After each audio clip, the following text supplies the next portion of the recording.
we are. We're on time. We're a minute early.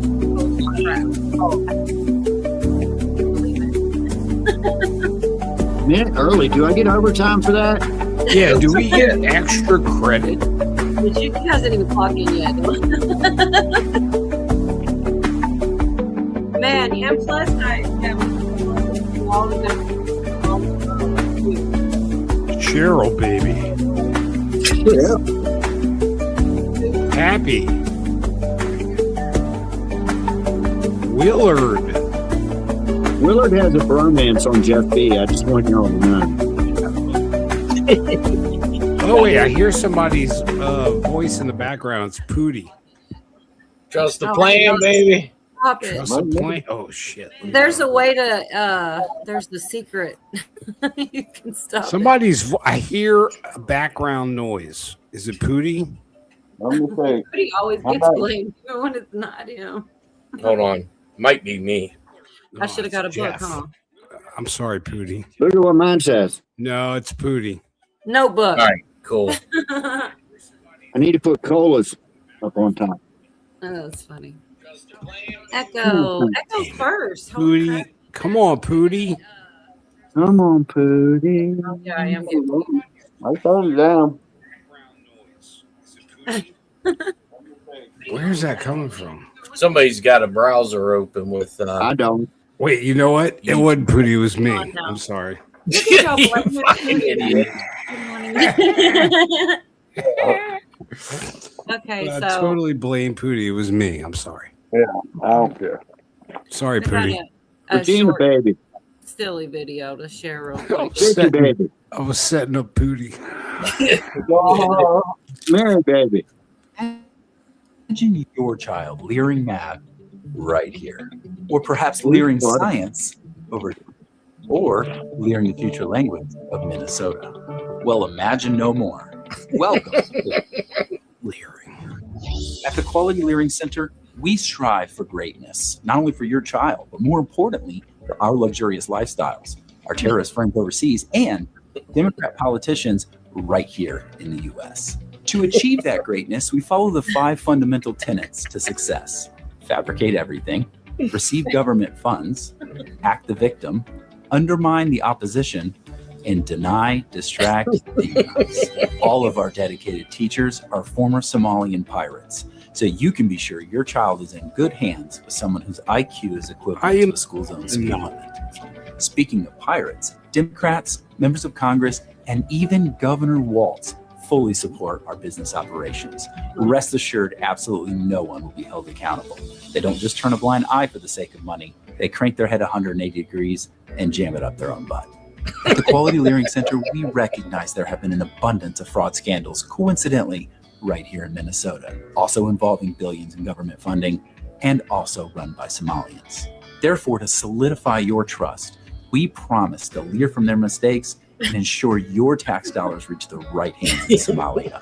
Your toothpaste may not make it through TSA, but $700 million in cash, we can make that happen. Now, you might be wondering, I thought this was a daycare. What about the kids? That's all just politics. Now you're getting it. We know that you have plenty of options here in Minneapolis, but while other daycares receiving government funding are only open for 15 minutes a day, we're open for over 45 minutes Tuesday through Wednesday. If that's not enough, here's some 5-star reviews from happy customers. Tuesday through Wednesday. Thanks, John Smith. Hey, if you're in the neighborhood, don't bother stopping by. And if you have any questions, please ask yourself this first. What happened to those who questioned Tim Walz's agenda in the past? For more information, please visit yourqualitylearingcenter.com. The Quality Learing Center. Yeah, it's silly, but I thought it was kind of funny. I figured I bet you, they barely scratched the surface on this whole thing.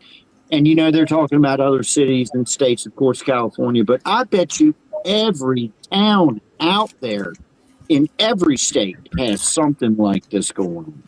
Yeah, Pooty was just saying somewhere where, with the truck drivers, all residential, I whatever. think it was in Michigan. Mm-hmm. Clint Torres, good to see you, sir, as always. Somebody eating potato chips? It's not me. Not me. No, it's probably me. I'm not eating. I'm putting shit in a fucking Ziploc bag. Whatever, you fat ass. I know you're eating potato chips. Shit, if I was eating me some chips, you'd know it. Damn it, Jeff. I wish Damn you'd it, Jeff. share those chips. Mm. Jeff, Terrible. are we going to war with Iran? I believe. Yes. I think really it's about to heat up, and I'm Yep. cool. I didn't want to hijack the show, but I think we're going to war with Iran. Oh yeah, we're about ready to lay some hate. Now, Jeff, real quick, what were those? They named off a bunch of airplanes we were sending over there, and they didn't ring a bell with me. It was like a C-167 or something. What in the world were all those airplanes we sent over there? Well, I couldn't Those are cargo aircraft. transport. Yeah, Monkey, so- yes. Okay, that's what I thought. Okay. So what I'm guessing we're doing is we're moving in Patriot missile batteries, THAAD systems, to protect like our allies over in the Middle East, because they're putting the Bush over there now. Yeah, I think Donald John Trump is at the end of his fucking rope with it. Jeff, a lot went into Jordan. Jordan has a lot of our equipment there. Yeah, the King's got a lot of money too, so I'm sure we were handsomely paid. They're a good friend. Jeff, that's a good ally. Jordan has always been a really good one. Yeah, they help us do a lot of renditions. What does that mean, Jeff?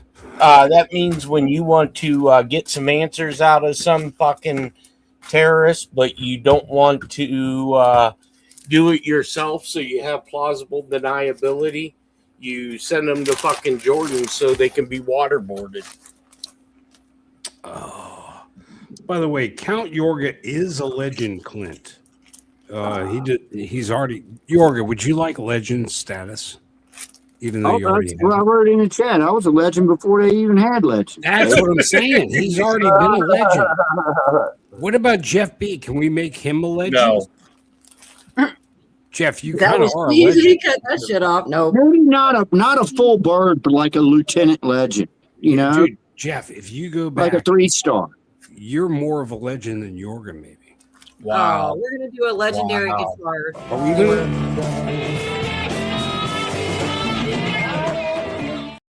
Okay, Yeah, sorry. Jeff Go can't- ahead. What you were saying, Craig. Never mind. We even had a I get more ass than a bicycle seat wink there. No, you don't. Yorga will beat you every time. I'm telling you right now. At what? Getting ass. Getting ass. No comment. Yeah, he gets the crazy ones though. He's already shared that with us. Yorga only gets the psychotic ones. All of them. A All long of them. time ago, we did the crazy hot scale. I don't have that video on hand, but man, I'll play it sometime again. He should It's have been pretty a fun. director at an insane asylum. That's what Gotham Insane Asylum. Arkham. Yeah, Arkham, whatever. Fuck off. I He's irritable. out-nerded you, Jeff. Craig's B. all lovey-dovey tonight, and Jeff's all irritable. I know, Jeff. I love you, man. Why are you so mean to me tonight? We didn't really say All right, right so back to war with Iran. That's nice though. Yeah. Can we talk about Yeah. war? It's terrible. I don't want to talk about war.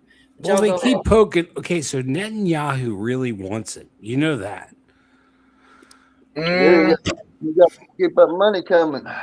Yeah, but you notice that he got called to the White House a week early.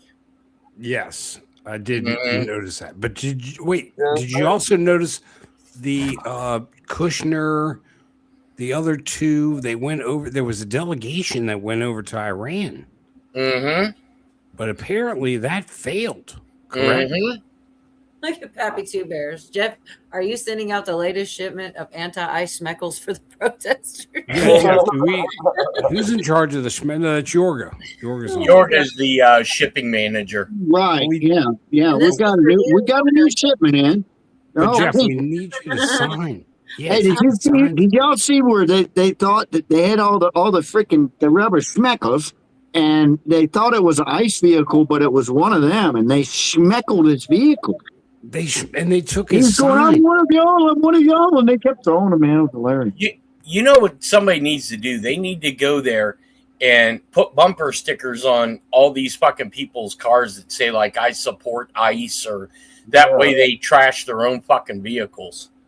Put Trump bumper stickers on them. Yeah, just put Trump They're on already there. doing that. If you have a Suburban or some Tahoe-looking vehicle, they're going to Exactly. think you're ICE automatically. That's what they think, Yeah.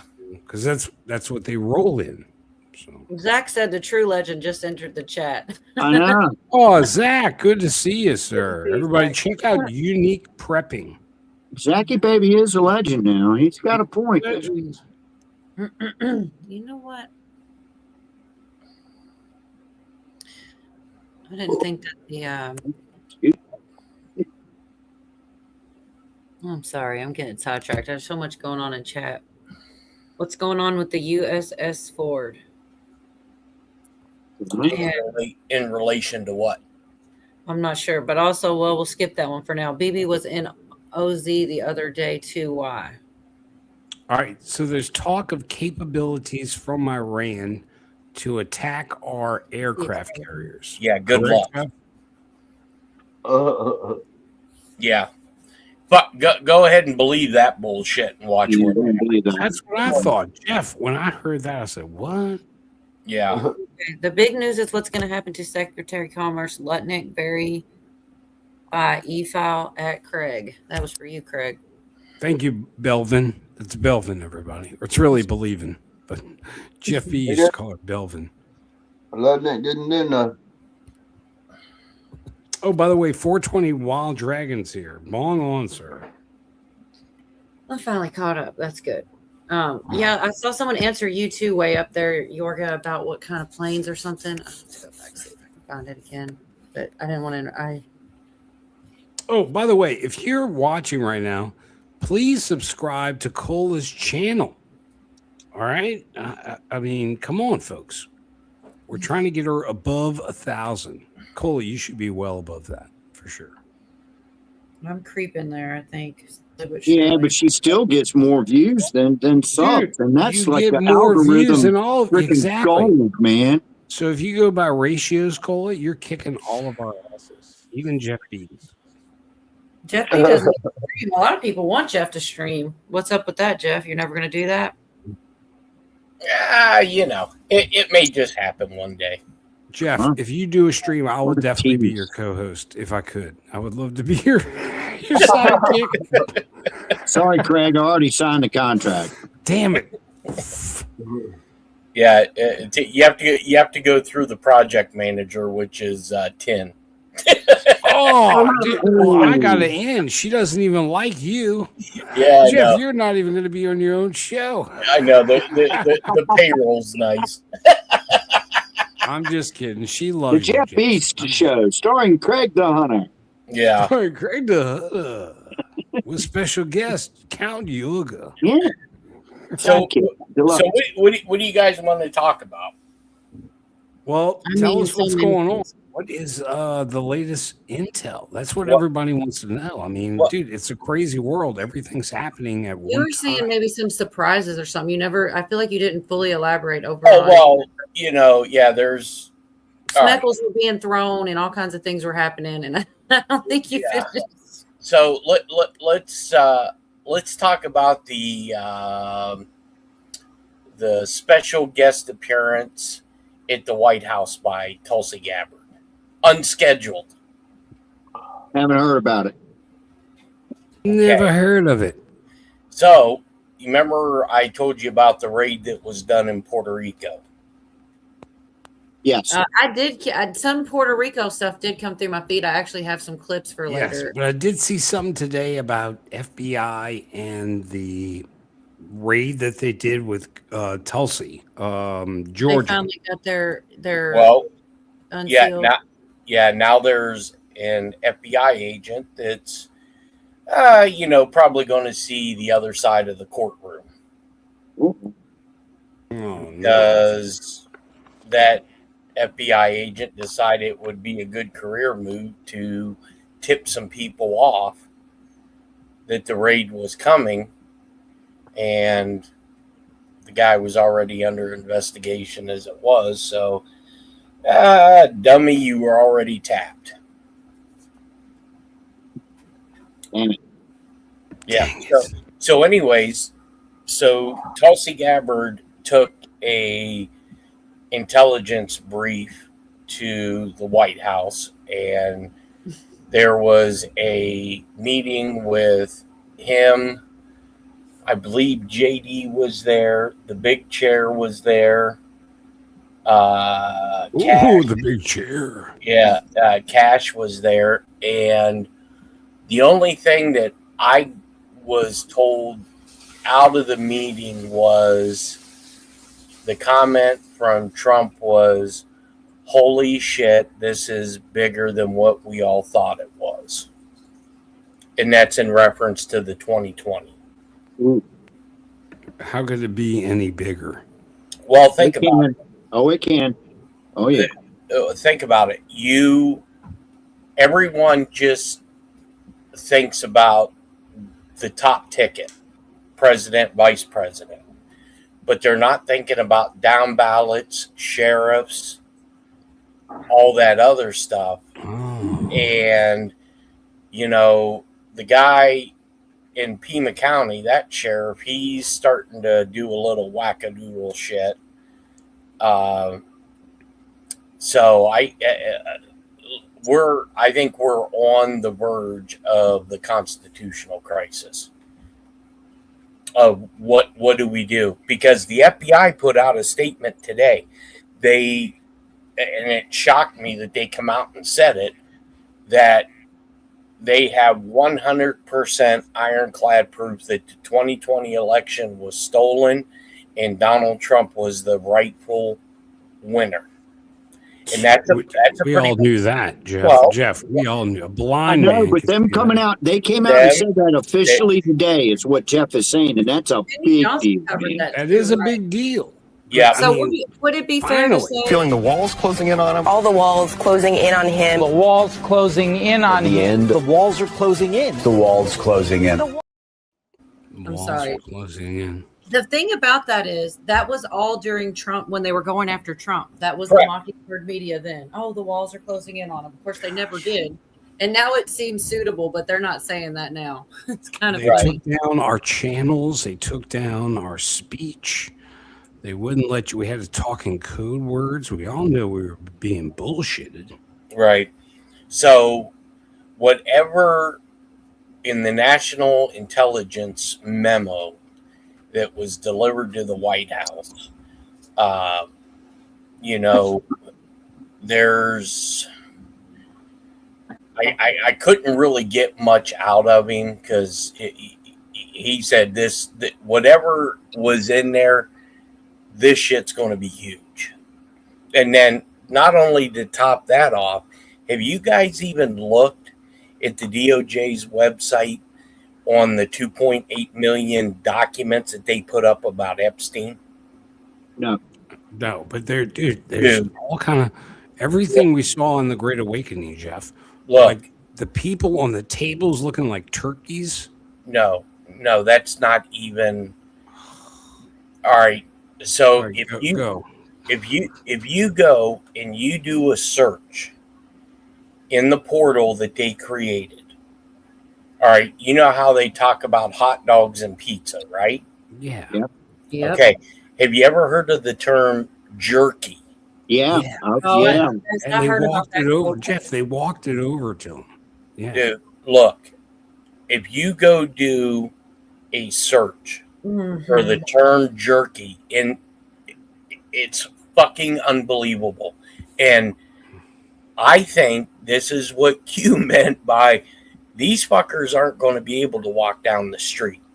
because they are literally talking about in these documents of basically draining blood, taking the meat off the human body and turning it into jerky.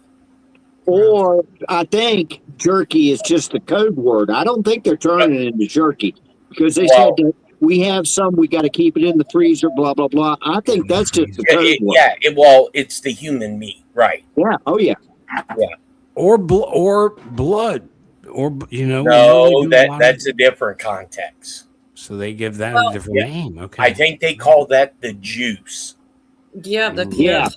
So just because you brought this up, I'm really glad you did, though, because Pootie sent something to me about somebody that got shared by Trump. Everybody's talking about the quote unquote racist one that Trump shared, but nobody's talking about this QAnon thing, which I know it's not QAnon, but that's what the media would say. They're not covering it. I mean, he only had I'm pretty sure this guy's got like 2,000 subs, and he's so excited, as would anybody be if they were shared by the president. And anyways, some of this is really interesting. This one I'm about to play here is real short. This is the almost all of the clip that was shared. Why am I not seeing echo in chat, but I see Carolina talking to her? What's going on with that? I don't see. Wait, hold on. I see her at echo. Well, I see echo. No, I do see echo. I don't know what I did. I think I tried to mod her and I might have blocked her or something. I don't know. No, she's a mod. No, I see her. Okay, good. Yeah. Well, then we're good. All right. She has, anyways. So this is what got shared. Like there was a little bit more. It's basically Megyn Kelly having an interview, but it's the parts after that interview that are more relevant. So with that Trump shared. So let me try to do this. About Russia is using that to demonize the Trump campaign. The Trump campaign has all sorts of things wrong with it. But as far as we can see, being Russian agents is not one of them. Some people have asked us, when will you release information on Donald Trump? And of course, we're very interested in all countries to reveal the truth about different candidates that people can understand. But it's really hard for us to release anything worse than what comes out of Donald Trump's mouth every second day. I mean, it's part of his charismatic appeal that he speaks off the cuff.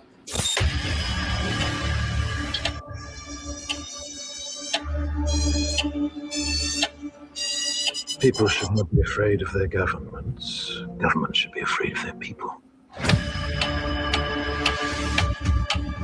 The American populace is facing an unconventional warfare scenario. This is information warfare. Ends with where we go one, we go all of the anything you could think of to have to do with Q. Yeah. Was in and he shared it. So this guy's all hyped up and he explains that. But the part that was really even Clandestine, which I think you know who is, Jeff, put up a post about it, how this guy got copied by Trump or shared by him and everything. Because they can't not know this. Like, I mean, I feel like that the racist one was kind of stuck in there as a trick, really. But what was really interesting that this guy put out, same guy that made this video that Trump shared, is his explanation of why Q can't be a psyop. And it made perfect sense. Just like what you were saying there, Jeff, about all the pizza references were in those files years and years ago. Why would they tell on themselves? Why would they put that information out there? That's not a good psyop. But he explains it much better. And it's just like in writing. So if you guys want to read it or talk over it or however you want to do it, I'll just throw it up here. Go ahead. Do you know why I believe the post was made about, with the whole Obama being a monkey? I feel like they tricked him a little bit being there at the end. No.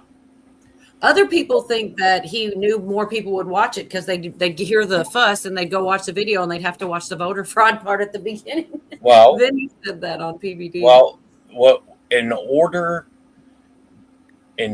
for them to get mainstream to put something out there, it has to be so outrageous to direct people to those posts and start, I guess, the awakening process because now that there's something so outrageous that you wouldn't think a sitting president would put out there, especially of any type of racial epitome, that now you got people that are going to be looking at his True Social and his ex post who normally wouldn't do it. But that's people who took it racially, and I think that's a fault with those people. Well, yes. I didn't take it that way. I mean, No, I Joe didn't either. Biden was also an orangutan. Correct. Right. No, yeah, And at the very end. I got the video. I was going to play it later. They talk about it on PBD a lot. But yeah, I do want to share a little bit of this here, but it's like hard to do both. So let me just push play on it. You know, it can't be a psyop unless Trump's in on it. That's why people want you to believe Operation Trust, not just to make Q look bad, but make Trump look bad using Q. That's the psyop. The same system that went after Trump went after Q. They're aligned through that alone because they have the same enemy. Anons don't just believe Q. We were given plenty of proofs, and Trump was involved in some of them. Plus, Trump and his team have been Q posting. It's in your face. The Q movement is about waking people up and getting them to research for themselves. That doesn't help the black hats at all. Neither does Trump targeting their money. It's up to you to decide if you think Operation Trust narrative holds any weight. If you ask me, it doesn't line up. The mainstream media and big tech couldn't stop us. The only play they have left is to try and convince people Anons have been tricked by a psyop. Believe Q or not, Anons are a threat to the system. That's been proven. Q's message alone was anti-NWO and pro-Christian. Plus, Q taught us how the game is played. Q forced us to research by asking questions. The only thing they have to use against us is time because people are impatient. But as information comes up and things line up, that's how the future proves the past. You've said that just the other night, Jeff. Most people still don't understand that we're up against a worldwide network. If the cabal wanted to finish their plan, all they had to do was put Hillary Clinton in the White House. The country would have continued to sleepwalk all over the edge. The cabal didn't even need Trump. Their plan was mapped out and working perfectly. It doesn't make any sense for the cabal to wake people up just to turn around and try to trick them. They could have just kept the people asleep. That's the part that I really think makes a lot of sense. The amount of people that are awake now makes it way harder for the cabal to implement their agenda. The last thing they want is the people waking up. They didn't spend all these years hiding the truth from us, lying to us, distracting us, dumbing us down to turn around and wake us up, push us towards the truth, and teach us their tactics. Anons aren't waiting to be saved or convincing people to do nothing.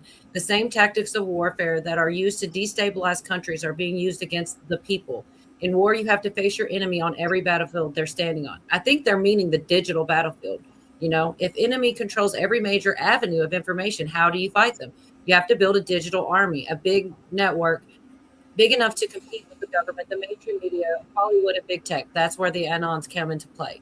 Even if it's taking a long time, things are moving in the directions Anon said that they would. I agree with that as well.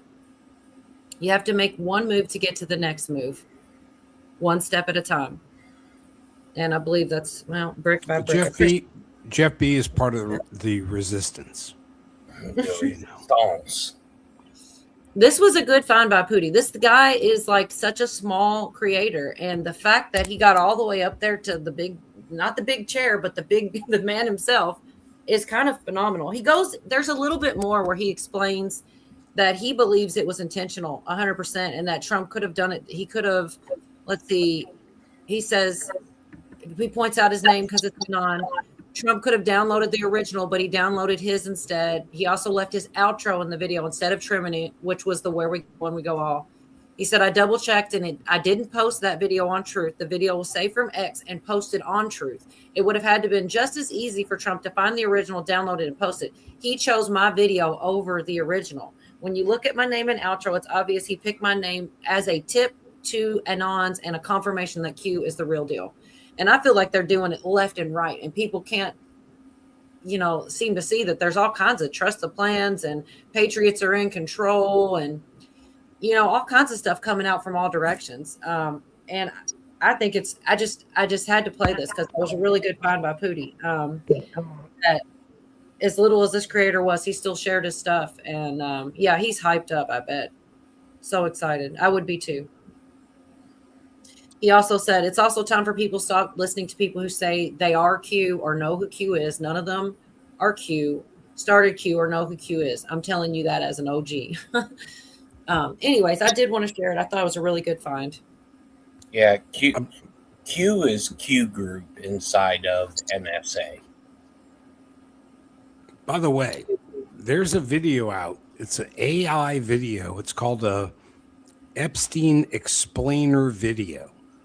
I have tried to post this video like 3 or 4 times, and YouTube just keeps blocking it. So I don't know what it contains that they don't like, but they don't like it. So, but you could probably find it on Instagram or TikTok or something like that. Right. And John Dunning says that Trump has staff that run his posts, and I hear you, but nobody. They were talking about that on PBDs as well. And like I said, I've got all those clips. Gorka does a lot of his posting. He actually was. I think somewhere I have the clip where they asked him about that post that he got in trouble over, and he said, somebody, basically him and someone else didn't watch it to the end. Usually somebody else is supposed to do that after the fact. So to me, he said he took responsibility for posting it. So I mean, I don't know. Maybe someone showed it to him and then he posted it, and they didn't do due diligence. Neither did he, or maybe I don't know. I don't know how. It sounded to me like he posted it, but maybe he just says, "Hey, post that." But yeah, PBD was saying that he does all his stuff in a lot of places. Still does his social medias, and he's a pretty big deal. He's not the president, obviously, but True Social is red. What's that mean, Pootie? Oh wow, I didn't realize that. Pootie, are you here? Yeah. Somebody said something about this check mark wasn't blue, like on X, but he don't hardly ever post on X. It's usually somebody off of True Social because he owns it. Yeah. Right. It's just interesting. And it's not the only one, but I just thought hearing that guy's perspective and the way he broke down why it doesn't make sense for it to be, I love that, because that's kind of what I thought. Why would you tell them that what they do with those children and all the things that we found out, why would they want that out there? Why would that be the psyop? I don't know. So yeah. Anyways, I didn't mean to. You were saying something about that's what triggered it when you started talking about Q there for a minute, Jeff. I don't know. You were going somewhere with that. You can continue now if you want to. I forget what I was going to discuss about it, but I mean, you look at like one of my liberal friends. I was talking to him earlier today, and he was asking me about this whole thing in El Paso with them shutting down the airspace, and it was supposed to be for 10 days, and it was just a few hours. And I told him, I said, well, once the story comes out of what happened, you're going to realize that Donald Trump isn't fucking around. And his response to me was, well, I don't particularly like him, but I can tell you one thing, whatever he does and however he does it, it's either go big or go home. And I said, well, this was a go big. And when you send in the people into Mexico that you send in, because shortly after that, old Scheinbaum decided, maybe I should talk to Donald Trump.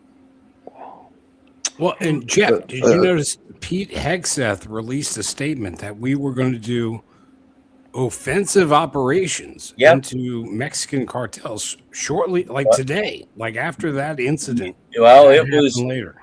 It kicked off about 30 minutes after that drone flew into the airspace. Mm-hmm. So and I also was it saw one drone or was it a bunch of drones? I mean, it was it was multiple.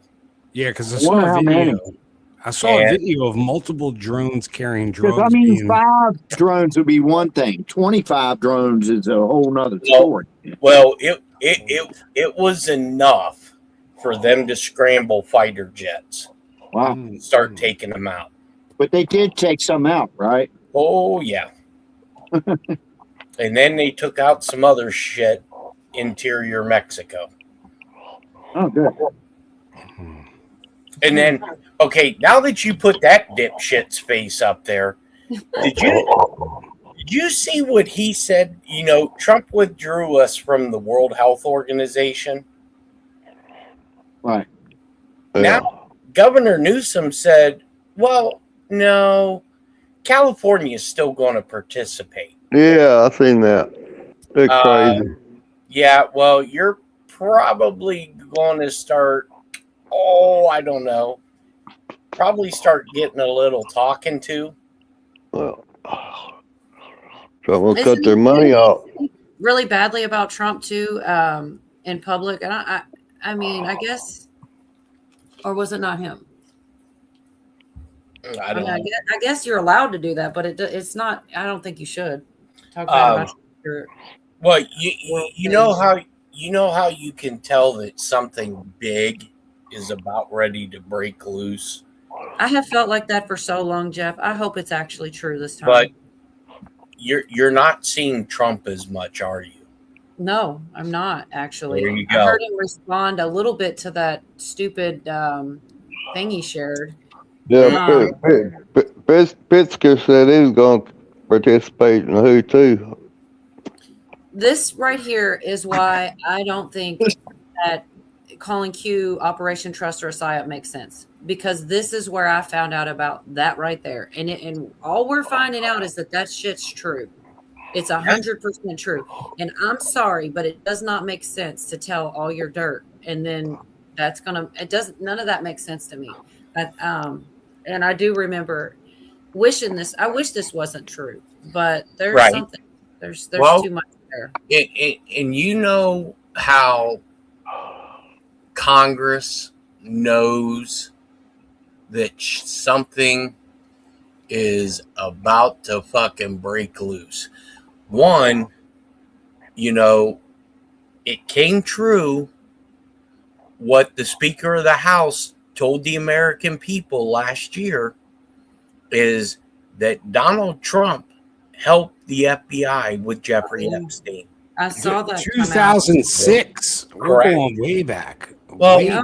You know, but we knew that, and everybody's like, he's been saying that forever, and we look crazy, and it's like now it's verifiable. Now it's he said they were evil, pure evil. Correct. That goes along with all the. Who was the guy that accidentally slipped and then he walked it back? Right, that's one of the clues that we had. He's like, oh, he was an asset or something, and then he walked it back on an interview or something. He slipped it. There was a lot of reasons we pretty much knew that. Do you know when Trump first began, I guess you could call him an asset, is when he helped take down the Gambino crime family? That was a long, because of construction. A lot of construction. Yeah. Yes. He was approached by the DOJ to facilitate in putting in wiretaps inside the construction part of some of the buildings that the Gambinos were building. I don't know, man. They hide so much information, and it's like even when you do try, it's hard to trust anyone. I do trust the president. Right. Though. Well, you know, it's like this. You're starting to see. I mean, just look at when Pam Bondi was in Congress today, doing her testimony. I mean, I feel like they were eating her alive. You didn't feel that way? No, absolutely not. Oh, she told him how to count his cabbage, buddy. I watched all of it just about. Well, okay, I saw about a 5-minute clip, to be fair. And the only reason is because someone in this chat before I got here said something. Exactly, Phil R. Trust but verify. And I do actually look this stuff up, a lot of it, before I'm like, well, I can't share that. Like, things if I'm not sure they're true, but I do. Even when, like this here is another one of those things. Why is the media not covering? Chris Hansen says almost every sting he sets up now, we all know what his stings are about. They're all catching illegal aliens. He said we can't do a sting without catching somebody who's in the country illegal. I wonder why mainstream media isn't reporting on this. You know, like it's crazy all the things that. That's the only ones who haven't watched that show. They haven't realized, oh, wait a second, this could be that show. Oh, wow. So, you know, when you watch the, I guess you call it an interrogation of Pam Bondi, okay? Mm-hmm. You're focusing on Pam Bondi. Right. When she's giving, don't look at her. Look at the aides behind her. Okay, real quick before we get, so where I got, what she was saying, they asked her questions and then she started talking about something completely different and holding a picture. Could you explain to me how she tied that, what the relevance, it didn't have anything to do with what they were asking her. She started talking about something different. Or what did I miss there? Because I was like, that didn't seem. What I think that was is, I don't think it was misdirection. I think what it was is to get reaction out of certain individuals on the panel who were doing the interrogation. Okay, because most people, when you watch these Senate hearings, your eyes are focused on the person being grilled, which would have been Pam Bondi. You got to look at those staffers. Well, they're not really staffers. They're legal jurists. You have to watch them and watch their reaction. And, these fucking people in Congress know it's coming. They cannot know it's coming. And, look, I'm telling you, there's going to be a moment, and I believe it's going to be in the very near future, just by some of the people that are being brought into DC, that these fuckers are going to be put in handcuffs. Yeah, just like Karen said there, Karen Thompson, she said she was under oath and she was getting all that down on record under oath. Well, not only that, but you have to realize our judicial system is fucked. Our judicial system is compromised. So if I was a betting man, I would definitely put everything on the Judge Advocate General Court, giving her the direction at which she was allowed to go, what questions, because a lot of people don't realize that when you go and you testify in front of Congress, a lot of times you get the questions that are going to be asked. The aides, the congressional members normally submit it, so the whoever the AG would be prepared. And I don't think I have my doubts about her, but I think they are only allowed to do what they are being told to do, and that's by the U.S. military. Because if my theory is correct, that Trump had already invoked the Insurrection Act, the military is running this operation until they go back to the commander-in-chief and say the insurrection has been squashed. And we're going to turn... It does need to go in the notebook. You believe, because I don't think you've ever... I don't know. I feel like you danced around that before, where you didn't say you were sure if, or you say you do believe the Insurrection Act is. Oh, I absolutely. I believe he did it on January 6th.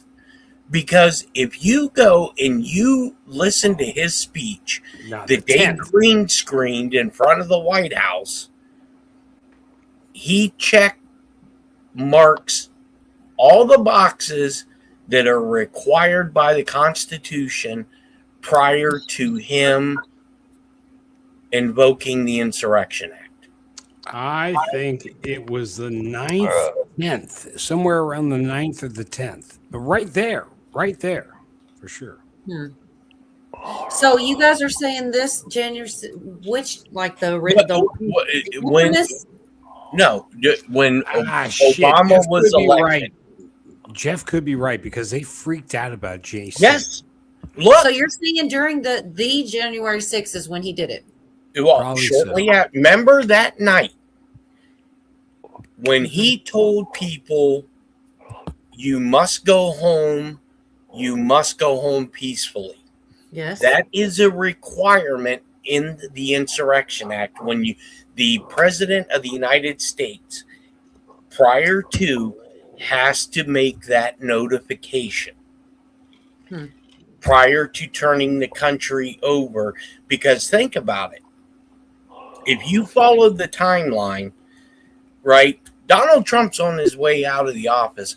Why the fuck would you replace Mark Esper, who was the Secretary of Defense, with Chris Miller? Chris Miller, his forte was psychological warfare inside of Delta. And then shortly after he was sworn in as Secretary of Defense, he wrote a memorandum of understanding to the president, which at that time was Donald Trump, asking for an executive order for the authorization of synthetic rubber mask and psychological warfare operations to be conducted within CONUS, within the United States. And you can go read it. It's in the National Archives and the executive orders. Well, there is that, we'll find that out, I'm sure. Oh, there's so much proof of the mask, Cola. Yes. Everybody's putting it out. Little tabs on the ear that were visible. Yeah, I mean, you had, if you watch in the first year of Biden, you had where the eye color was changing. I mean, his whole stride was changing. The mask. You had guys in DC that were filming the speech that was done in the Rose Garden, but the speech that was played on TV was totally different, because I think it was Penguin 6. He was filming it, and there were sirens at DC, but when you watched it on TV, there were no sirens during that speech. Remember the helicopter that followed him home every time he went to Delaware too, and it was a film crew? Correct. Well, I mean, that was Mnuchin. Yeah, all you have to do is go back and watch when Biden would travel anywhere. One of the Secret Service vehicles, the SUVs, had a cutout top, and they had a film crew. Yeah, it was filming shit. You've been watching a movie. There's so much going on. And I know we don't have enough time. I got some things I really would. We don't have enough time. All over the place. The thing with the Hillary, she's now there. Comer's saying 3 strikes, you're out. Whatever, they're going to do them like Steve Bannon and Navarro if they don't come. But then Hillary's like in front of people. I want it to be live, and a lot of people are saying that she's trying to threaten people. Like, I'm going to talk, and it's just like there is weird stuff going back and forth all the time, and I don't know. Sometimes we're never going to know all the details. There's always absolutely not. You never will, and I don't think she's ever going to show up. And if I was Steve Bannon or Peter Navarro, I'd be asking my damn attorney to start looking into this because they weren't given 3 strikes and you're out. Oh, but dude, Steve Bannon has kind of been on suspicious list. How did he gain so much access to Epstein with those interviews? Like all that's being released. Like we had no clue. Oh yeah, Steve Bannon's getting thrown under next. It seems. Well, now I think Steve Bannon is going to be just fine. All right. I don't know about that. You guys, the side chat is diabolical tonight. Cole, will you please put that in the notebook? Oh man. Yeah, hopefully. You have to understand what Steve Bannon did prior to getting into the political arena. Steve Bannon was a Navy crypto officer who was in charge at Fort Meade of a certain crypto group that started to form. Steve Bannon, I don't believe, has anything to worry about. I think Steve Bannon was intentionally put in that place to do that thing for this time. Just like Rudy Giuliani. Why in the hell would you have a fucking RICO attorney represent you on an election fraud case? True. That's like going to a damn bankruptcy attorney saying, hey, can you defend me in a fucking murder trial? Come on.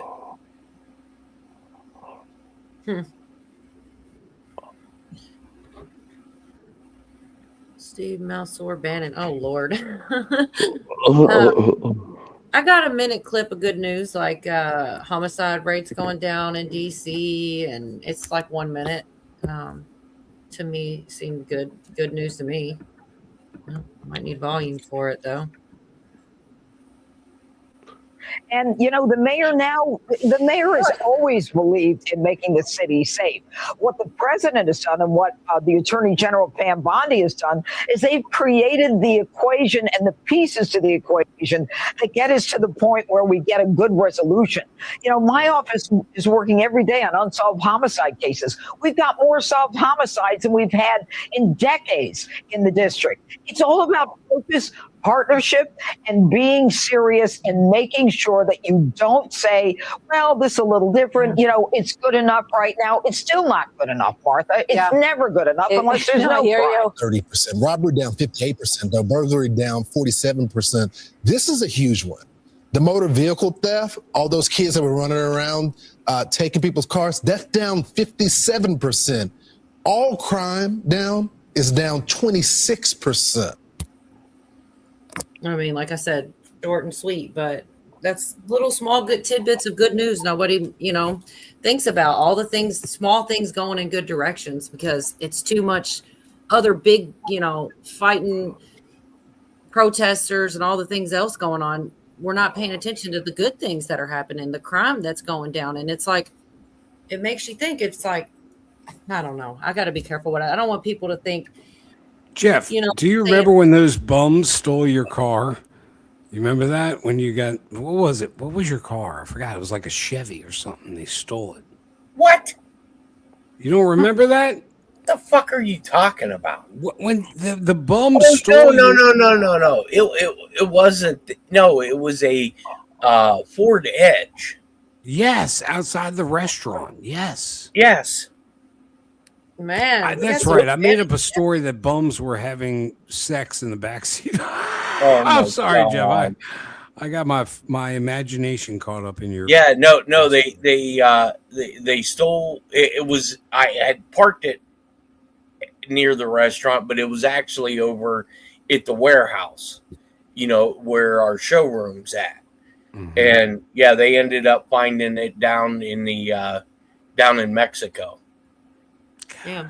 And they were slick about it because, you know, they disconnected the GPS system, so you know you couldn't track it on the app. Oh, because what was it? What do they call it? Low jack. Yeah. Low jack. So But Kissoff said that was 30 seconds of my life that I will never. Yeah, get but anyway, back. they caught a bunch of bums having sex in the back of his car.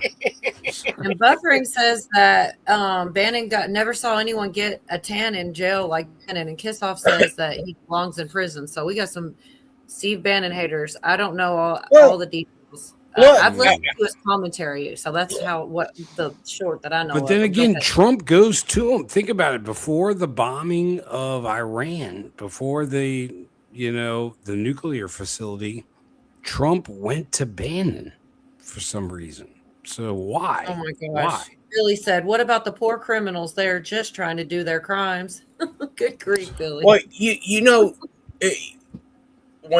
when Judge Shapiro had, was doing that clip that you showed, I think that there too is part of the awakening. Is you remember how Nancy Pelosi would always say, "Never let a crisis go to waste." I've heard that. Yep. Okay. A lot of these mayors, they could solve the crime issue if they wanted to. They just don't want to because it's politically expedient for them not to.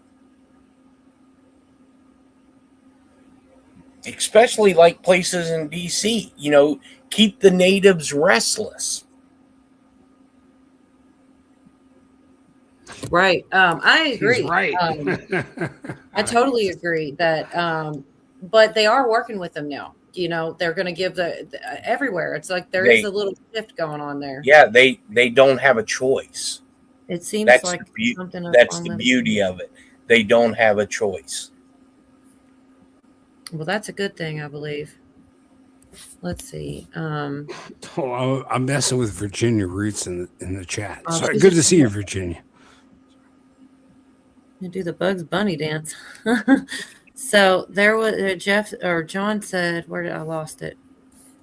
What did John say? There was a document in the files that said he had a cellmate. I didn't see that file, but I heard stuff about a cellmate speaking. So much to keep up with, y'all. Also, American one. Thank you for the 420 super chat. Cola, American one. Oh, shoot, awesome. I'm behind.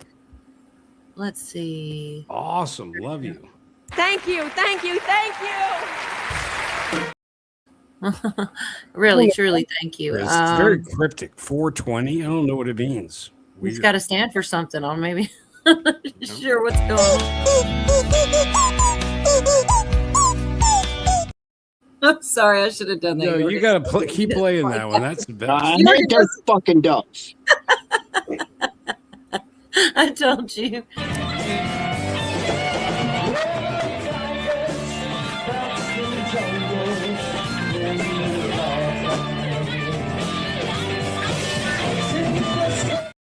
Those really never do. Oh, I have a crush. I have such a crush on that guy. I think we need the clip of the vaginal scraper. The vaginal scraper.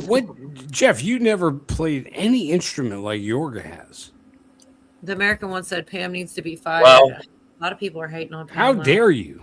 Well, you know what they say about submariners. Really? Oh, yeah, that's right. You did work some instrument, but it was a submarine. Yeah, 150 guys go down, 75 come back. Yeah, you got that right. No, the chick doing the cheese grater. Oh yeah, I'm getting a request. Oh yeah, where's she at? Like it. Here we go.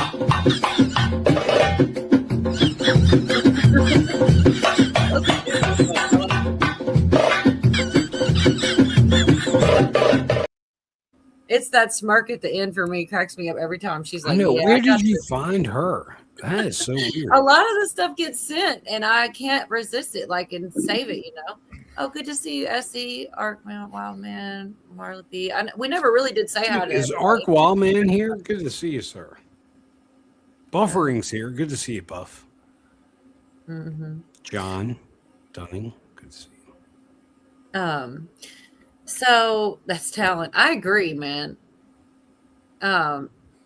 She did a pretty good job. Nothing like that. Yeah, nobody likes the girl that dances her to the beat like that. I think they added that beat later, but that's really is my favorite, to be honest. I love it. I've grown to love her, Cola. I So I do have a really, really short one. Basically, this chick pretty much outs that all the bosses and elected officials were in that Signal chat with her. She just outright says it. And I don't think that was probably what I feel like her lawyer Willard was. said, was that tin? That does kind of look like tin. It is weird, but that does look like tin. No, tin. She's actually much better looking than that chick. She really is. And I've heard people say it, and I'm like, maybe it's because it's tin, like she's banging on tin. I don't get it. Like, tin is much better. No, because tin kind of does look like she does. It's weird. I think Tin's way better looking than that chick. But that chick's pretty good looking, Cole. Okay. I don't know what you're talking about. Not bad looking. I like the spark at the end. All of us are like horny whenever we see a cheese grater now. Anyway, this is real short, but she just spills it out here, and I don't think she probably meant to, but good. Out of a Minneapolis teachers union, she proudly admits that elected officials are in Signal chats are being used to share information about where these federal agents are. Listen. The notion that people that are actively engaged in ICE watch, in being vigilant in protecting our neighbors, in Signal chat groups,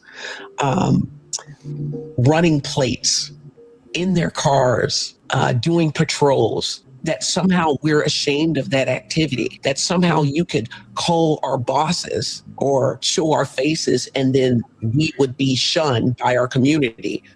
Our bosses are in the Signal chats with us. Our elected officials are in the chats with us. Oh, boy. Oops. Probably now, that. do you know what the significance? Now, this is just my belief. Do you know what the significance of all this Signal shit coming out now? Okay, what? I thought it was secure, but it's apparently not. Well, I mean, there's two different types of. Remember when they were going after Pete Hegseth on Signal? Oh, you're sure, dude. You're surely right. The military, and now it's sneaking its fucking that whole thing because the FBI uses Signal. It's a totally different type of platform. It's an NSA product that the Bureau uses. That whole thing was to get to this point to get people to understand what Signal is. Because what better way of getting somebody who was basically villainized by 65% of the populace, and now you're saying how bad it was, you shouldn't be using Signal, yada, yada, yada. And now you hear all these people that are using Signal to basically run a coup and sedition on the U.S. government or on the federal government. Correct, Jeff. And I thought I was being secretive by using it, but apparently everybody knows what's going on with that. You're right. Yeah. Anything. Look, if you can get this concept, anything with an IP address, yes, or anything that emits a signal is not secure. Correct. So all you trolls in chat, we know exactly where you are. For sure. I've got a question. It's off the Signal chat for a minute. So Trump's been talking about, he used the word nationalize the election, and that really threw people off. And I do have a short stream. I mean, Govea breaks it down a little bit. And I think even he's kind of confused on exactly what he means by it. I think he just wants to pretty much make sure that they use ID and things like that. But people are freaking out over just him saying that. I could play this short clip first, and then you can tell me your thoughts. I think it probably would be better just to play this real quick because Trump actually speaks for a minute, and Gobert does a little short breakdown of it. And then you could tell me what your thoughts are on this, in case you hadn't heard any. freaked Ooh, out. is that the guy with the word tight t-shirt? nationalize in Yep. reference to elections, and they're not happy about that because they thought they were going to nationalize the elections and kind of eliminate any ID requirements, eliminate any citizenship validation, and make sure that signatures didn't really have to match and you can vote wherever the hell you want. Everybody gets a mail-in ballot whether you want it or not. They wanted to jerry-rig the entire system so that they would never lose again, just like what happened in California. But Trump was on with Dan Bongino and he said, we need to nationalize the voting. And unfortunately, we have some squishy Republicans like John Thune who says, no, we can't do that because the Dems are going to do that to us. And we should let the states continue to run their elections. Bunch of reaction from Mike Johnson, and the polls are showing that actually Americans across the board, not even controversial, want voter ID, but the left doesn't. Why? Because they want fake votes. So here's the president. This kicked everything off. He was on with Dan Bongino. Welcome back, Dan. And here is what it sounded like. These people were brought to our country to vote, and they vote illegally. And amazing that the Republicans aren't tougher on it. The Republicans should say we should take over the voting in at least 15 places. The Republicans ought to nationalize the voting. And we have states that are so crooked, and they're counting votes. We have states that I won that show I didn't win. Now you're going to see something in Georgia where they were able to get with a court order the ballots. You're going to see some interesting things come out. But like the 2020 election, I won that election by so much. Everybody does it. They put a woman in jail, Colorado, put a woman in jail, a wonderful Gina woman. Peters, 72 years old, had cancer, because she was a voting inspector. She was in charge of a voting area, and she saw boxes of votes come in. So she went over to check it, and they put her in jail for voter manipulation, and she's still in jail. And they better let her out fast. They better. They're suffering a big price, Colorado. They have this woman in jail who's 71 years old and probably has cancer, she's sick. And they put her in because she challenged somebody that was dumping ballots into a box, okay? And they didn't put them in jail. This was during Biden's term. The worst president in history. And we had some bad ones. I mean, look, Barack Hussein Obama, I call him the Great Divider. People couldn't stand him. You mentioned his name, they go crazy. They start booing the hell out of him. We had some really bad ones. I mean, Jimmy Carter wasn't exactly the greatest. Jimmy Carter didn't exactly have Venezuela that I remember. His hits, they always turned out to be a disaster. He went out, he had a hit, the helicopters were crashing into each other, the hostages, everything. That's why Ronald Reagan won the election, was so pathetic. But we do it right. We've got the greatest military. I built the military. You know that in my first term. I built the military, even though they gave a piece of it away, but it's a lot, but it's still a piece compared to what I built. And we have the most powerful military. And my attack on Iran with, Operation Midnight Hammer, where we wiped out their nuclear threat, which they would have had a nuclear weapon within a month, and we knocked it out. And our attack on Venezuela was unbelievable. And the nice thing about Venezuela, we're getting along great now with the government. We talk to them every single day. We took 50 million barrels of oil. It's on its way right now to Houston to be refined. And we're going to help them a lot, and we're going to benefit by it also. It's going to be great. It's going to be an amazing place. It was a great. And we also. So I don't know exactly what it means, but I assume just to help stop the cheating. But apparently it's pissing a lot of people off, scaring them, whatever. And also, you'll probably be gone for this too, Jeff. What is this? Tulsi has been, that's where I heard Puerto Rico. She's been working on investigating things for about a year now. And Correct. we didn't know. I did not know that. You were trying to say that, I guess. You mentioned Puerto Rico, and that's where I heard it in reference to her. So I'm not, but I'm jumping ahead. What do you think about okay, go ahead. Either question. Go ahead. Sorry. Well, what's the question that you had about the video? What do you think about the nationalization? What do you think he means by that? I think it's going. Look, when you go to your polling place, and this ain't no slight on anybody who works the polls, okay? When I go to my polling place and I go to vote, and I understand they're volunteers and they do believe that they're doing their civic duty, you cannot have 60, 70, 80-year-old people sitting there checking people in. I'm sorry. And it's not a slight on them. That is the biggest national security issue that our country has, is our elections. What I believe possibly they may do is, in this national emergency that I've been told Trump's going to issue if certain criteria isn't done by Congress, is I think you are going to have the National Guard overseeing the elections. So that's another thing I saw that I couldn't verify, and it was just kind of one of those things. But people were saying that the EBS has certain colors in a certain order, and like certain images, like their ties would match the colors, or just things like this. Like there were comms about the EBS. Do you think there's any truth to that? I don't think so. Yeah, because you could just, but I don't know it anymore. Nothing surprises me, And even more reaches. Now, that interview with Bongino and Trump, that was done after Bongino left, correct? Because he mentioned Venezuela. So it was. Also, I got one more for you that there was something you were saying, and it's like 15 seconds, but I believe it's, hold on, let me go backwards. It's Now, not, it was Alex Jones. Yeah. Go Now, ahead. does that interviewer and interviewee look like that there was any animosity or hatred between those two? No, they looked, yeah. Correct. The and the E.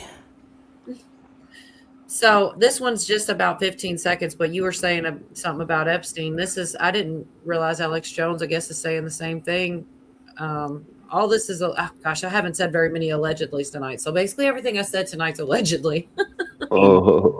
Very good chance Epstein's still alive. I mean, I don't know. He completely lied here with protection type stuff. He was a major CIA spy. I'm not saying Epstein's still alive, but I wouldn't be surprised. I don't believe any of them. So, I mean, I guess he didn't say he was, but he didn't say he wasn't. Look, I'm still going to hold myself to the fire on what was going to be done on J6. And the only reason that I hold to it was prior to the Gateway Pundit article, and the person who is now the big chair was in the ops center watching the whole thing. And after the Gateway Pundit article come out about special forces being introduced into the crowds during J6, the plan was to bring Epstein out onto the floor of Congress. Dude, who were the guys in the trench coats? You remember, Jeff? The trench coats guys who went and they got Pelosi's laptop, I believe. Yeah, that was CAG. What I believe to be you were CAG. talking earlier about videos and things. I remember one, and I'm going to get it all wrong because my memory is not that great, but it was some wild stuff happening at the White House, and no news was covering it, but there was a live streamer, and they were saying, you could see, like, it was the same night as a concert, I feel like, and they were alleging that they were rescuing children, and there was a little bit of lights going on. It was a long time ago. You're talking about all the flashing that happened in the windows? I don't know. I feel like there was also... They said it was some robot that went There were through literal cop lights and cop cars outside of Yeah. the White House. Shot you could see. And they were saying that, of course, nobody knows but I remember that, and like never was explained. And then you just wonder, maybe that wasn't real. Maybe somebody, made that look like. Well, there's video that I should get a shirt. there was video that was, you could watch it live at the time of the White House, the cam in DC that's pointed towards the White House, where there were multiple ambulances and fire department on the road between 1600 Pennsylvania Avenue and OEOB. And lights out at certain weird, like 11 o'clock, lights went out. Nobody watched it. Yeah, nobody really saw that.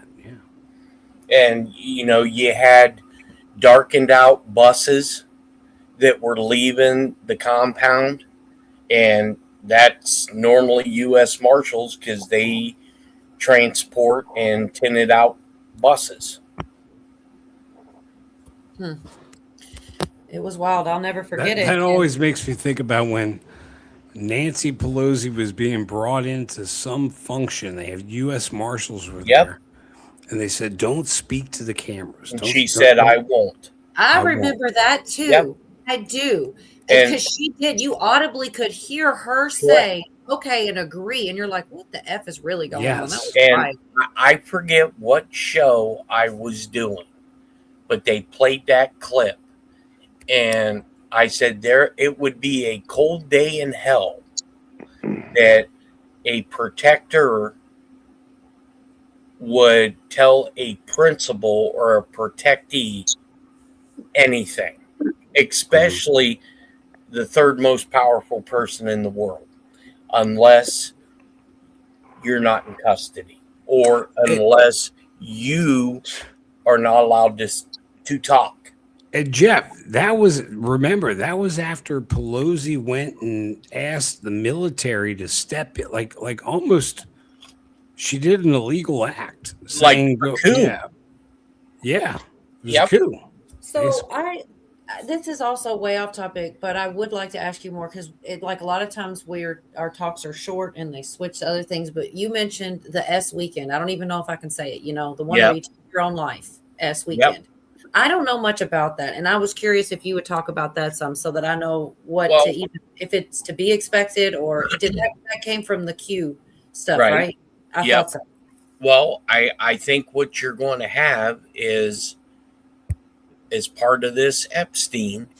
And I mean, if you read through some of these documents that are on the DOJ's website, it's mind blowing. And I don't know how everybody knows where to look first. Well, no, you just do a keyword search. It's too much. Yeah, no, they released everything. So it's like an overload. Did you hear that they made I heard something you were saying that sounded similar to something I heard, Craig, but I don't think they were the same thing. Someone replicated Jeffrey Epstein's email so that it looks like what his phone, if he had his phone and his emails, and you could see, and they showed how many there were from Bannon, and they made it look like digitally, like you're in his emails and you're just going through it. I haven't looked it up, but I heard. I didn't know about that. Yeah, it's going to get easier. People are working on this, I think. Don't you think, Jeff? To make it more accessible? That's old. That's old technology.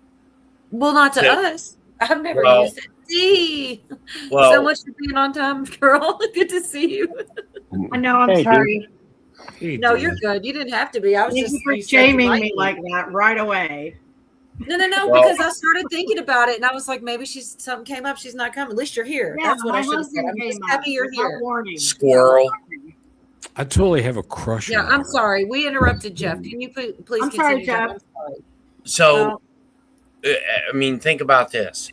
Remember when I made the statement that anything that has an IP address or transmits, they can duplicate it. Well, there is certain techniques and methods that you can duplicate something to make it to where the end user believes that it's actually coming from that device. I'm sorry, Jeff. I didn't listen to you. I'm flirting with D right now. I just wanted you to say hi too. I know what he's saying. An IP address reroutes. It looks like it's a faker. It's a fake IP address. That's all. No, they basically just duplicate it. Okay, so you're talking about like using a service to do that, or no? No, it's a system that NSA has. Oh, okay. Because think about it, because your phone transmits to a cell tower, right? Correct. Okay, so when the federal government goes to a CO, central office, like for AT&T, okay, and they show up to AT&T with a wiretap warrant. That's basically what they're doing. Is they're duplicating, listening, and they can actually transmit to make it look like that actual person is actually doing it, and they can block the originator. Gosh. So the originator makes it look like the message went through, but it's not. It's being dead-ended. All right, Jeff, you're scaring me with this technology. Now think about this. So all right, take for example the guy who was in the Charlie Kirk crowd who said, "I did it. I'm the one who did it." Right? Yeah, They always find CP on their They did phones. too. And they totally did. I heard that, Craig, that they found it on that guy's phone. Do you think they intentionally put this crap on? And that's scary. You know, Well, they can put I that mean, on think about anybody's it. phone. You everything can be. You can push anything, any software, to any device with an IP address. So, I mean, Don't open can- it, Fred. Don't open that email, D. Well, you don't D, I even sent have, you an email. Don't open it. you don't even. It doesn't even have to be transmitted by email. Right. That's the scary thing. So they can plant this on devices, basically. Correct. Well, just look at this instance. So, if I'm working from home, right, I can tie in to the servers at the warehouse, put stuff on the servers at the warehouse, and nobody in the warehouse would know it until I tell them, hey, there's a manifestor invoice sitting in a certain directory.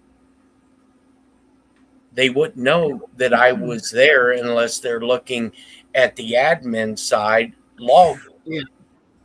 That's true. the scary part about technology. We've gotten so advanced that we can just put whatever wherever, Well, I could tell a short story about something that happened if you guys, unless I want to distract Cola, but I don't want to do that. Go ahead. No, go ahead. Oh, well, we had a guy. So our business, real quick, we send out a message for, like job reminder.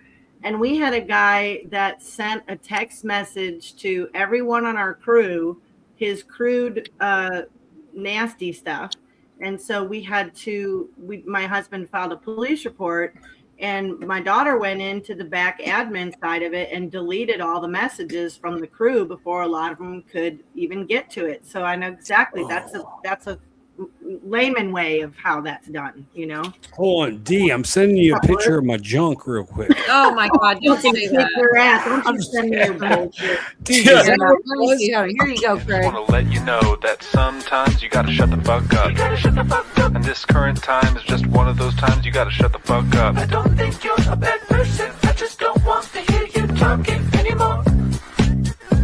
You gotta shut the fuck up. Damn it, I gotta shut the fuck up. All right, I'm out. No, you Love really y'all. don't. You just can't say mean things to the. Oh man. Oh no! What happened? Oh, he left. I wait to Come use back them. and That's not why I leave don't like like that. I told a short story, a really short story, to try to add. It wasn't about you, no, because Craig was saying mean things to you. Some dickheads left at the same time. Oh, you guys are. No, Jeff's still here. Pootie's left at some point. Oh, sorry. No, he Well, I blew that one, didn't I? There I go again with my big mouth. Come back, you guys. Don't leave us like that. Come on. It's time for, we're supposed to turn into the clam thing, right? Come on, Virginia. Look, I try. He literally said it. I know y'all have heard. I said, I try not to play those to people because I don't want to be mad. He goes, play them to me anytime. I won't care. And then he leaves. I think he just figured it was a good time to go. Way to exit out, guys. Assholes. Hey, they went about 23 more minutes than usual because they usually both that go was at about rude. an You hour. make me feel like shit. I come on here and you guys bail like that. Fuck you Oh, it was all. It was you my all. fault. Whatever. I haven't even said anything. Damn. Not you. You're still Yeah, here. you hardly talked at all, though, Yorga. Maybe I'm now not you can have. talking to you, Yorga. Yeah. Okay. Shit. Oh my gosh. So I was gonna play this. I was gonna ask Jeff a little bit about it, but because Well, we were pretty much done with that part anyways. This is some Govea talking about I was going to ask him about Thune because he seems to go against anything, any kind of new progress that Trump presents. He's always on the opposing side. I was going to ask him a little bit about that, but it's hard to, we bounce around so much. But he was talking about how we not only have Maduro, but we got like their CIA guy. And, you know, we're probably getting all the goods on. That's probably why there's so much election information, because they're telling. And I heard the new thing on the other side is going to be, oh, we're Trump is making Maduro confess these. So no matter what, no one's going to believe it. Even if he does confess to, like, you know, election stuff, people are going to say, oh, he made them. Anyways, I want to play the short clip for y'all real quick.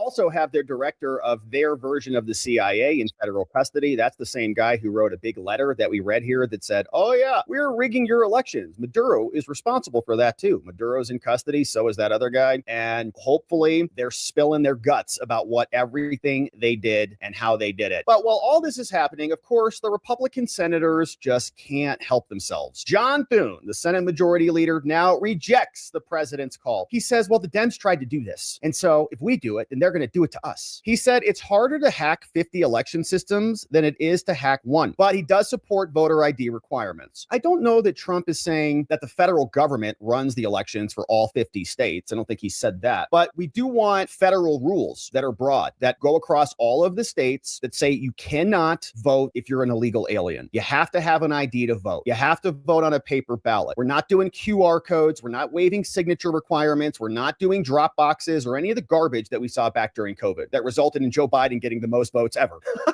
They think we're so dumb. So John Thune threw cold water on that. He showed up. Trump, of course, was on Bongino's podcast, and he said, we want to take over. We should take over the voting. He said the Republicans should say, take over the voting in at least as many as 15 places. We ought to nationalize the voting. We have states that are so crooked. And again, I don't know what the exact explanation of that is. Like federal agents go in and run the whole election. I don't know if that would work, but a national standard for feds who are coming into Washington would be perfectly appropriate. He says, well, that's a constitutional issue. I don't support that. I'm not in favor of federalizing elections, but you got to be a citizen to vote, he said. And again, nobody really knows what Trump means. And so that's why it causes so much virality. He said, by the way, you know that they were going to do this too. They were going to go the opposite way. So for the Republicans to say that, no, we can't do this because the Democrats will do this, they've already tried to do it. We had a couple people who were in the Senate who were the speed bump against the Democrat takeover, and they're not there anymore. Joe Manchin is gone. Kirsten Sinema from Arizona, gone. Soon as they come in, if they get both houses in the presidency, they will federalize the elections. They will eliminate the filibuster. They'll do everything they can to attack our side. They've already done it before. We don't have to speculate. We've got a history of this over the last 4 years, unless someone was in a coma. Can't remember that. Republicans strongly push back against other counterparts, and we're really trying to get election integrity passed. And the SAVE Act is working through. And of course, well, shit, Yorga left too? Oh, you know what? I bet Craig is the mastermind of all of that, because I don't think Pootie Poot would have just left unless Craig told him to. They're messing with us. That's not very nice, guys. You guys are being mean. You guys are being like mean girls, like catty women. I hate it when men act like fucking catty bitches. I think that Yorga probably just got disconnected or something. Okay, we'll give him all the benefit of the doubt. But Craig always you can run your show how you want and just play all your clips, and you'll get through them tonight. Well, Craig always leaves about an hour in, and I'm still mad at him. It's okay. They're just playing around, and they're just having fun. That's how they have fun, isn't it? Funny, ha ha ha! So funny. I'm just laughing my head off. I know it's Craig. It's okay. No, they're not in the back. You got some videos to play? It's okay. I won't leave you. I was Virginia. late. I do have God. Thank the good Lord. Is this the line for the clam bake? I'm here for the clam bake. I had a fast there we pass go. That's what they bake. wanted. Yeah, that's what they wanted. We know. Just checking. Okay. Yorga's coming back in a minute. It was just, he said he'll be back. But I've got Mike Johnson trying to sweep up for President Trump, because apparently people are really up in arms about they don't know, like Ovea explained, they don't know what he means. And that's half the time is the problem. I think sometimes, and at the same time, there's people that hate any idea that he has. So it's hard to tell exactly, but this is Mike Johnson speaking on it real quick. Says that he wants Republicans to nationalize elections. Do you agree with him? And do you have confidence in how elections are conducted right now heading into the midterm? We have thoughtful debate about our election system every election cycle and sometimes in between. We know it's in our system. The states have been in charge of administering their election. What you're hearing from the president is his frustration about the lack of some of the blue states, frankly, of enforcing these things and making sure that they are free and fair elections. We need constant improvement on that front. I don't know what the ultimate solution is going to be. I'm not going to get ahead of the negotiations here, but I think that is something that's going to be a continuing theme here. It's something that we'll continue to push, and we hope the governors will insist upon that same thing as well. In some of the states, like in California, for example, I mean, they hold the elections open for weeks after Election Day. That's just crazy. one thing that bothers so many people. We had 3 House Republican candidates who were ahead on Election Day in the last election cycle, and every time a new tranche of ballots came in, they just magically whittled away until their leads were lost. In no series ballots that were counted after Election Day were our candidates ahead on any of those counts. It looks on its face to be fraudulent. Can I prove that? No, because it happened so far upstream. But we need more confidence in the American people in the election system, and it's essential. And everybody, no matter what party you're in, should agree with that. The mass mailing of paper ballot or mail-in ballots and all the other irregularities that have haunted us over the last couple of cycles, we need to tighten that up. Now, the red states have done a lot of good work in that front, but it's the blue states that I'm frankly concerned about. So we'll see how the law is modified and what's changed, but I hope we can get consensus to get that done. Yeah. All right, Mike Johnson saying, yeah, that's a big problem. And we saw it all over the place in 2020. Here is CNN's Harry Enton explaining just how thorough the American people favor voter ID, saying, we agree with Nicki Minaj. 83% favor voter ID, 70% of Democrats and Republicans, and 75% of Americans. That clip's been going around a lot. There's like 2 more minutes I could play, but the bag of nuts went to feed this world. The amount of lipstick that Johnson was wearing. I mean, did you? Is it just me?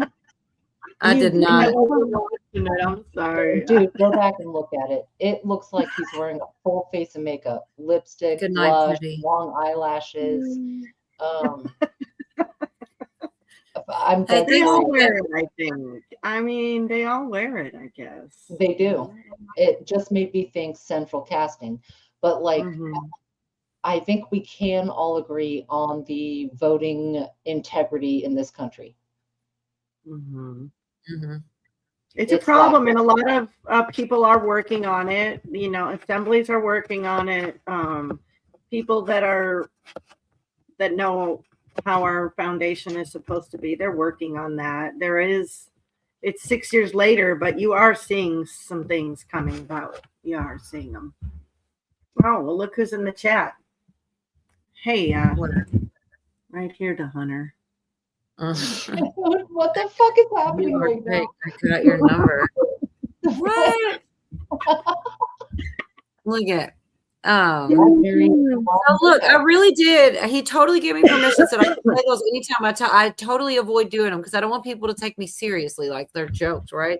And then he leaves right when I do it. I'm looking. I feel like I have one more. But this one was don't give a F, and he was talking smack to D. So that's why. I really don't give a fuck. But that just didn't match. So it was like the only option I had. I don't think I have. Oh, no, wait. This is my favorite one for real. But this is for trolls. So I thought that one was nicer. This one's Come with me and be free in a world of we don't give a fuck, bitch. You can be mad all you want. I'm gonna be loud. It's so stupid. Craig is a snowflake. Oh, good night, Craig. He says it about himself. But yeah, this clip has gone around. I don't know why they had to say that. Oh yeah, everybody's in favor of what Nicki Minaj. Like, agree with Nicki Minaj. Just say voter ID because it just sounds cringy. And for some reason, this clip has made its rounds. Just probably because people didn't realize. the percentages that are agreeing with it. That's what, like you said, even Democrats, and even all races, they break it down every way you can. Across races, black, white, even the Latinos and the Latinxes are in on it. It's not even controversial, so just do it. So voter ID, just so people understand, is the idea that someone shows a photo ID when they go to vote, when they go to cast their actual ballot. Gosh, it's like there's a couple of separate toddlers discussion talking right now about needing a passport or a birth certificate to register to vote, but the polling is all on voter ID showing an ID to vote. Showing a photo ID to vote, and the American people are with Nicki Minaj, because what are we talking about here? So take a look here. Favor voter ID to vote. Look, I got all this polling on the screen going back since 2018. You'll notice on all of it, it's all north of 75%, all of it. 76%, 76%, 76%, 81%, and then 83% in the last year of Americans agree with Nicki Minaj. They favor photo ID to be able to vote. What about by party? What's the party breakdown? Yeah, normally you might expect, hey, there'd be a big divide by party with Republicans really for it and Democrats really against it, but not really here. I mean, just take a look here. Favor photo ID to vote. You got 95% of Republicans, pretty much all of them, but even 71% of Democrats favor photo ID to vote. Wild. So again, Nicki Minaj, little surprising on the Democrat X, side. And what you see is that the American people, actually, it's not really all that controversial. The American people are with Nicki Minaj, whether they are Republican or even if they are Democrats. We're talking about 7 in 10 Democrats agreeing with Nicki Minaj that you, in fact, should show a photo ID to vote. What's the racial breakdown? Okay, what's the racial breakdown on this, right? Because I think a lot of people make the argument. Is it only white people? Or non-white Americans have a harder time procuring a photo ID to vote. But even here, take a look here. Favor photo ID. 85% of white people favor it. 82% of Latino. 76% of black Americans favor it. So the bottom line is this. Voter ID is not controversial in this country. A photo ID to vote is not controversial in this country. It is not controversial by party, and it is not controversial by race. The vast majority of Americans agree with Nicki Minaj that, in fact, you should have a photo. Nicki Minaj, like, you know. Yeah, did he say Nicki Minaj? Like we should care? A bunch of times. So annoying. Anyways, like it does look strange when you get these types of polls, and yet in Congress and in places, people are acting like that's not what people want. Like they're like saying it's racist and saying this, but most people don't feel that way. That's just what they're saying. So anyways, it doesn't matter what people feel. Damn, Greg.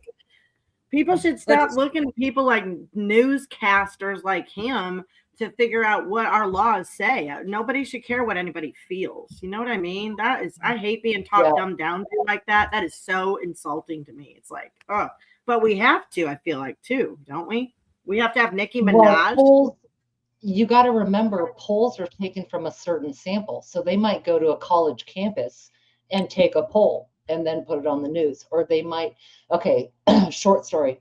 I used to do internet surveys for money.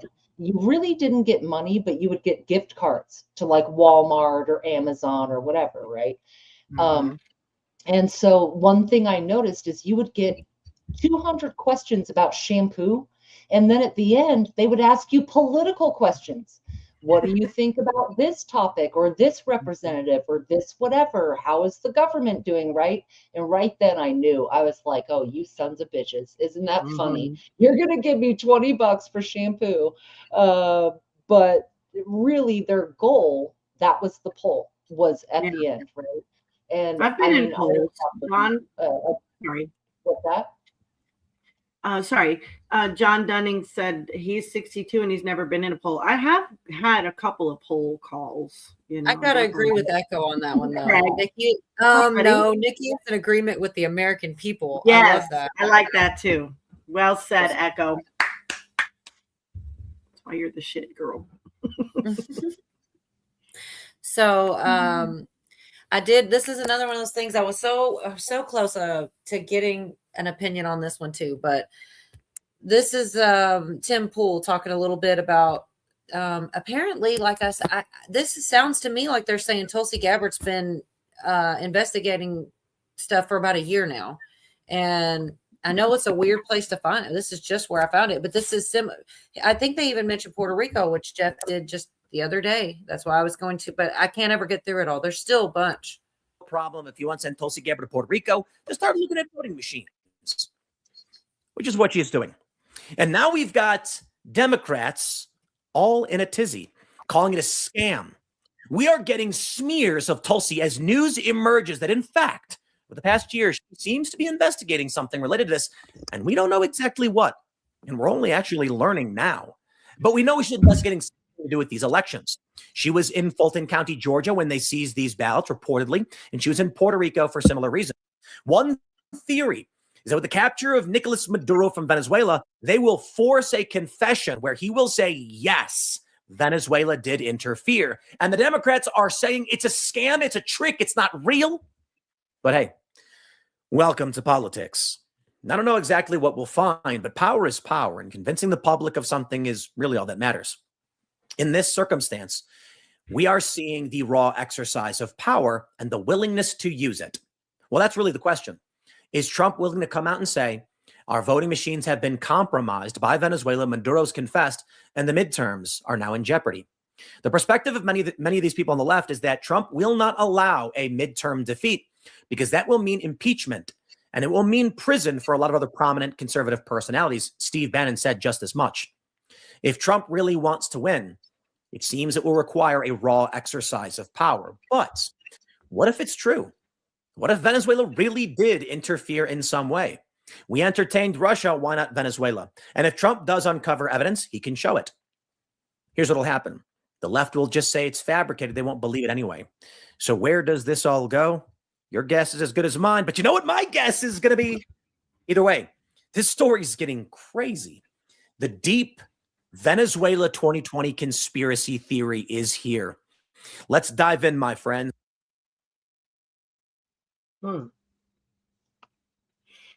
Yeah, there's more to it and everything. And he kind of black pills a little bit too on things. But where I cued in on was that whole thing about Tulsi being investigating things for like a year now. Like, that's just interesting to slide in there. There's so much going on, I feel like, behind the scenes in a good way. I certainly hope. Quit bragging, Craig.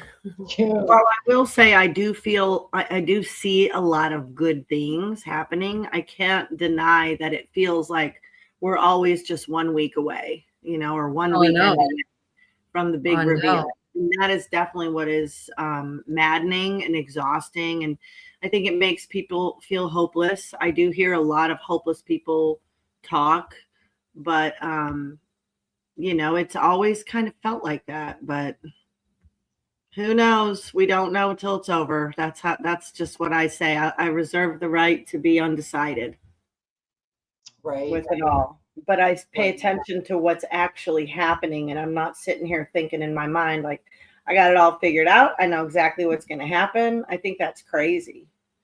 I think it's good to be, what do they say? Be prepared for the best, hope for the worst. Oh, no. Be prepared for the worst, hope for the best. Isn't that the saying? Right. That's the saying. That's all we can really do. It's good to be curious. And, we are prepared. We're prepared for any eventuality, but stay curious. Because you got to admit, we're being thrown a lot of shit. I don't remember this much density of crap. Yeah, I'm almost 50. There's people older or younger, but in my 48 years, I don't remember this density of garbage being thrown at us. It's a lot. So just gird your loins. Calm down. Calm down. Bend down the hatches. I need things to be calm right now. That's how you actually say it. I need things to be calm right now. Right. Yeah. I'm going to end up saying that one time, and it's going to be your fault when I do it. But I don't. Never it's said less that. Combative. It's less combative, and also, and it's better than calm down, Cheryl. Yeah, calm and also down to say, I'm not your enemy. Like, I'm not your enemy. So yeah, I believe that too, Brew. I feel like some it's people going are on. my enemy. Yeah. I agree that so much more is coming. I believe it. I'm excited. Good or bad? Good. I do think good is happening. Okay. I think Jerry says it'll get worse. Well, that's not what I wanted to hear. There's going to be both. We have to be realistic. Yeah, there's going to be both. There's going to be good and there's going to be bad. And I was just talking about this with Bob earlier. Where's Bob? I don't know. I can poke a stick at him. He might be lurking. Come on, Bob. But my point is, we all kind of came together through preparedness communities with some, you can call it preppers or whatever the hell you want, homesteaders, truthers. It's all similar. Okay. And I think we should get back to that. Like, we don't know what's about to happen, but what you can do is grow some food, make sure that your children are knowledgeable and prepared, take care of your finances, your security in your immediate environment. If voting does anything, it's in your locale, it's in your counties. The federal is so off the rails, dude, so off the rails. But I do see a difference in local and sometimes state even when it comes to voting. But the only thing we can control is our households. Get your own house in order. Am I right? Yes, amen. Yes, and I'm sitting right next to my plants. I've been a whole different person since 2020. Here's my little basil right here. Yes, girl. Oh, she's a pretty one. Look at that. It is. Yeah. Very nice. I got my garlic planted, and we still have 5 days to do it on the West Coast if you're not in snow. But I got 100 cloves of garlic planted, so I won't touch it again till it's harvest time. It's the easiest thing I've ever grown in my life. So if you can get some Vicky garlic, says not all people in the position to grow food, and I don't know what that really means in the position, because you really can do like herbs and a few small things, even in an apartment. You can't do a whole entire garden probably, but you'd be amazed at what you can get accomplished with the smallest amount of, space. Yeah, you can watch some people that have patio gardens in a very small space. I've seen a guy that had a tiny house, and he literally had an aquaponic system with a tiny fish tank that led up to top of a herb system, and it went down the PVC, and he had 2 chickens in the back. If dude like that can have that kind of self-sufficiency in a tiny house, there's no excuse for anybody to not do something to up the ante. Is going to be one of my next streams with Carolina, and maybe you ladies on the panel want to join me, but we are going to talk about little ways to up the ante. So hopefully this weekend I'll let you girls know. And if you want to share out, I learned some things from Roots. I learned how to do ghee.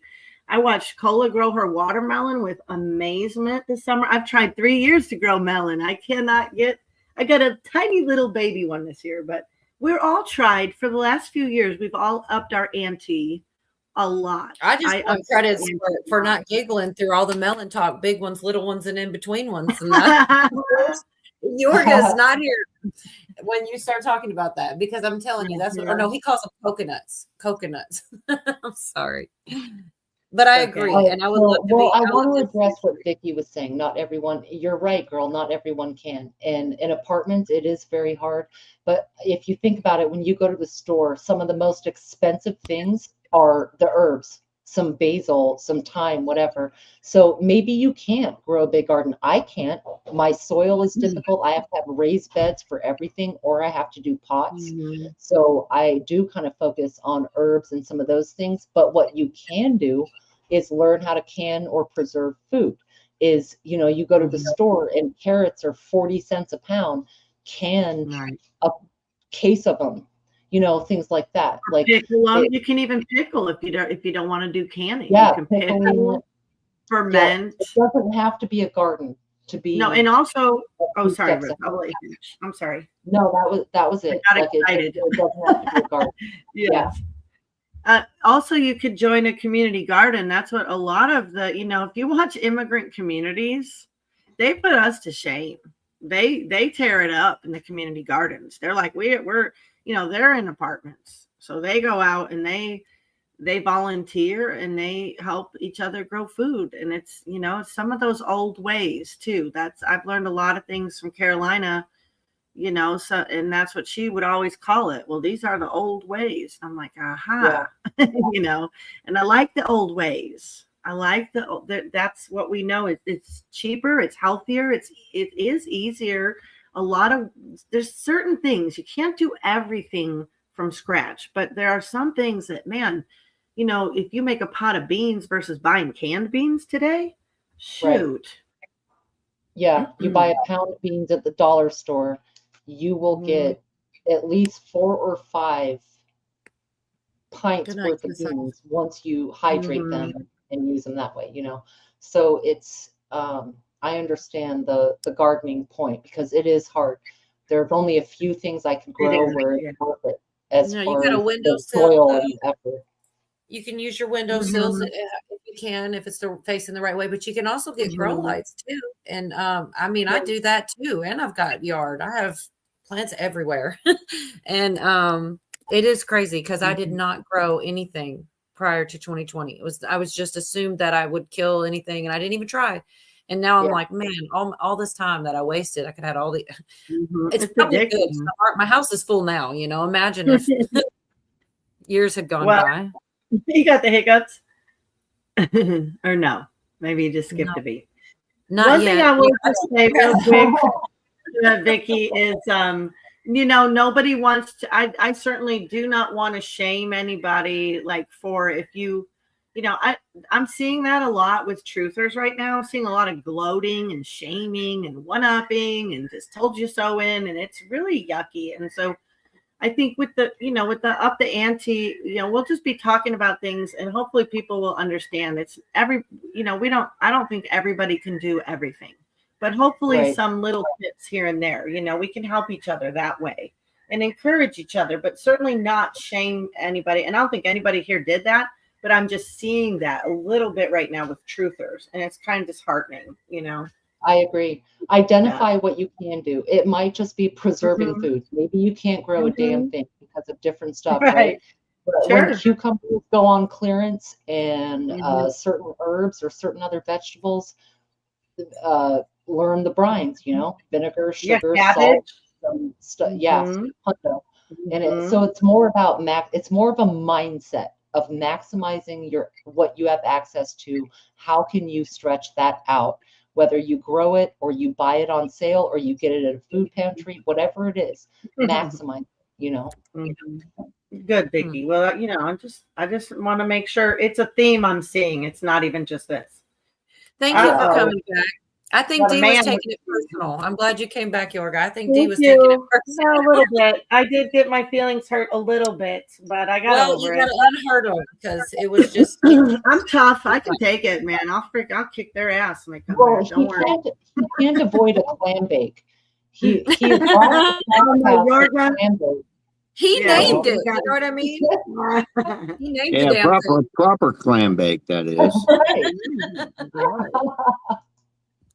So no, I am really glad you came back. I love it when you're here, and I didn't want you to 3D print. Yeah, don't do it, John. Don't do it. Don't eat the bugs. I sent my uncle out a link this time. I usually wait till I see him. I didn't see him tonight, but I'm like, I'll just see if I can bug him up here. I just don't like to do that to people if I can help it. I wonder if she'll send it to me. He's pretty cool. I like Cujo. We all like Cujo. I'm pretty sure he fits right in. I mean, I love him. I knew it. I knew it. Cujo is awesome, dude. He is. He rocks the house, man. The more I learn about him, the more I realize he's old school manly man. The kind that we love. I mean, he's got a lot to do. Yeah, he's got a lot to do with how I turned out the way I turned out. I don't know if that's good or bad. He's like, don't put that on me.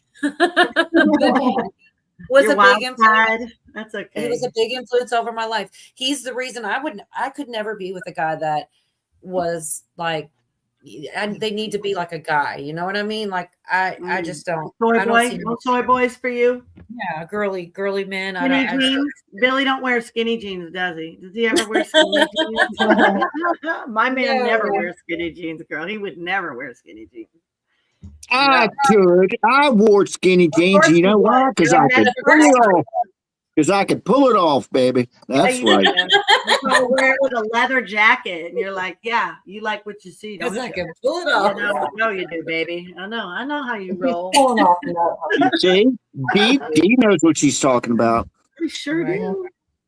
So I was kind of holding. This is what made me think of him actually, because he was asking about. Remember, you guys might not, but we were talking about the Don Lemon situation and everything, and he's like, yeah, well, he didn't get in any trouble. And I was like, well, you got to go through the process or whatever. I mean, they couldn't keep him until they can prove it or whatever. But just a couple little more things coming out. I'm trying to think. This is the one I think. Let me make sure I got it. It's only like not even a full minute, but it's about a student, like pretty much tells on him. Basically, he was supposedly just journaling and reporting. Right, that was his thing. So he just got snitched out, basically, which I think is a good thing. arrest is drawing attention to what prosecutors say was Don Lemon's role in planning and recording the disturbing protest of demonstrators storming that Minnesota church service. A Temple University student has now surrendered on federal charges, admitting he helped Don Lemon with logistics and local contacts ahead of that anti-ICE protest. Jerome Richardson, a political science senior, turned himself in and is accused of conspiring to interfere with religious worship. Court records and social media posts show Richardson describing himself as assisting Don Lemon in the days leading up to the protest. Lemon, who claims he was just reporting, was arrested last week and released, but prosecutors say this new arrest undercuts that defense, suggesting planning and not just passive coverage. So I feel like even like that's going to have to go somewhere. They can't, I mean, he's got a witness against him, and it's probably not the only one, but anyways, I'm sure there'll be more come out as it goes.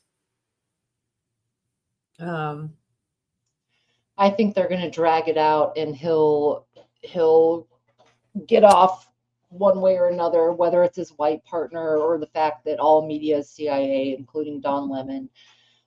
He'll get off. It's just kind of a part of the circus, and there could be witnesses, whatever. But at this point, I want to see prosecutions, arrests or arraignments, or, like investigations or whatever. Those are all trigger words, right?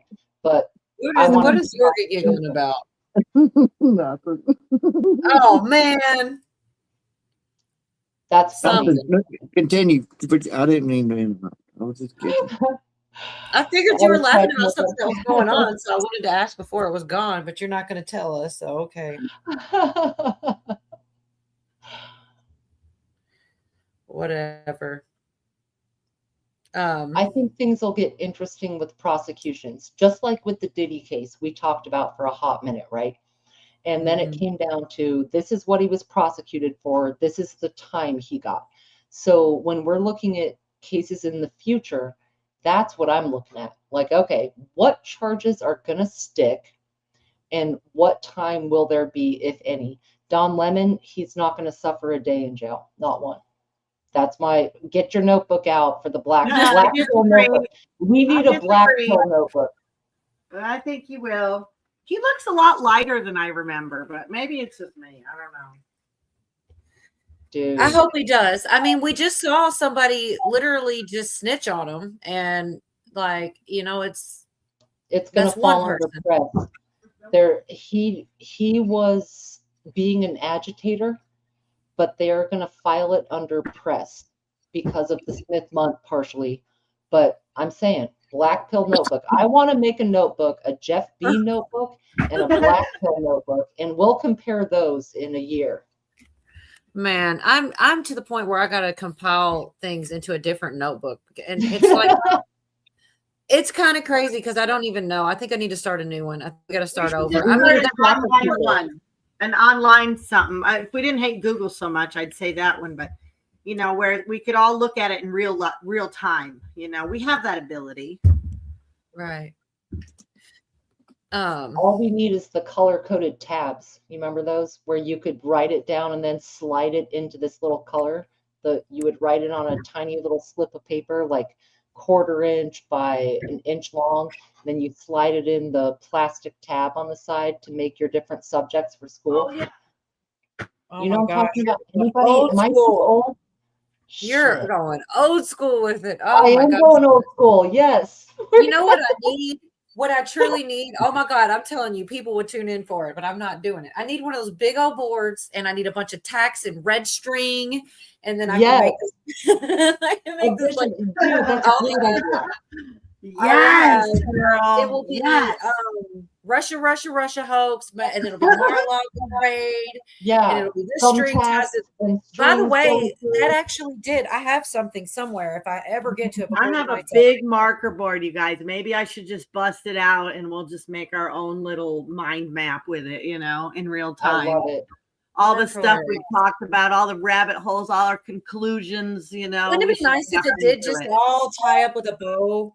Okay, so real quick, Too good to be true. I got another. I'm sorry. I got another Gouveia clip. It's very short, but this one. So I was just saying where Trump had said something about nationalizing elections and such.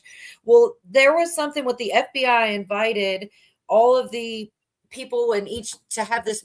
They're all freaking out, and I'm just wondering. I'm about to play it because I'm not saying it right.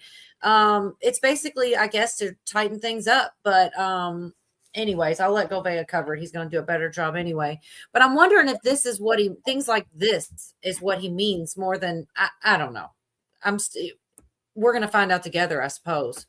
Yeah, the FBI is now summoning state election officials from all across the country to an unusual briefing in preparation for the midterms. Our friend Matt Berg got his hands on this as the scoop and shared the email that reads like this from the FBI to a bunch of folks about the midterms. Dear chief election officials, to prepare for the 2026 midterm elections, your election partners at the FBI, DOJ, DHS, USPIS, and EAC would like to invite you to a call where we can discuss our preparations for the cycle, as well as updates and resources we can provide to you and your staff. Now, the call will be on Wednesday, February 23rd, 2 to 3 p.m. Eastern Time, and will be for chief election officials. You may designate a proxy to attend in your place if you're available. On Wednesday, March 4th, we're going to have a similar call for members of EAC's local leadership council. We look forward to speaking with you in support of the 2026 midterm elections. This is FBI election executive called Kelly M. Hardiman, and this has them freaked out, as you can see. He continues, he says, the FBI is organizing a mysterious call. People from all 50 states are going to discuss the plan for the midterm, according to the emails. Now, the purpose of the call is unclear. Not really. It's about preparation for the midterms, but it's raising concerns after Trump was out saying that we might want to nationalize the elections. Officials from every single state received an invitation for the call on February 25th to be joined by representatives from the FBI, DOJ, and others. The email was obtained via public records request, was sent on Tuesday by an official named Kelly Hardiman, who gave her title as the FBI election executive. Nice. Hardiman wrote that the FBI and other agencies would like to invite you. Looking forward to speaking with you. When he reached out to the FBI for comment, they said, oh, well, thank you for reaching out. The FBI has no comment. The email is raising anxiety for all the lefties at a moment when Trump is calling for the government to make sure we don't have rigged elections, because it is the responsibility of the federal government to execute the law, the executive branch rather, and dispatching the FBI to investigate over there in Georgia. Now, Nevada Secretary of State Cisco Aguilar, he said, I've never heard of a call like this being organized by the FBI. Yeah, right. After receiving the email, he wrote to Hardiman an hour later. He responded to her. He said, hey, is this real? Given what's occurred over the last 2 weeks, I'm concerned, says this Nevada Secretary of State. So we know.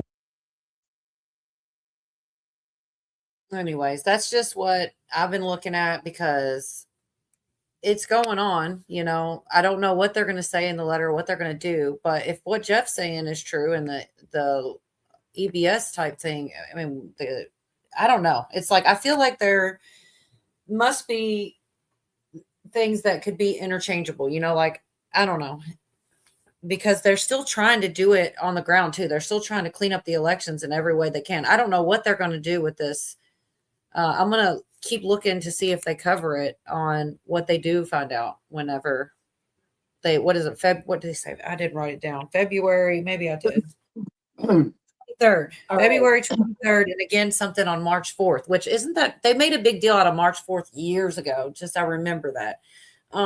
So one of the days it was the constitutional inauguration. I remember that whole thing. One of these things was scheduled for that date. Right. The other was scheduled for the 23rd of February. The other one's March 4th. And I just thought, because it was like a trigger. I heard that date and I'm like, what the heck?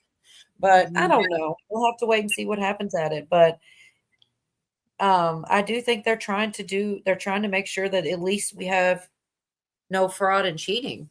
That's what it seems to me, allegedly in Minecraft. What do you think, Yorga? What do you think about the whole thing with him supposedly using the word nationalizing? And I don't have a good opinion on it. I don't know. I just want it to be fair, man. At the end of the day, if it's, I don't want it to be incredibly complicated. You definitely need ID and paper ballots day of, election instead of this 2-week shit, or a month before who won. It's too much bullshit in there right now. For sure. So if it has to go national, whatever needs to be done, but do it, because it's not fair now. And you take a schmo like me So I have to drive up to the place and always vote for everything. And if it's just going to be a complete waste of time, that's discouraging. Mm-hmm. I'm going to continue to vote. I won't stop voting because of that. But I mean, it's just like, shit. Does this even count? Right. That's Well, what it kind of doesn't because of the electoral college and the weighted votes, and Electoral college is a good thing. Come on. I understand. Yes, and that's what I was about to say. Is it's a double-edged sword because we are not a pure democracy. We're a constitutional republic, and Yes. we have the electorates, right?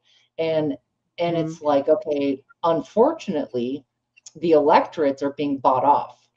Yeah. That's the problem in a lot of states. Corruption is so thick, man. Everywhere. They redistricted Virginia, and it 10-1 Democrats. The Republicans lost all kinds of representation in Virginia. I don't know if I was going to play that or not, but surely you guys saw the new map. It's like 10-1. Yeah, crazy. And I don't know how they. Sorry. Go ahead. I'm sorry. Something to think about is the old way it was your legislators would vote for your senators. And I don't know how people would feel about that. If we actually went back to that, and that means your local people that you vote in would decide, excuse me, who the Pelosi's and the Barbara Boxers and all those people would be.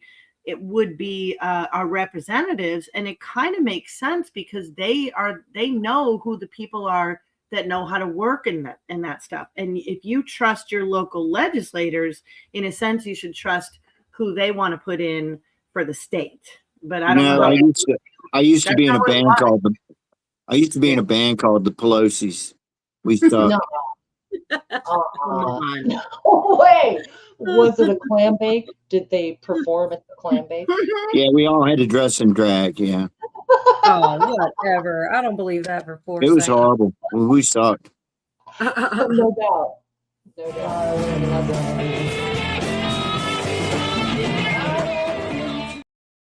Didn't look like drag. Perfectly timed, though. It didn't look like drag to me. Right. I'm sorry. We had to fact check that, Yorga. What's up, John? Sorry. Yeah, it might not have been drag, but it was a little fruity, though. You got to admit, And that's me in the skinny jeans there, baby. Yeah. Not Yeah, that's right. That's not metrosexual. What? Sorry, D. Roots. I'm D. Duh. What did you call me? A metrosexual? Yes. What's D How you and figure that? InfoWars War Room appearance? Look You it had up. an I'll be InfoWars right back. appearance? I'm not one of them. I'm a red-blooded Yes, you American are. male, You baby. like to dress nice. You like nice things. You probably have nice. That don't mean metrosexual. Yes, That just it means does. class, baby. Okay. Yeah. Mhm. Upbringing. What does this mean? Is this saying that he was on InfoWar Room appearance with Rob? Yeah, Dude Sean today? was on InfoWars. And Wow, he really? goes- That's exciting. Yeah, he goes on a lot. Well, he's always calling in Alex Jones show, you guys. And he also got on, and he got me on it, which I was kind of mad because I didn't know I was going on Alex Jones's son's show, because I would not want to be going on any of these popular people's shows. And he freaking knows that. But anyway, he got me there, and I got up on this panel with Alex Jones's son. I think his show is called, what's that show called? Gray Matters or something like that. I don't know. I have no So- idea, but this is exciting. I can't believe that wasn't the first thing you were talking about when you got here. I know, right? Right. What's about the frogs? I'd have come in like, guess what I did, y'all? Gray Area Talks. You guys subscribe if you want to see Alex Jones's son. He's 23 years old. So he is no Alex Jones. Rex Jones. I did not know. Yeah, That's wild. you saw that? I was like, I don't know your dad. I told him because I didn't know who his dad was.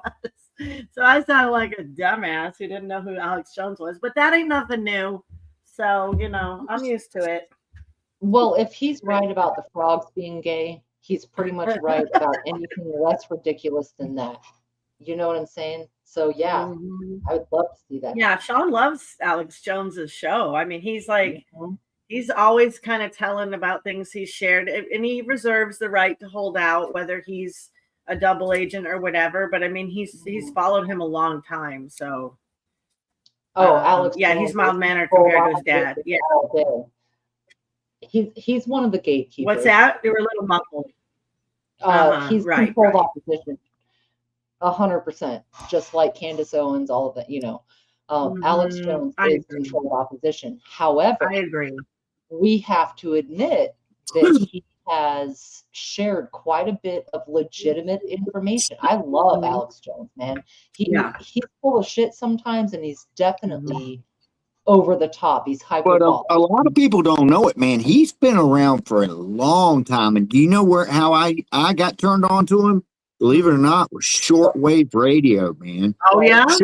Shortwave radio is almost like the dark web of radio because you can just go through. You can find some crazy stuff on there, man. And I found Alex Jones on shortwave. What's his name? The original tinfoil hat. Come on, help a girl out. You guys know, wasn't he on shortwave? Yes, wasn't he on with Art Bell? Was too. He was I remember him. My husband and I used to listen to him late at night. Oh, I started listening to him like 1995. Art Bell every single night. In the early that show was good, man. It's not good anymore. I cut it on at night now because I lay in bed and play solitaire and just listen to the radio. Most times I cut it off because the show just sucks. It does. Well, Art Bell died like 10 years ago. It's been bought by people with agendas, and George Norrie sucks. He sucks, man. Yeah, he does. But Art Bell, the OG, he was broadcasting from the high desert, remember? And I believe and and then his show got bought out, then he died, which is kind of sketchy if you look at what was so cool was he was in a trailer out in the middle of the desert by himself. He was live. He did not have a call screener. Exactly. I mean, so it was always really on the edge, that show. I remember one time he stepped out because he smoked cigarettes during a commercial break to smoke a cigarette and fell off his steps and came back and he's all freaking whining because he's all busted up and shit. Yeah, but I mean, that show was cool. You never knew, what the next call was going to be for real. There was no call screener. So is this guy right? Yorga, you probably listen to Radio Cuba too. I don't know what that is. Is he right? I've heard it. I've heard it on shortwave. Yeah. How this guy knew? I picked up Russia.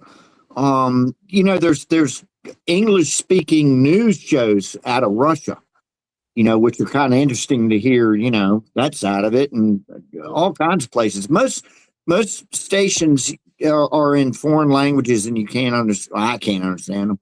But you can find, it used to be, you could find some really out there weirdo shows on there, though.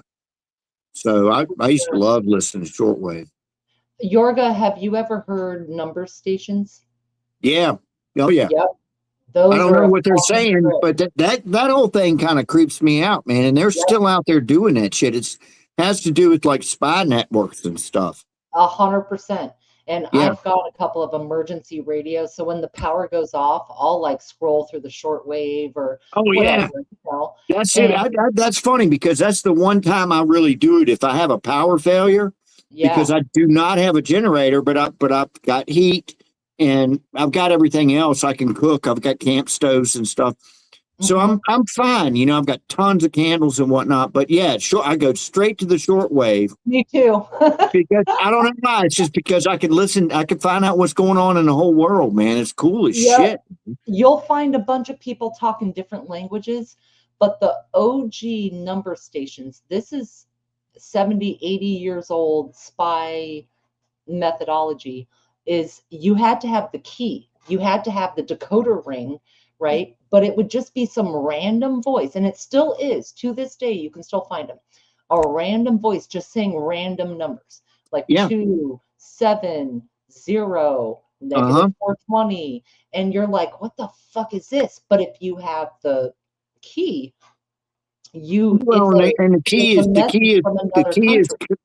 key is constantly changing too.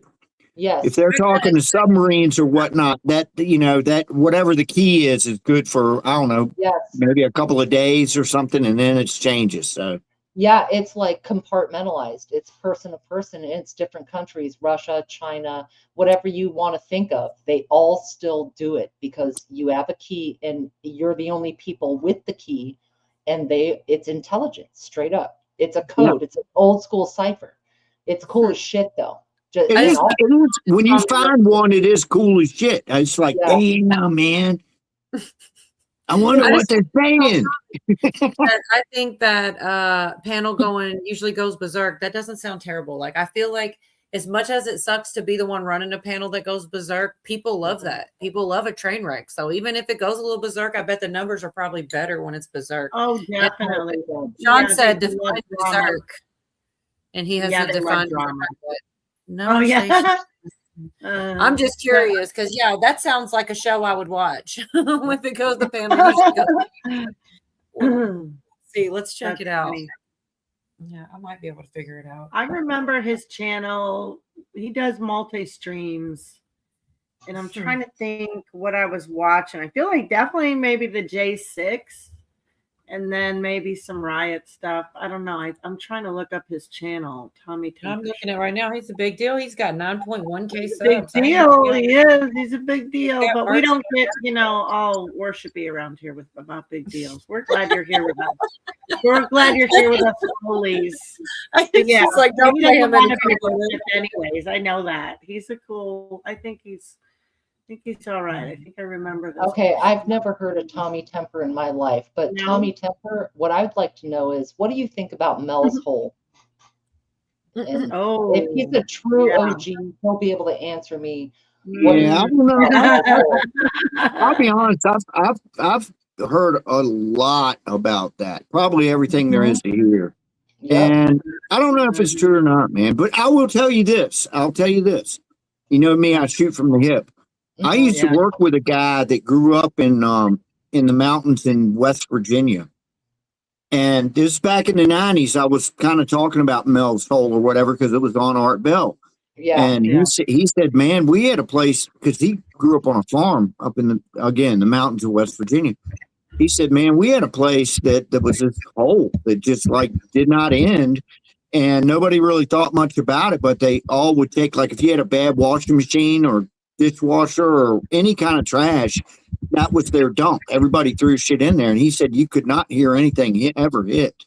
So I believed, because he had no reason to lie to me about that shit. And he wasn't a liar either. So I believe there are things like that out there. So it's not, that was supposed to be in what, Washington State? Yes, it's in Washington State, not far from me. Oh, is And it? I've heard a lot of theories about it. So I'm very, Tommy should know. Tommy should have his opinion on All right. Mel's Hey, let me ask you something, Virginia, and I don't mean to hijack your show here, Cola. But isn't Crater Lake in Washington State? That's Oregon. No. Oregon. Have you heard about that thing that's in there? Yes, I've been to Oh Crater man, Lake. it's a lake. Yes. I've been That's there. crazy. Yeah. I heard they got it shut down. Like a couple of years ago, the state park itself was shut down. You can't even get to it right now. Really? But you know about that log that's been floating out there for over 100 years. Yes. And they have a thing to track it because it can be a boating hazard.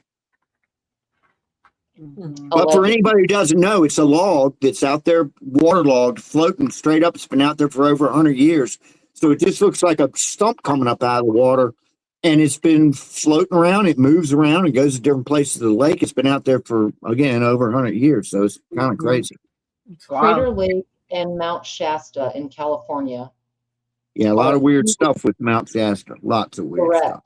And like the Pacific Northwest has some wild shit, and it kind of falls all into that where you don't know, So, What about all those feet that were washing up out on the shore out there?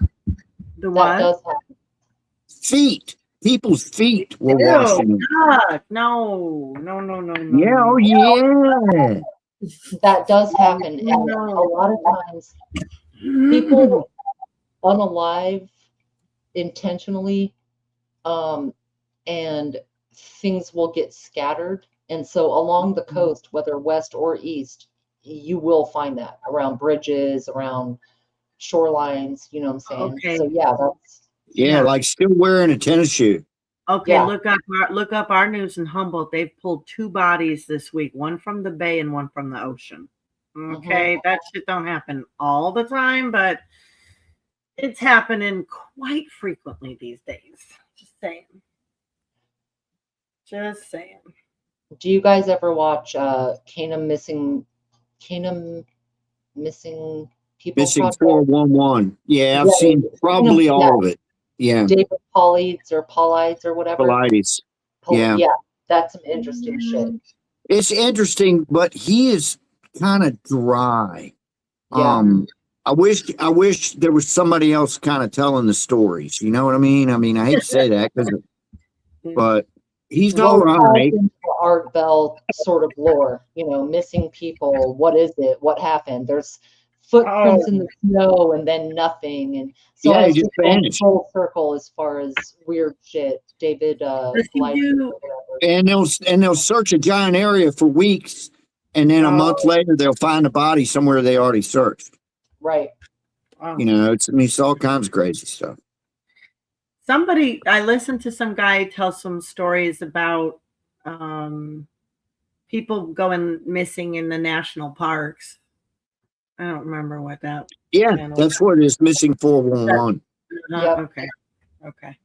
I do think I saw something missing 411 before, a long time ago, but it wasn't the same thing. I don't Yeah, it's think. mostly the parks. Right. And he's found, like, he put out a map of the United States, and he's found that there's like these clusters of where these things happen more often than others. For sure. And it's happening somewhere a lot right now. I can't remember. I just seen something yesterday about it. We have it here. We have it happen here all the time. Plus, we've got that Appalachian Trail comes through here. I mean, not it's an hour away from me, but in my state. Tommy remembers you, D. Oh, you know what it was? I know what it was. You were doing the truckers in the Canada. Yeah. What's up, Tommy? Oh, the truckers. Oh, yeah. I I think remember that's what that. brought him. Maybe he didn't. Yeah, do I the might have voice. watched, but I wasn't subbed, but I might have watched it. Yeah. So I got one more little short clip here that is Roseanne, and I was saying that a lot of these like pizza related themed things have been coming back out since the Epstein files. This one's dark, y'all, but it's only like not even a minute. She's sitting here with Tucker, and I remember it, but it's like it came through my feed again. I was like, here's this again. And people are looking at it differently, I think, too, now than they were. After the release of the Epstein files, what Roseanne Barr said suddenly doesn't sound so crazy anymore. You know they eat babies. That is not bullshit. It's true. Everybody still thinks I'm crazy, but I'm not crazy. They're full-on vampires. They love the taste of human flesh and they drink human blood. They do, Tucker. Stop staring at me like that. You're freaking me out, man. So many kids that I was in mental institutions with over the years, they are all from those cults. And they've covered it all up.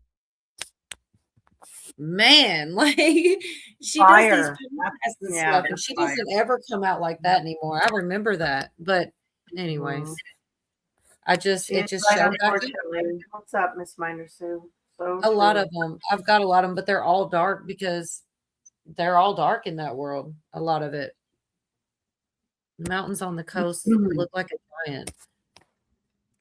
Yeah, she does tell the truth. Yeah, it's like Don't think you have met him, but his name is God.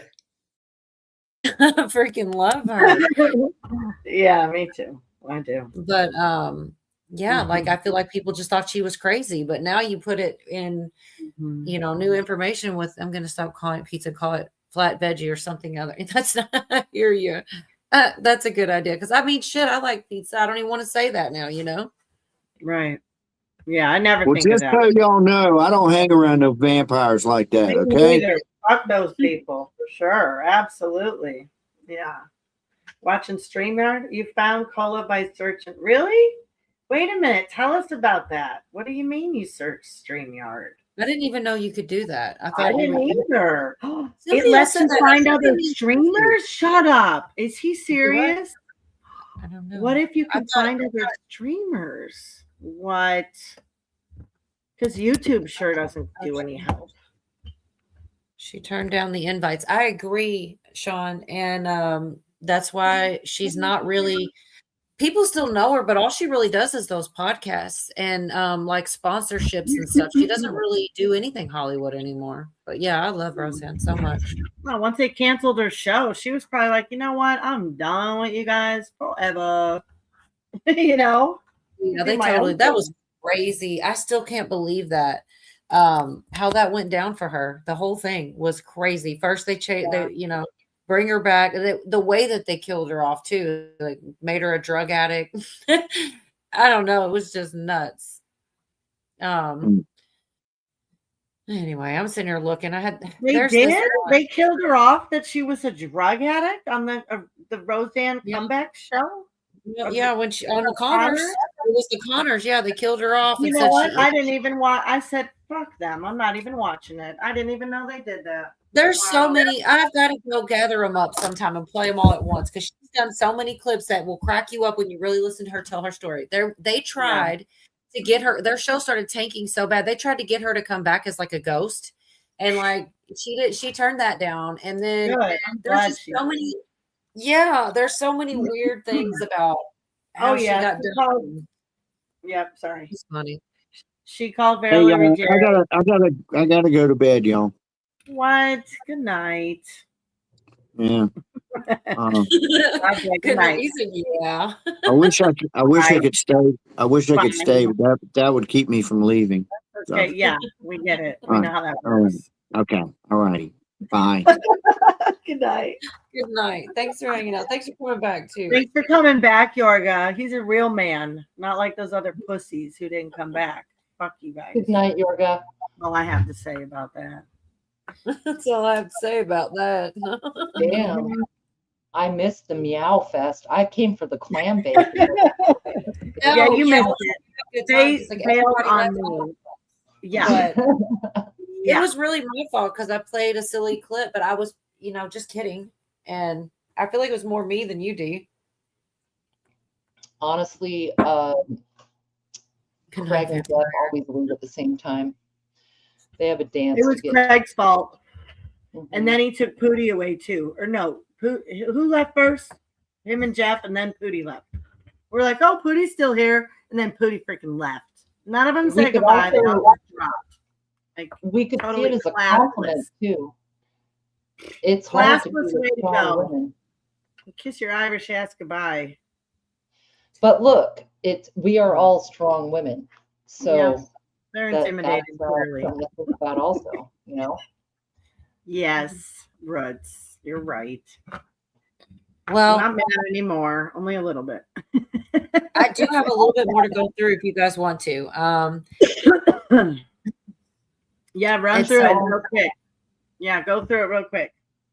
It's a little bit from the PBD podcast. I was talking about it earlier a bit, and they're just kind of talking about how the way things are going down with the Clintons is almost like Hillary Clinton is given like a warning. And I kind of get what they're saying because they go back and forth and she's like, I want to speak publicly.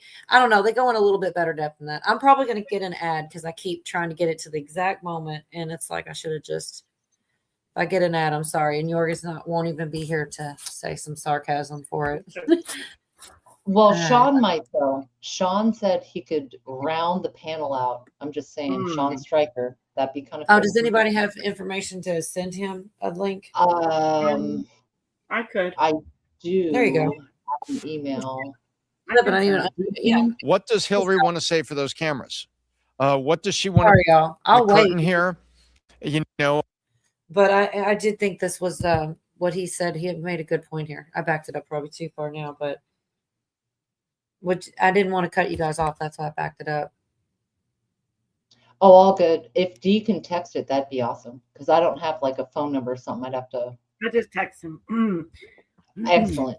All right. Sorry, Cola. Go ahead. No, y'all are good. It's just to get to some sort of a settlement, because Discovery can dig up other things and you go down other rabbit holes. I think there's something going on behind the curtain here. And for Hillary to say, cameras on, we want to be there. The question is, what does Hillary want to say for those cameras? What does she want to bring up for those cameras? And everybody, the one truth of the Epstein files, there's one simple truth, is that powerful people around the world have been trying to get their proxies and people in there to keep these from coming out. Now we see why. All the way from the royals in Britain to the top of prominent law firms in the United States, people resigning. And I don't think anybody, the timing is, Pat, don't you think timing is a little coincidental there? The Epstein files come out, the next drop, and suddenly the Clintons go from silent, kind of we'll bring them up in contempt, James Comer saying. We'll bring them up in contempt.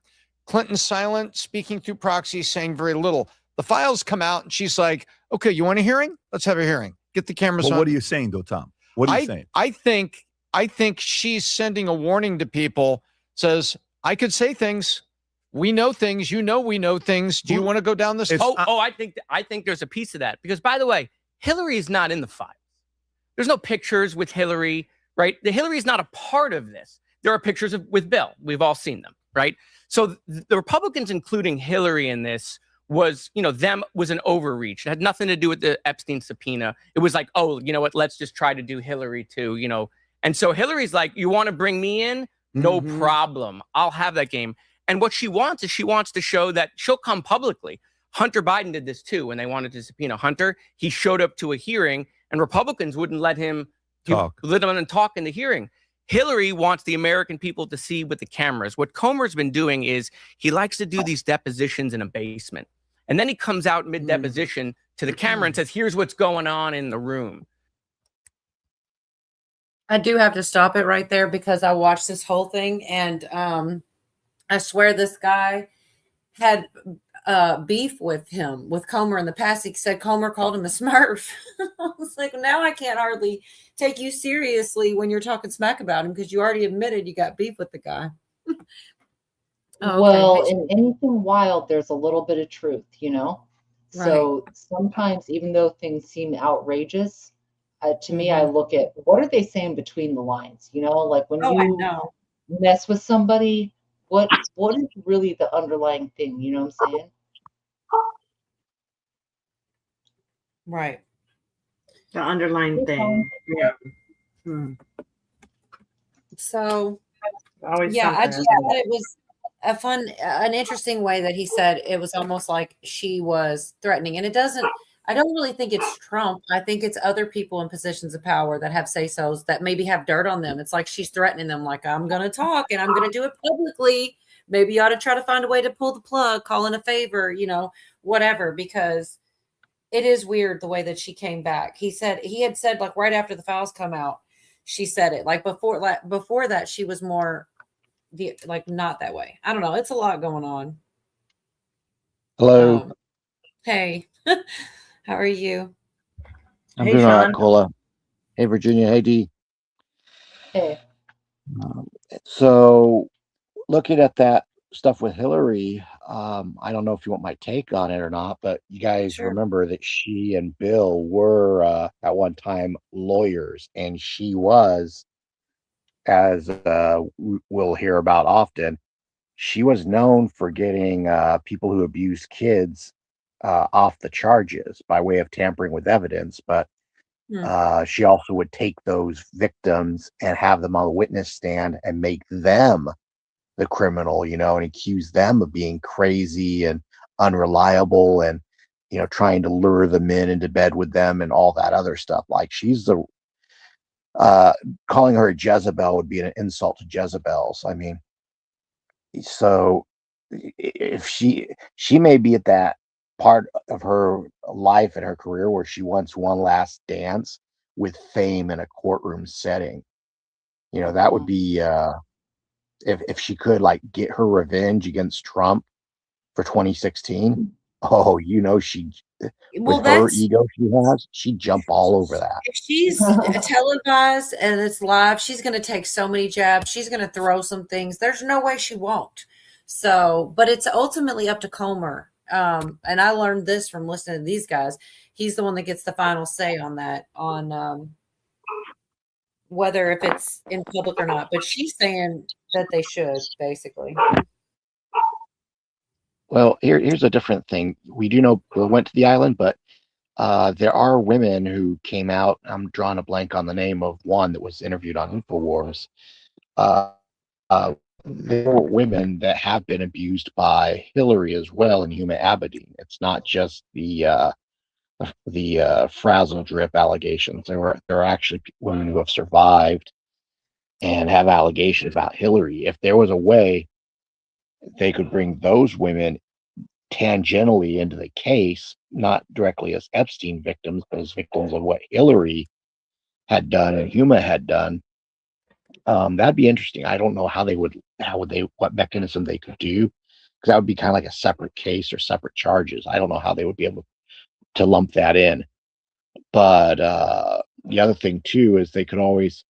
This is really what you call a dead man switch. Do you guys remember Larry Nichols? I remember Anyone? Larry Nichols and Roger Stone were the ones that exposed Danny Williams as being Bill Clinton's illegitimate son in Arkansas when Clinton was, philandering as a governor. Well, Larry Nichols has other dirt because he was, Bill Clinton, one of Bill Clinton's enforcers. Part of that dirt was that he got a copy of the FBI autopsy that differs from the autopsy given on by the Capitol Police regarding one Vince Foster. There's Cujo. Good to see you. You got the link if you want to come up. Sorry, I'm saying hi to somebody out here. That's all right. Good to have Cujo around.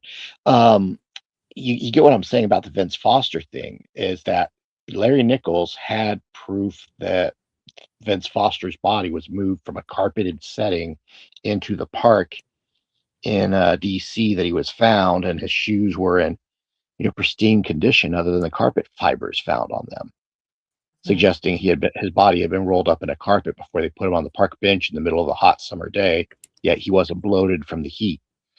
My point on this is Larry Nichols has since passed away from his lung cancer complications, but would he have kept that information just to himself, or would he have passed it to, say, Roger Stone or maybe Alex Jones or someone else? Something down the Who line. are you talking about, Carolina? This guy or somebody else? They made me wear a dress. She's talking to you, Virginia. Do you know what she's saying? I don't know. Maybe there is a dead man switch and someone's going to tell, but that's what it would be, right? They would come out with the information now. Well, okay. that's your. I was just typing to Carolina about the. Hold on, let me go back. Oh, Kurt Cobain. So yeah, she says there's an active investigation. I saw that too. Sorry, go ahead. Yes, that's what she was talking about, is Kurt Cobain. Sorry, I was actually just typing to her about a different message, but so that's why I got flabbergasted. But anyway, I remember it was like 94-ish. I was a mid-teenager and something seemed really off. And then Courtney, she comes out and her dad is CIA and Army intelligence and all this stuff. Girl, there's a book called Love and Death. Back up now. Yeah. There's a book called Love and Death. And if you read that book and you don't come out with there's some suspect stuff around Courtney Love, you didn't read the same book I read. I've got it in my bookcase. And it is so good. It's written by the private investigator that she hired to look for her missing, air quotes, missing husband who was actually dead. And he's got cassette tapes to this day that he hasn't shared with anyone, hoping that, well, what I understood, he was hoping that at any time, if a case was brought up, this information could still be used. So I hope Carolina's right, because that's phenomenal. He's got all kinds of. She had practice handwriting samples. Like, there's a really good book, and it was really good. There's no way that lady is not involved somehow. 100%. You look into her just like the lady from Australia. Tom Cruise's ex-wife. Nicole Kidman? Yes. Her father. Look into her father and what he's involved in. Then you look into Cobain wife's Courtney Love, her father. Look at what they were into. Look at the fathers of Jim Morrison and Charlie Manson. All of this, right? The CIA is in every single fucking one of those cases. Army intelligence. And so with the Nirvana thing, as far as the swamp being drained, let's put it in that perspective. Looking at the long-term involvement, all these people are family bloodlines. They bring in the next generation for their satanic purposes. So the Cobain thing, a lot of us at that time knew it stunk, right? We knew it stunk. Like the way he went down, the way Courtney came out on MTV all crying and shit. I watched that crap like an idiot, cried my eyes out. But you look at it through today's lens and something smells, because you bring in Chester Bennington, you bring in the Podesta son, and so that's, you know, rounding out the chat. And this totally side railed what Sean was talking about. I'm sorry, but me too. I mean, it's okay. It's going to get sidetracked. I've got a bunch of different stuff that actually goes with this. Ice Cube, or not Ice Cube, shoot.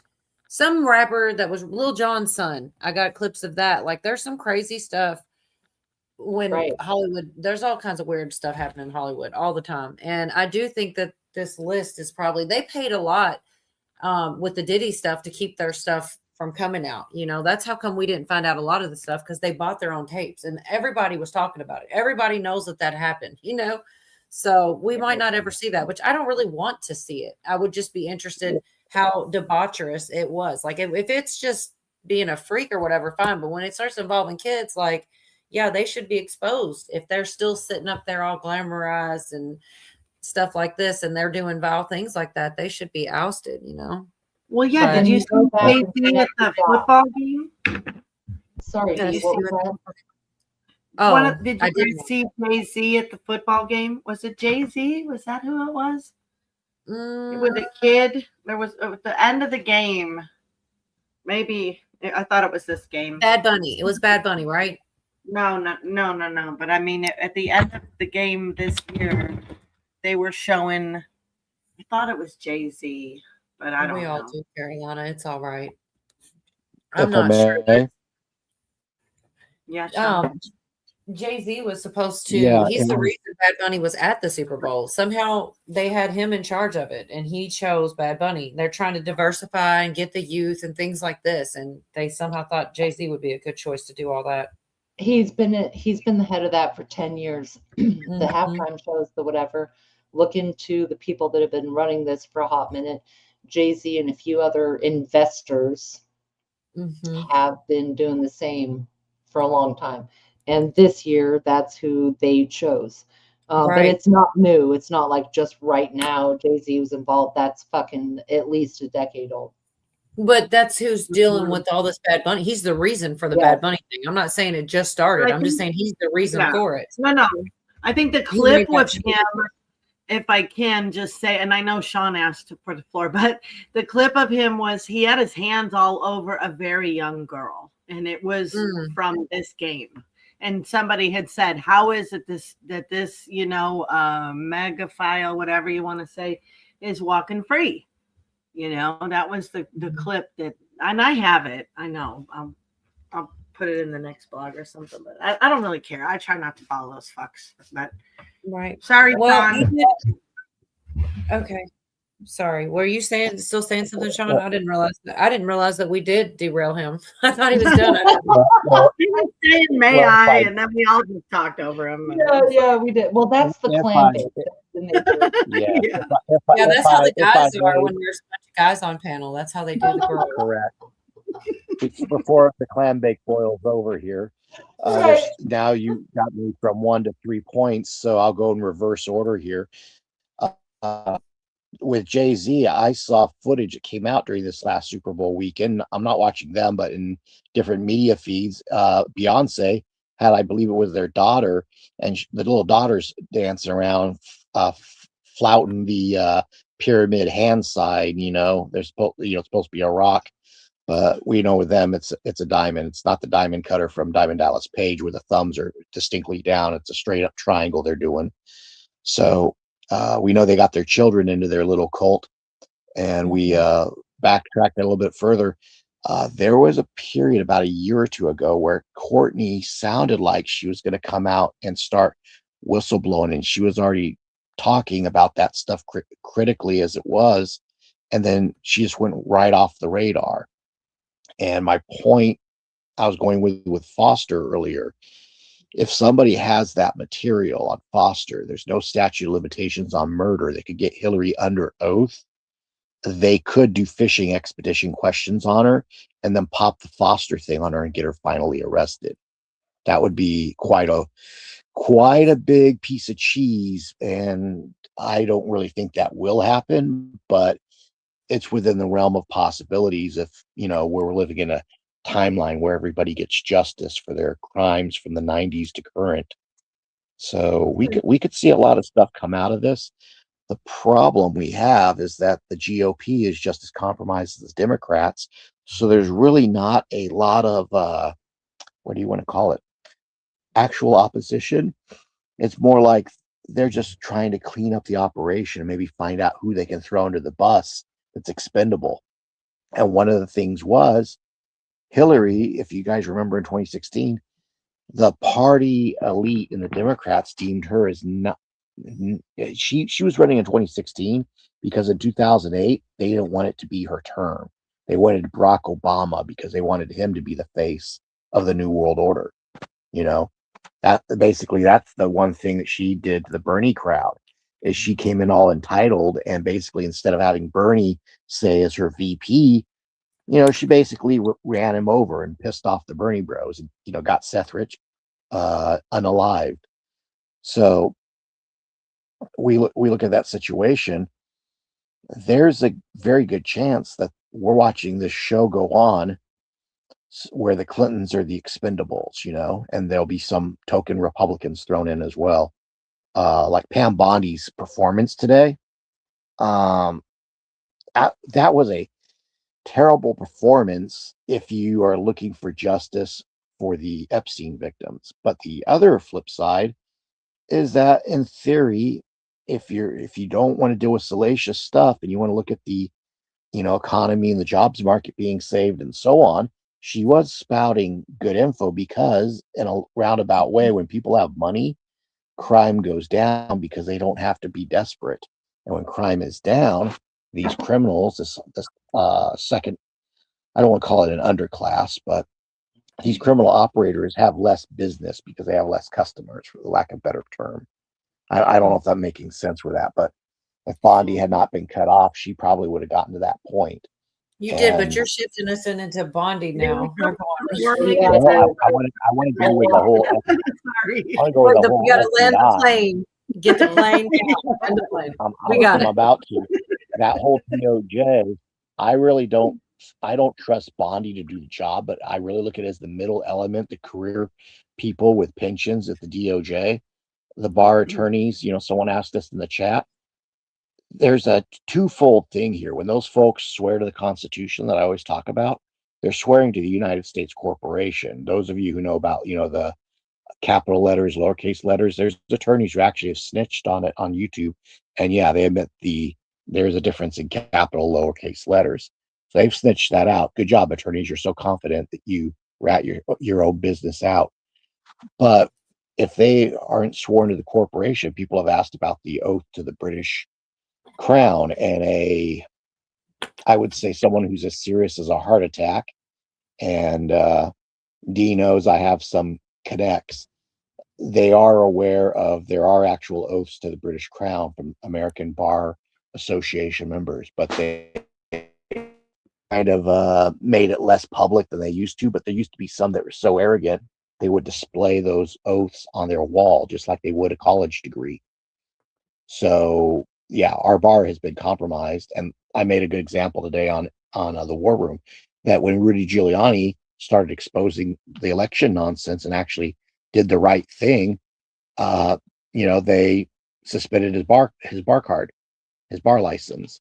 They also, did similar things to Sidney Powell and to like 4 or 5 of Trump's lawyers. So anytime these bar attorneys think, oh, well, this is just a ritual and a cute little, I swore an oath, but I'm going to represent my client. It's like, nope, the bar pulls the brakes on you. And so when USAID was pulled from funding, thank you, Doge, when that funding was pulled from the American Bar Association, now they are saying they will go bankrupt as a guild or as an organization to train attorneys. Oh, such a horrible, horrible thing. I feel so bad.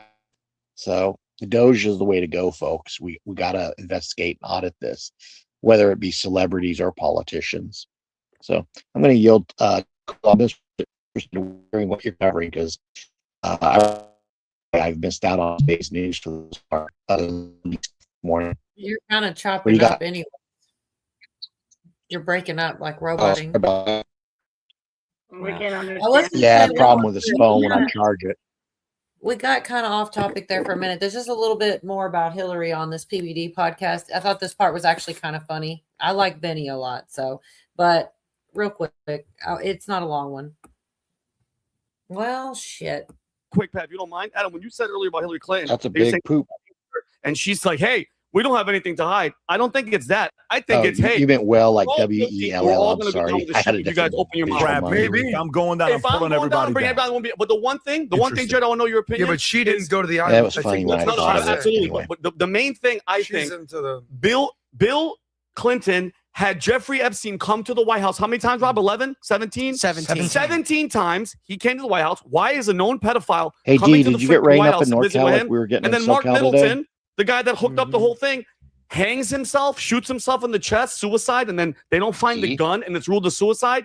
That's a whole different situation. But the fact that Hillary knows if he goes down, everybody's going down. And that's how it is. What do you think, Jared? Well, I think the reason Hillary's acting like this, because again, she has nothing to do with any of this. No one has ever accused Hillary with anything with Jeffrey Epstein. The Republicans threw her in to try to, make it sexier. And so she's like, well, if you're going to include me, then I'm coming. Let's go. Yeah. So she's going to draw on other things, stories not even related to Epstein? I think she'll come and embarrass him. Look, again, they held Hillary for 11 hours in a hearing one time. So okay, remember that without a bathroom break, right? Like Hillary can handle herself. Is that the Benghazi thing? Yeah, that was a Benghazi. What difference does it make? Hillary can handle herself. So I think that's what she's doing here. Watching the Melinda Gates thing, and I've seen it now a couple of times. I mean, when the question comes in, she takes a gulp of air. It looks like she threw up and swallowed it. Yes. Okay. Whether that particular email is true or not, she looks into the camera and basically tells us stuff like that is true that she is aware of. It doesn't have to be that particular email. Yes. Maybe it is or isn't true that email, but stuff on that level, she knows in her mind. Can you do me a favor, Rob? Run a. He tries to run a poll about what his viewers think about things, but I don't know. I think that somebody said that in chat too, that she's just taking them all down with her. And maybe that's what it is. They do all probably have dirt on each other, but I do think it seemed like a power move. Like it definitely did. But real quick, before we go off the rails again, let me see how long is this. I can't really tell. I do want to play one more. It is times that Trump basically called out Bill Clinton in the past and mentioned the e-files before anybody was really talking about it. And I think that's relevant too. If it's, it's true, it's true. And it is true that he did speak out before other people did. Nice guy. Got a lot of problems coming up, in my opinion, with the famous island with Jeffrey Epstein. A lot of problems. Epstein in your remarks about in the Q&A. Well, I think he's got a problem. I mean, what do you think the problem will be? I don't know, but that island was really a cesspool. There's no question about it. Pause it right there. Look at the president. He looks much better than he did here. So he's lost weight. Look at those cheeks. Yeah. Good for him, right? Look at that. He looks only at better today than he did in 2015. Adam, go ahead. Well, number one, we have to state the clear fact. Trump was talking about the cesspool island in 2015 before he was president. A project manager. Whoa. So if you need a project manager, there you go. But let's give Trump a little credit. He was calling out Epstein before he even was president, before he was even running for president, when he was just initiating his campaign right after he came down the escalator. So everybody's accusing Trump of doing something wrong. I don't think so. Number two, there's a big difference between someone like President Bill Clinton and Bill Gates. Bill Gates first. What the hell does Bill Gates need from Epstein? He doesn't need money. He doesn't need access. He doesn't need power. You're the richest man in the world, or one of the richest men in the world. What are you going to Epstein for? Tax advice? So in my opinion, you're going to Epstein Island because you want to get away. Well, That he says he 1 week never thing. went to Epstein Island. He said he never went. Okay, but you're associating with Epstein for what? For access to maybe some fun. Okay, I don't know if you did or didn't go. Clinton is a little bit different. Do you need money? Do you need power? Do you need fundraising? What are your next moves after you're leaving the White You're House? saying What Bill can he? needs Epstein more than Gates needs. There's more Epstein. things that someone like Bill Clinton would need from Epstein So what's your than point? someone like Bill Gates. What's your point? That not all two people are the same. Why are you hanging out with this person? It's like, why are you going to Diddy's house? One offers girls and fun, the other offers. Exactly. Why are you going to Diddy's house? You want to get some music? You want to become a new producer right. for him? Or do you want to go to the baby oil party? Do you want to go to the baby oil party? Sorry. You can These tell this are guy. all- This is I'm sorry. intelligence agencies, like different mafias pulling each other's dicks.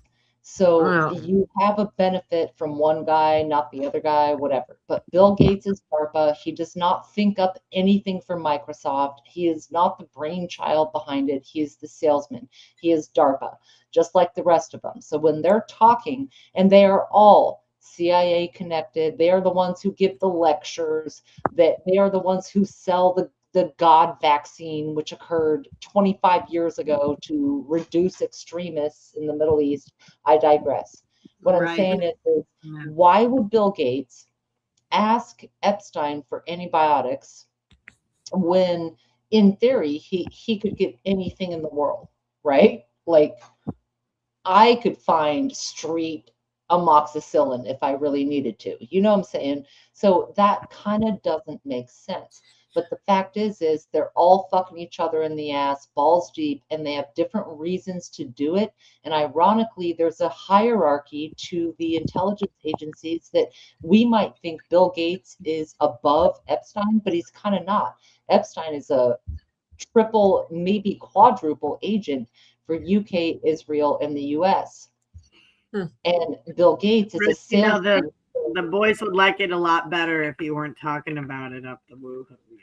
I'm sorry. Not the, Okay. not the woo-woo and not the rectum. That's what I meant to Well, say. in Minecraft, this is Allegedly in Minecraft. That's a pretty big line. I was writing a book, and that's what I put in it, and it's total fantasy, like a comic book. Yeah. I think I'm going to honor this request from Jerry real quick, you guys. May I?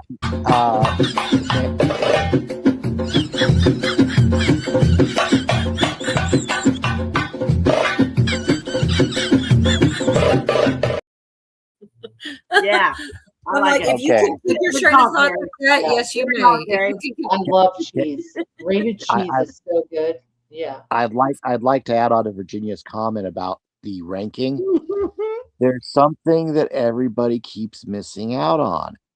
Our little boy Jeffrey Epstein, Mr. Financial Guru, he created his own bank in the Virgin Islands.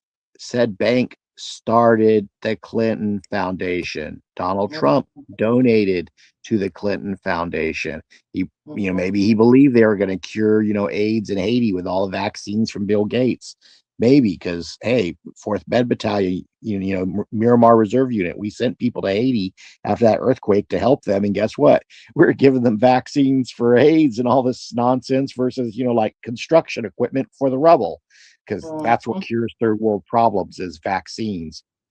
So when you have a bank in the Virgin Islands, like an offshore, account in, Ireland, where Hillary has a chancellorship at a college, or in Switzerland, except now they say they open their accounts up for the public to investigate. You would have to look at it in this type of structure. Bankers are above the architects who build casinos. Bankers are above the politicians who need money because these people come to them for money. The human trafficking, as someone else put it, it's like an hors d'oeuvre. It's like a side dish. And that's also the compromise to make sure that if you don't repay this, we're going to also put this out there. So you can't pull your bankruptcy on us with your multiple credit lines, Mr. Trump or Mr. whoever. That's the So, collateral for the loans, and those loans might be money, or You they get- might be some kind of benefit or influence. Allegedly, in my book, that's the yeah, you collateral. get the video. They give you Yeah. the videotape back, Yep. and you can keep it.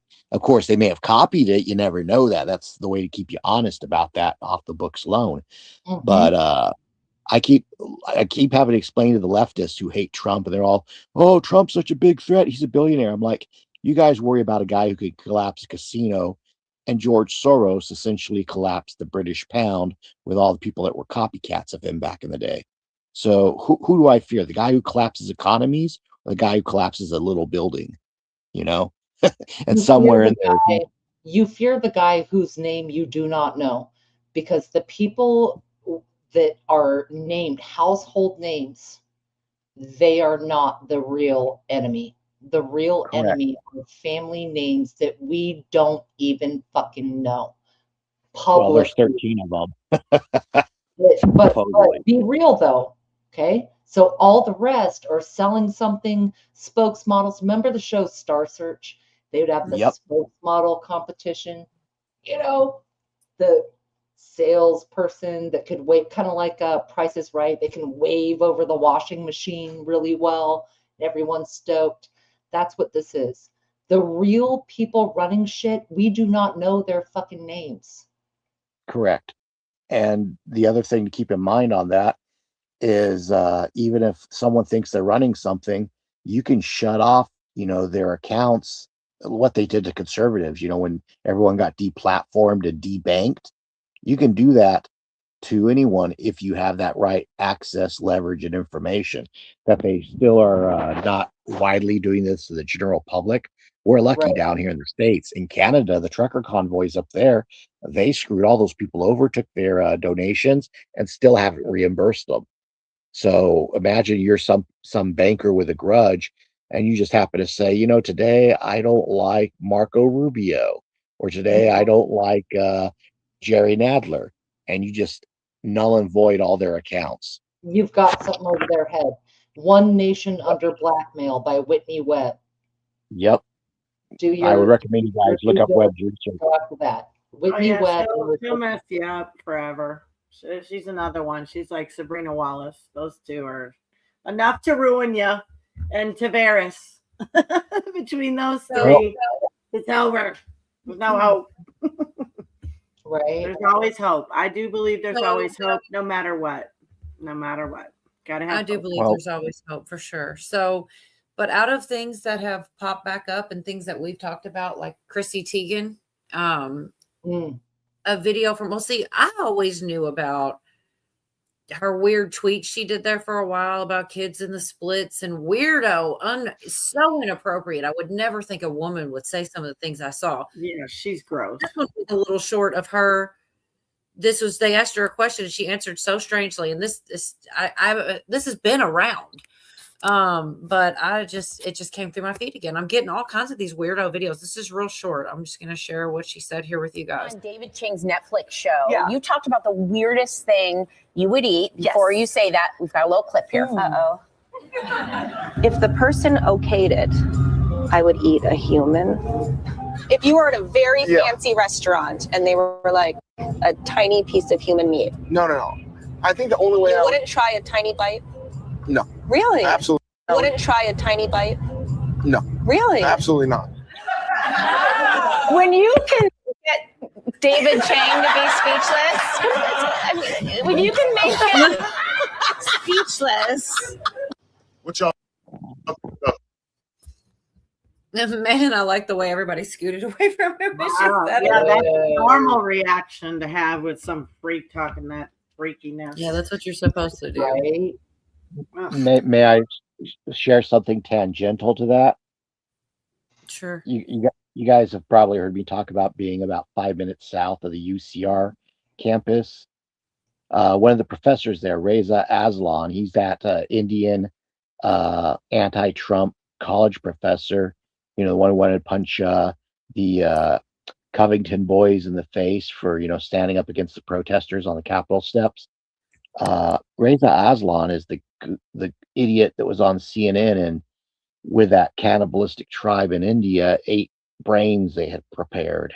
So I get to be, within a zip code of a televised cannibal, wants to be doing this stuff for TV ratings and for his taboo show. So yeah, those folks moving away from her, it's just like, yeah, I don't, doesn't surprise me that, if academics that are professors and part-time CNN celebrities, think that that's acceptable for their little show. Oh, gee, this pop star wants to sell her soul and go up the food chain, pun intended. That's anyone ever read the book The Most Dangerous Game? What are they I hunting didn't in read the that? book, but I've heard of it. Yeah, and that book they're hunting people. And going back a few years, one of my little things I was doing when I was first kind of really getting into using the internet for activism was Jenna Jameson on my old Twitter account, because she was a Trump supporter. I added her, and I was also following Tony Schaefer, Lieutenant Colonel Tony Schaefer, who did the what was it, Operation Able Danger, or whatever it was. It was the program that would find the terrorists, but the Pentagon didn't want to use it because it was too accurate and it wasn't good for business. Point is he was helping with rescuing kids. I don't know what has since happened to him. Maybe they've retired him prematurely. I don't know. But Jenna was talking about being on the red carpet at Cannes Film Festival and hearing specific people discussing using Dobermans and the like to hunt down children in forests. I believe she was referencing it being in either Morocco or Malta, or one of those little islands there in the Mediterranean. And I'm like, Lieutenant Colonel Schaefer, you might want to talk to Jenna about this. I basically linked the tweet back and forth, vice versa. These folks have been hunting people and possibly worse for a long time. This current period we're in, I won't say a certain letter of the alphabet warned that this would eventually be exposed. I just think it's being exposed 4 to 8 years later than it should have been. We should have woken everyone up quickly, but we're taking so long now that No, I actually shared something about that letter because President Trump shared a person mhm. their post, and it was totally WG1, WGA, Yeah. and it had all of the things in there. And the person only has like 2,000 subs. It's at Anon55, I think, from memory, but Yep. I could look it back up. And that person then posted about how it would be silly for that letter to be a psyop because they woke people up to the, Correct. gate of pizzas. Well, And they part did. of the thing with that was when the trap codes or trip codes, excuse me for using the wrong term, but when they changed the codes, that's when stuff kind of went sideways. I'm going to put something out there, for example, as a thought experiment. When Rick Wilson from the Lincoln Project, and then there's one other dullard that's a Democrat who's always on Twitter talking smack, and the Krasenstein brothers, when they can say what a conservative movement believes, and it never came up as a conservative movement's thought, but then a month or two later, the conservatives are like, yeah, this means that. It's like, there's an issue because I'll put it this way. When the original codes were going down, someone asked Q if JFK Jr. was still alive, and Q flatly said no. Then a couple months later, after Rick Wilson, I wish I could remember the name of this dumb Democrat that's on Twitter, but also the Krasenstein brothers, they're all like, oh, look, the Q crowd believes JFK Jr. is still alive on an island somewhere. And I was just like, Jesus H. Christ. And within a month, all the baby boomer folks that were in Q that didn't have critical thinking were like, yeah, JFK Jr. is coming to save the day. And it's really this dude. And it was like, guys, you missed the Q post where Q says he's not alive. My point about that is this. Take a look at Trump looking at Hillary. And like someone said, Trump found out later that he was donated to bad people. When you see how Trump looks at Hillary, it's not a look like, oh, hey, you're my friend now. Ever since this stuff has started, he looks at her with contempt. Why would you look at someone with contempt? because they killed one of your friends, not some, oh, he's absconded away living on an island under a new identity. You know, Do you murder really think that dude is murder dead? makes rivalries. Okay, There's but been proposals that he got out of the plane, you know, or did a DB Cooper or something like that. There's no game to it. You know, when you kill someone's friends, the rivalry sticks. When you don't kill their friend and oh, they're in hiding, especially given that, you know, Trump has now had presidential clearances, he would probably know what's going on with that, especially because they get read in on all the crazy crap that's been going on ever since we made the mistake under Truman of, you know, chartering a CIA and all that. And even they don't get fully read in on what those guys have been up to since the days of the OSS. right. For example, you know, when you guys hear me talk about the assembly stuff, we talk about there being 2 Project Blue books. Most people don't know that. I think that probably confused Rob Dew today because we talk about our Project Blue book openly. And a lot of folks don't realize that, yeah, there was one that was all woo woo, it was all the UFO stuff. And the actual Project Blue book for veterans of that era, your Constitution had a blue binding around it. And the officers would say, if you wanted liberty, and this was done within the special forces, if you wanted liberty to go back home to the States or something, you had to recite the Constitution or the Bill of Rights or whatever you were grilled on. You had to basically have that memorized front and back because it was still through MacArthur linked to Training Manual 2000-25. We wanted our veterans to teach civics to the Americans at home. And that's one of the responsibilities. My drill instructors in the 90s, they take you aside on Sunday night after you come back from your church services. And that's when you're taught your Marine Corps history, your history of the country. It's like that's where they treat you like you're a human being for a little bit in boot camp. Then the rest of the week, they destroy you. But, you know, Sunday is kind of like the easier day. And they gather you around in a semicircle and teach you U.S. history. And that's where they explain to us that we Marines are basically the police enforcers for a U.S. corporation, and we're under maritime law. And part of why they call it the quarter deck and why we do this and that, and we use all those nautical terms, is because we're under that maritime law, as well as being Navy tradition, being Marines. So All right, I'm sorry if I ran off the rails. We're not really enforcing it. Anything, any laws, whether it's maritime or law of the land or what the fuck ever, nothing is being enforced like the way it's written as it should be, including the Constitution. So I have a question, like a tangent, because you did a tangent and I don't even know what the line was from the tangent or where the tangent came from, but I want to ask you something legitimately. Do you think we're in a spiritual war? Like, yes. Okay, so arguing about the minutia of what man is doing is kind of moot, isn't it?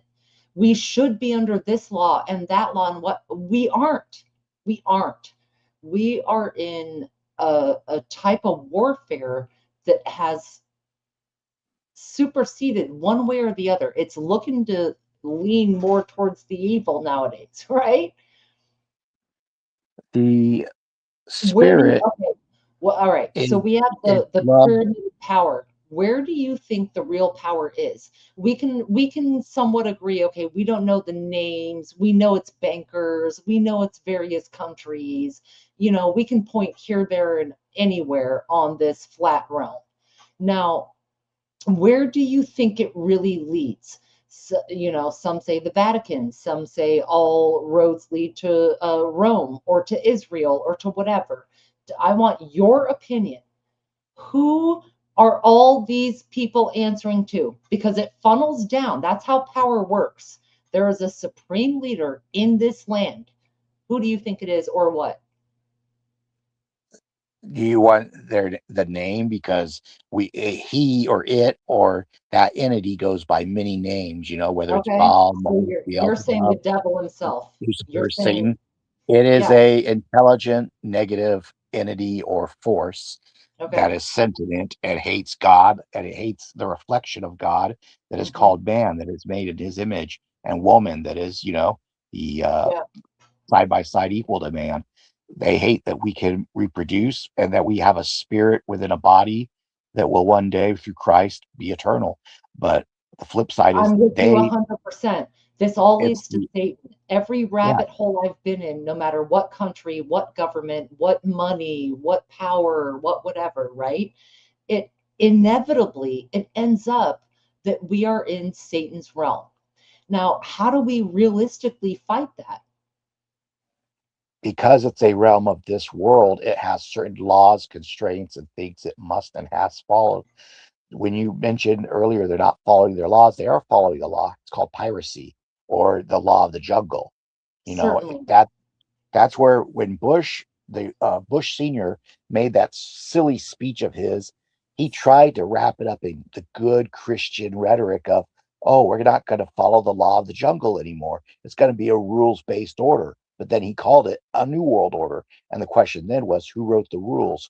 Who was writing the Noahide laws? You know, and then later on, we see that this new world order, Kissinger's like, oh, it's not that new world order. It's a different new world order. Bush Now we have Sr. J.D. also Vance, brought up the 1,000 points of light.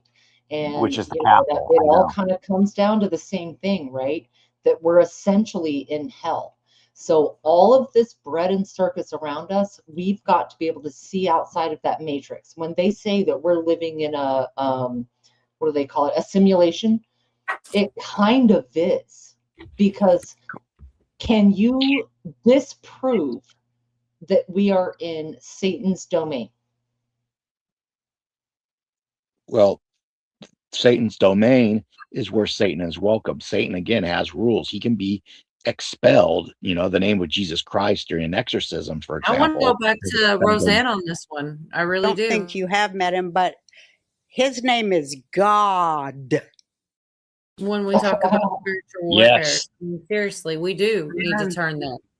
But we're getting really in some deep rabbit holes, and y'all are making it real hard to transition into the commercial that 50 Cent put on during the Super Bowl. Here we are talking about our immortal soul. I'm going to be honest, it is kind of hilarious. Let's do it. It is a funny one, and he kind of hits. I mean, I could just imagine Diddy sitting in prison and 50 Cent's putting this expensive commercial that's taking shots at him. It's on PBD again, but yeah, we got so deep, and I'm like, I don't know how to get out of here. Well, the thing is, I'm Diddy won't be sorry. doing a lot.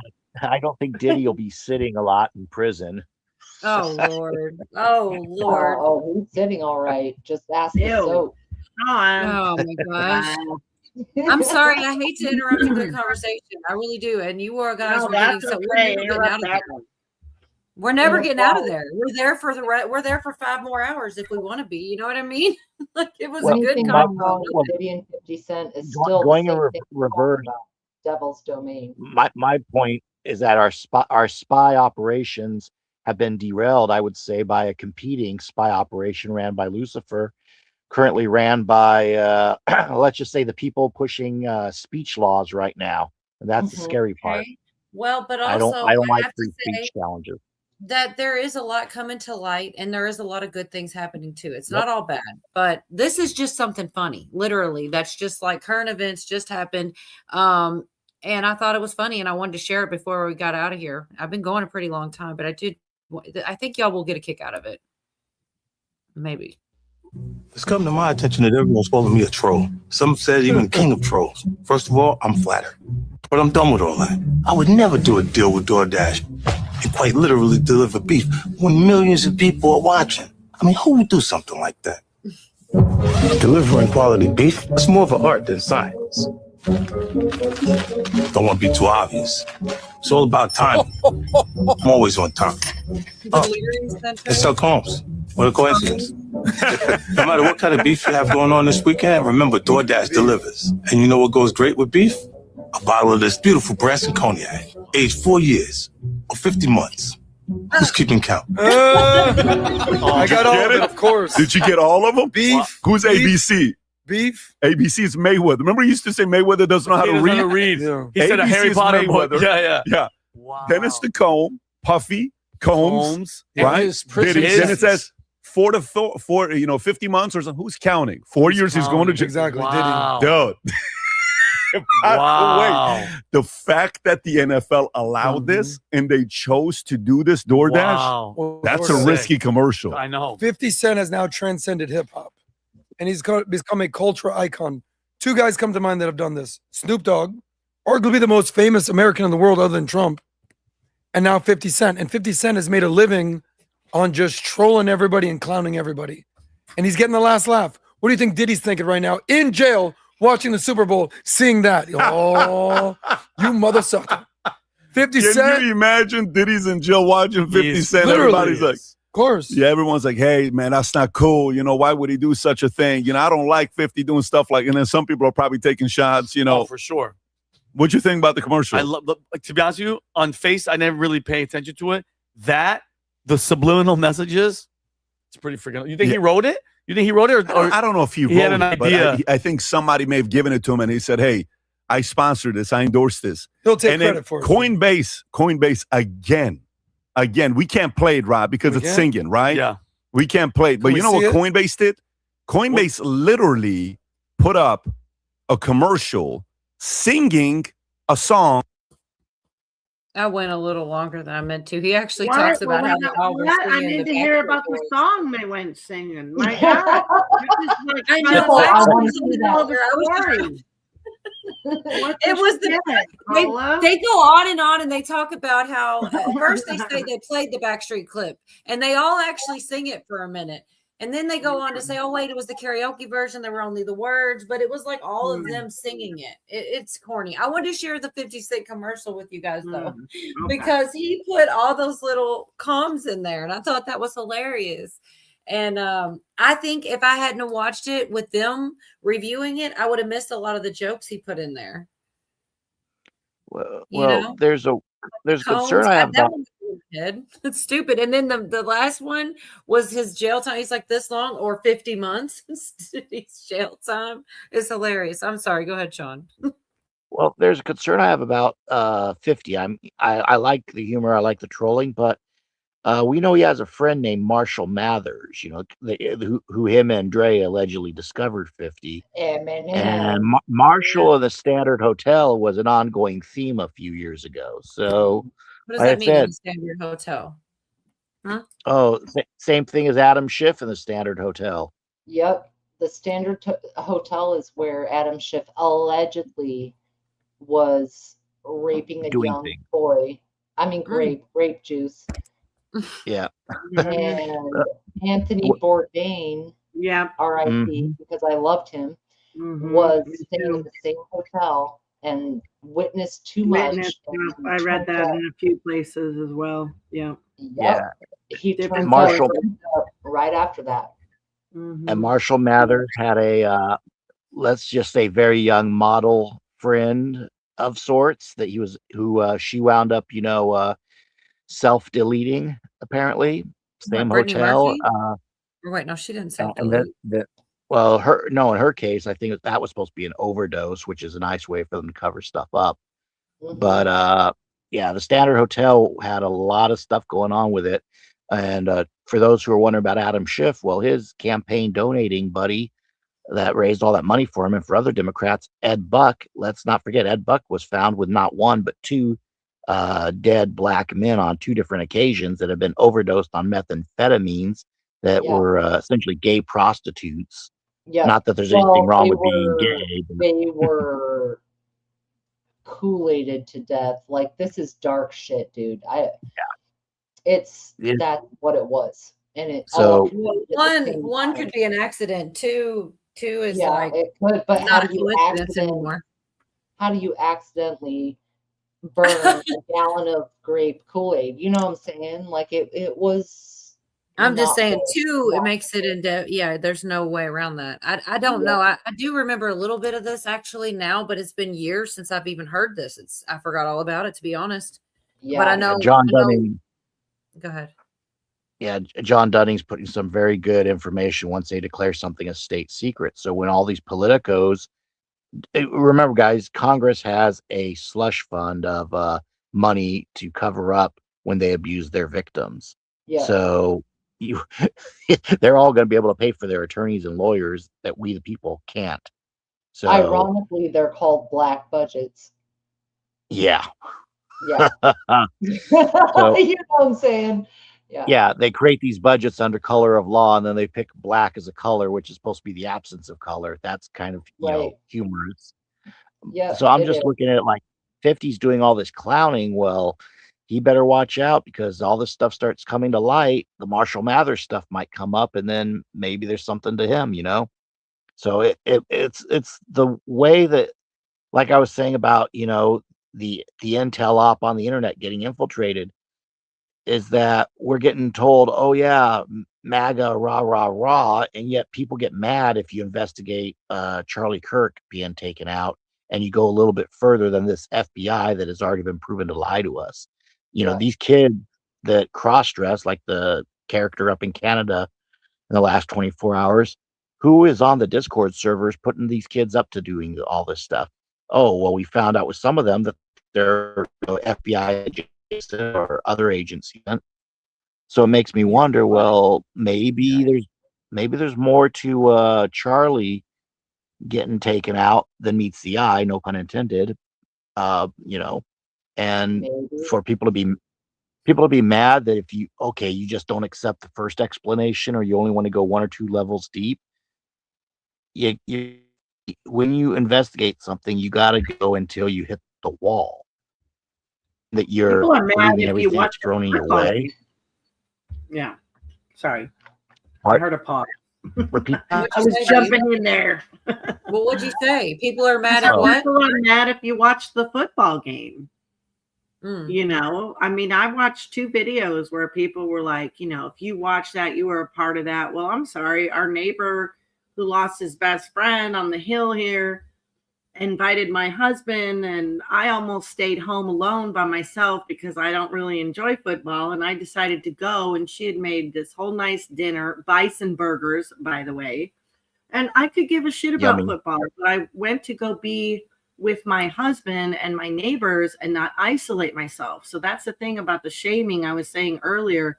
As people wake up, realize that we're in a metamorphosis. That is why there was the alternative halftime show, because most of Americans are still gonna not realize what kind of satanic, it didn't all get revealed, right? There was no big, nothing happened on the Super Bowl day, which, I It got toned down. something would have happened. And that was another reason I'm like, well, I sure would hate to miss something good. And then I'm up over here sitting by myself because I'm boycotting we have to watch ourselves. We can isolate ourselves out of being with our community and our families too.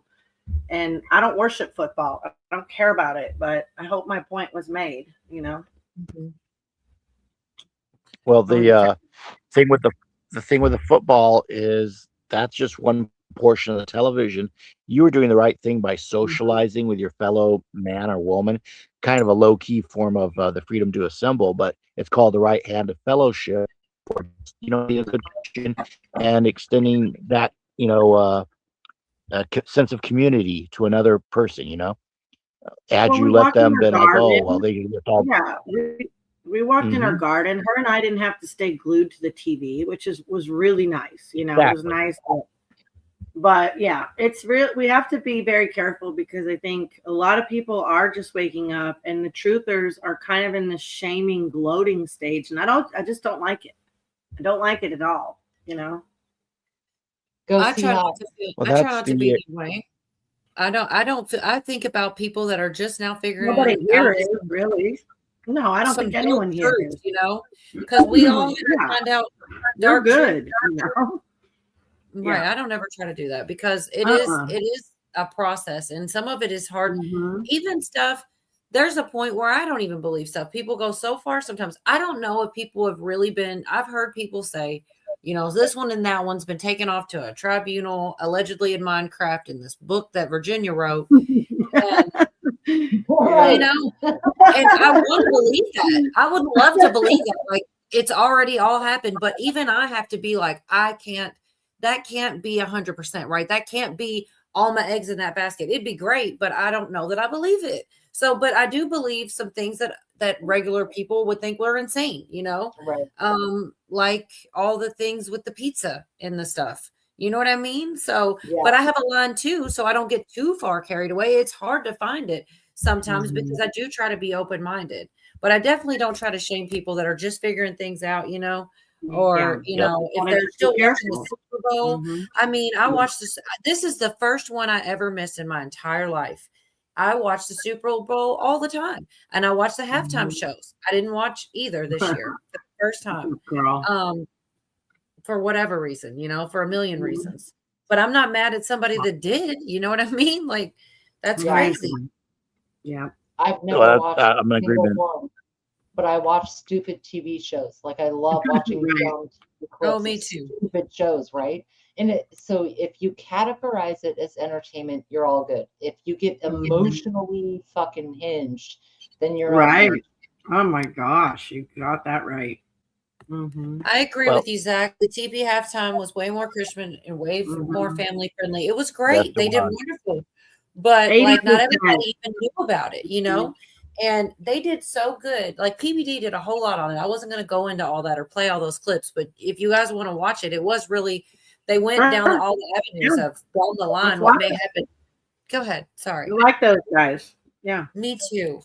And yeah, they were just saying like it could get bigger and bigger every year, and maybe they could even work together with Goodell, or who knows which way. And he was all like, "Do you think Goodell is talking about them? Do you?" And he's like, "Yeah, I do," because he's probably is. They made a big splash, and no one even tries to compete with the Super Bowl, halftime thing. But Well, Bunny, the I wish our thing I want to throw at, Go ahead, the Sean. thing I want to throw at you, Cola, is that all of us are pretty much in agreement with, like people who know me from my former indie days. I used to catch every WrestleMania because part of it was, in the mindset we'd all, as a wrestling group, we'd all watch it together. 3 or 4 of us, we'd break down the whole show and maybe steal some of the moves for our next event we had at the Anaheim Marketplace or whatever we were doing. So there was a period there where I was hitting every WrestleMania. Now maybe I'll just catch the highlights. There's nothing wrong with having some enjoyment. The issue with the television programming is when you're partaking in a ritual and you don't know it because of this subliminals, and thus you're giving your energy to something that you don't understand. And then the other part is also the reality being crafted for you, and that there were numbers being posted about the Super Bowl halftime show that was the alternative version. they And said some 2 people million or so. people were looking at that, and like some of those numbers were coming from India, and somehow it was outdrawing World Cup soccer numbers in India, where World Cup soccer is the biggest sport on the planet. Like people were finding inconsistencies in the numbers. So even the YouTube algorithm on YouTube, they were cooking stats. Yeah, sorry about that. As Dee knows, whenever I have something that's kind of like interesting, I start roboting. Thank you, internet. So, It's a deep state. No. Yeah, well, let's take out this video with Lyric. Go ahead, Sean. I'm not gonna say I've had funny stuff, but what also, while we're talking about shaping the realities, Cola, like Fahrenheit 451, burn the books. I've had stuff that I've looked up and researched, and I go back to the URL or bookmark later, and the webpage is 404. It's gone. So we are in a period now where we have information. We think it's safe on the internet. I'm here to say it's not, and so they can not just memory hole you, but later they can tell you it's a Mandela effect. And the younger kids are saying, "Oh, I don't find that at all. It doesn't exist." I started off telling Rob Dew today that this is not some anti-Semitic conspiracy theory or some sovereign citizen conspiracy theory. This is stuff I have found on national websites and archives. But over time, some of that stuff does get scrubbed. Or sometimes, a good example, Red Beckman's website. When Red Beckman was alive, great. When his family was alive and able to pay for it, great. After a while, they couldn't pay for it anymore. Now you'll only find his site on the Wayback Machine, and not all the links are active. So right there, a lot of his knowledge about how grand juries should function have gone, to the wayside, to history. They're extinct. those YouTube channels that still repost it, God bless them. But eventually, maybe YouTube gets smart and they decide they don't want Americans to know about the grand jury anymore. They wipe and purge all of that with a flip of a switch, just like our credit card information and our finances. So we got to actually start going back to having hard media, having books, having DVDs, having videotapes, versus just trusting that it'll always be on the TV or on a rerun like an I Love Lucy episode. Because they're even doctoring classic cartoons and classic TV shows because they're not as sensitive anymore. You don't believe me? Go watch Tom and Jerry when Jerry Well, puts it's a funny you should dynamite say into a that flower pot. because And Tom I sticks the do head in. have I have a lot of things like that. I have Yep. books, physical copies of books. When I said earlier, Love and Death, the book about Mhm. Courtney Love, probably book about Kurt Cobain and the private investigator that Courtney Love hired. I have the physical copy of that book. I do have some digital books, but most of them are physical copies. I even have DVDs that I hold on to because I don't know why, just because I do want to have physical copies because you just never know. Yep. But I Yep. don't have everything in physical copy form. I mean, it's almost impossible. But Correct. We're not, I but have not one all more of us thing are trying to be to go over. librarians. I wanted to do one more thing before we went completely, then I really will be pretty much done. And that's just the thing that Trump posted. He posted, it started out about fraud, but it ended up with like animals and he's racist now because the Obama, that. yeah. Well, PBD covered it, and I just wanted to get through this one last clip here. I mean, I might have a couple more, but this is the main one, and then I can kind of derail more. But if y'all don't mind doing one more with me, I mean, we already have derailed, but just Any references to the Obama screwing the country, I'm fine with. well, I think it was. I mean, everybody's got an opinion on it. I kind of feel like somebody set him up for this one. People don't agree with me, but like they are like, he's going to repost this, and at the very end, we'll have this attached, and he won't, like a setup. But I don't know. Who knows?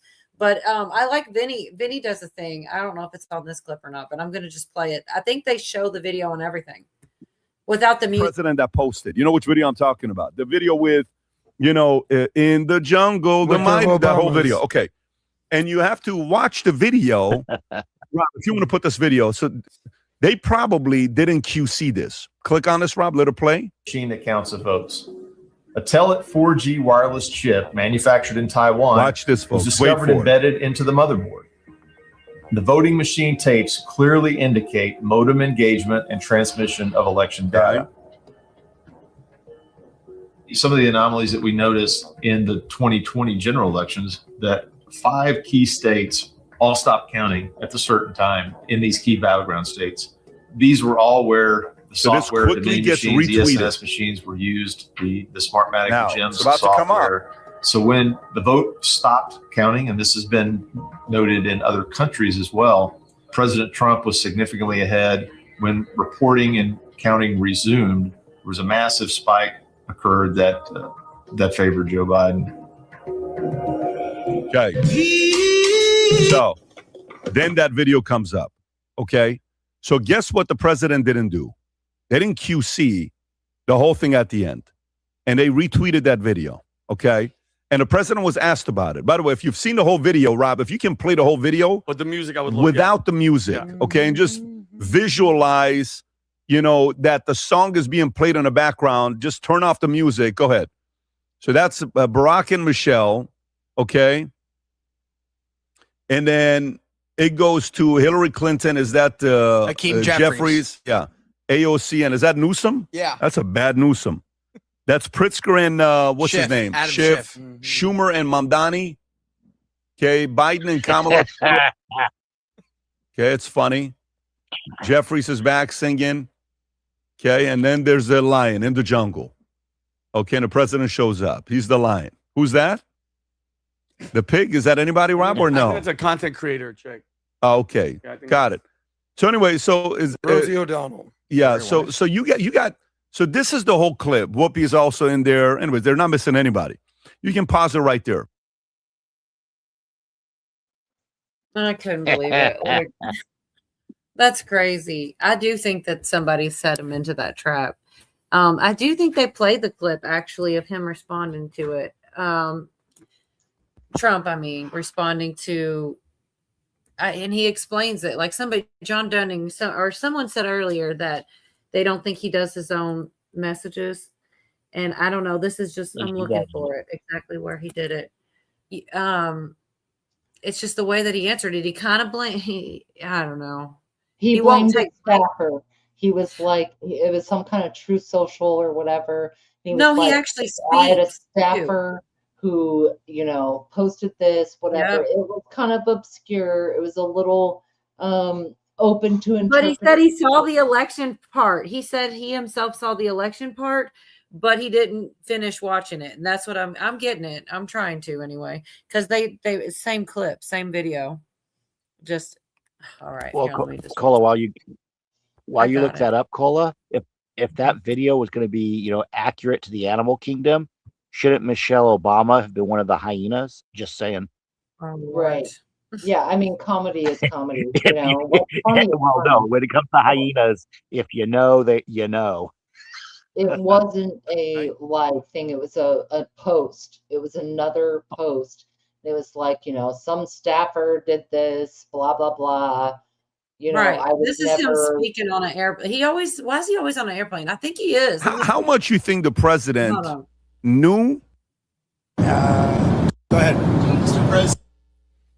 Yeah, Tim Scott said this is the most racist thing he's ever seen. I think that's what he said. And then this is the full comment. Go for it. So, do you have any questions, John? Mr. President. Social media post that you took down earlier today, the White House says that a staffer sent it. Who sent it, and are you going to fire them? No, I looked at it. I saw it, and I just looked at the first part. It was about voter fraud in someplace, Georgia. There was a lot of voter fraud, 2020 voter fraud, and I didn't see the whole thing. I guess during the end of it, there was some kind of a picture that people don't like. I wouldn't like it either, but I didn't see it. I looked at the first part, and it was really about voter fraud in and the machines, how crooked it is, how disgusting it is. Then I gave it to the people. Generally, they look at the whole thing, but I guess somebody didn't, and they posted, and we took it down, and we did it. You know, but that was a voter fraud that nobody talks about. They don't like to talk about that post. We took it down as soon as we found out about it. Mr. President, a number of Republicans are calling on you to apologize for that post. Is that something you're going to do? No, I didn't make a mistake. I mean, I look at a lot of thousands of things, and I looked at the beginning of it, right fine. I love that. I didn't make a mistake. I mean, he's the same guy every day, you know. He is always he's the a same guy. total narcissist. You cannot tell me that you don't. But these see people that. are more. These people are more upset about the Obamas being maligned than our nation's votes being totally thrown out and tampered with. You see, It the depends way on who you ask. Yeah, There's some people You know, concerned that- about the Obamas. There's some people concerned about Trump. There's some people concerned about Hillary. Fucking, I remember when Al Gore was president-elect for like 72 days in 2000. And Yep, then hanging Bush got Chad. put in by Jeb. I mean, fucking people have been concerned about this for a long time. You've got to ask the right. It's like the same reason you don't trust a poll. Depends on who you ask. You know, because I'm old enough to remember bad jokes. That has double meaning as well. You know what I'm saying? Like, this Yes, is deep. Terrible.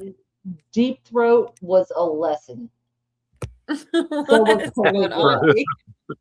Girl, you know it's true. Ooh, ooh. I'm not saying a word. Not saying a word. Well, but yeah, the if we're doing the election stuff, we can actually go back to Kennedy and Nixon with Hawaii. And then basically that's when they reached the agreement. Oh, we're the Republicans. We'll never sue or contest, you know, elections ever again. And that's what really threw the Trump actually contested it. That actually was what threw everything out of whack, because he didn't. His tech guys were like, we can't say for sure that it wasn't stolen. It looks like it was stolen, and Right, but everything the matches that. narrative, they keep reusing it because it works. And I'm So good to curious, see you, Hick Al. I Carolina did said, want to I say, believe he won. Who do you mean? When you Well, say, Hickal's asking the right question.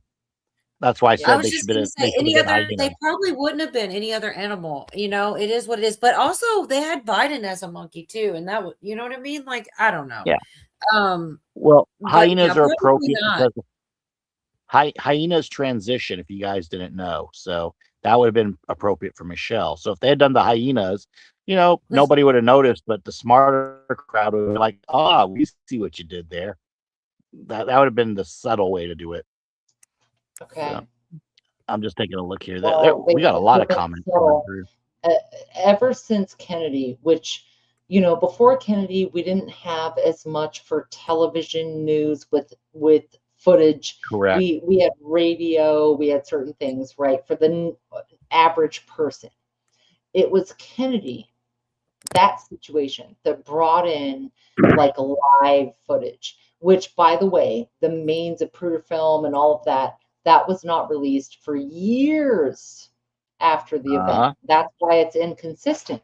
That's why sometimes the car has 2 rows or 3 rows or what the fuck ever, right?